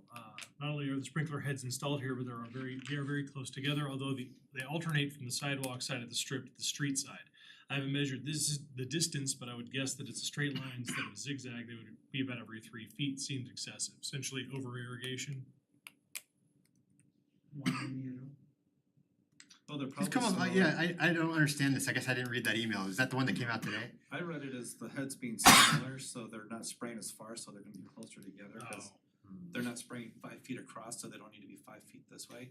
They're only spraying 2 feet across, so they need to be every 2 feet this way. Oh, right, Would be my guess as to why there's so many heads, okay, yeah. at least from designing my landscaping, that's what I had to do on one of my plots. I gotcha, okay, yeah. So I guess frequency of, Oh, I'm sorry. We're talking about in Fickle Farm. yes, I was looking at Peak View because I forgot that Pyramid Peak continues south across 56 now. Sorry, I was confused about what we were talking about. gotcha. Maybe Lynn, if you could just forward me the email, we'll take a look at it and get back to you. Okay. Okay, well, there's that. There's a second one in there, but I'll leave that one for you. I'll forward you the email, so I don't illegally. reports. I guess standard questions, mountain railroad crossing, No word. no word? Is there any manager I can start talking to and, They told us they budgeted the money and they'll do it when they're ready. But they have allocated money to fix the crossing. And then they have to deal with CDOT and then, Now it's actually CDOT that will be doing the work. oh, They're the ones that allocated the money and they have to go through the railroad processes and then they do not want our participation. so is it CDOT that's being a jerk about it, or is it the railroad that's being a jerk about it at the moment? I don't know. I don't Okay. wanna know make there- assumptions. There's plenty of blame to go around, I'm not saying one's better. I'm it's just- like the Just slow, shake your fist at the Yeah, trains you as they know, go by. I'll yell, yeah. it's like the slow bike race at Sturgis. Oh my god, yeah. Uh-huh. Yeah, it was that, and then the railroad crossing of Spartan. We did get comments back from BNSF last week Mhm. on our revised plan set. I haven't met with the engineers yet. I don't know what those comments looked like. There was some confusion because they sent us 2 sets of comments dated separately, and so I think they worked all that out at the end of last week about what are we actually supposed to be paying attention to. Okay. So the engineering team just needs to review those, and then we'll get together and go over them and make any revisions that are necessary, and then I would hope and expect it would be done at that point. That's our second round of review. Okay. And then last one, that left turn signal at 287 and Brooklyn Parkway, as you're going southbound, is CDOT gonna get to that? I don't know. We have talked to them about it, so. Okay. Okay, that's it. I have no reports. Staff. Nothing else from me that we haven't already talked about tonight. All But right, if I have counsel. some, I'll shoot you via email. I have nothing, Your Honor. All right, thank you everyone for your time. I'm gonna adjourn the meeting.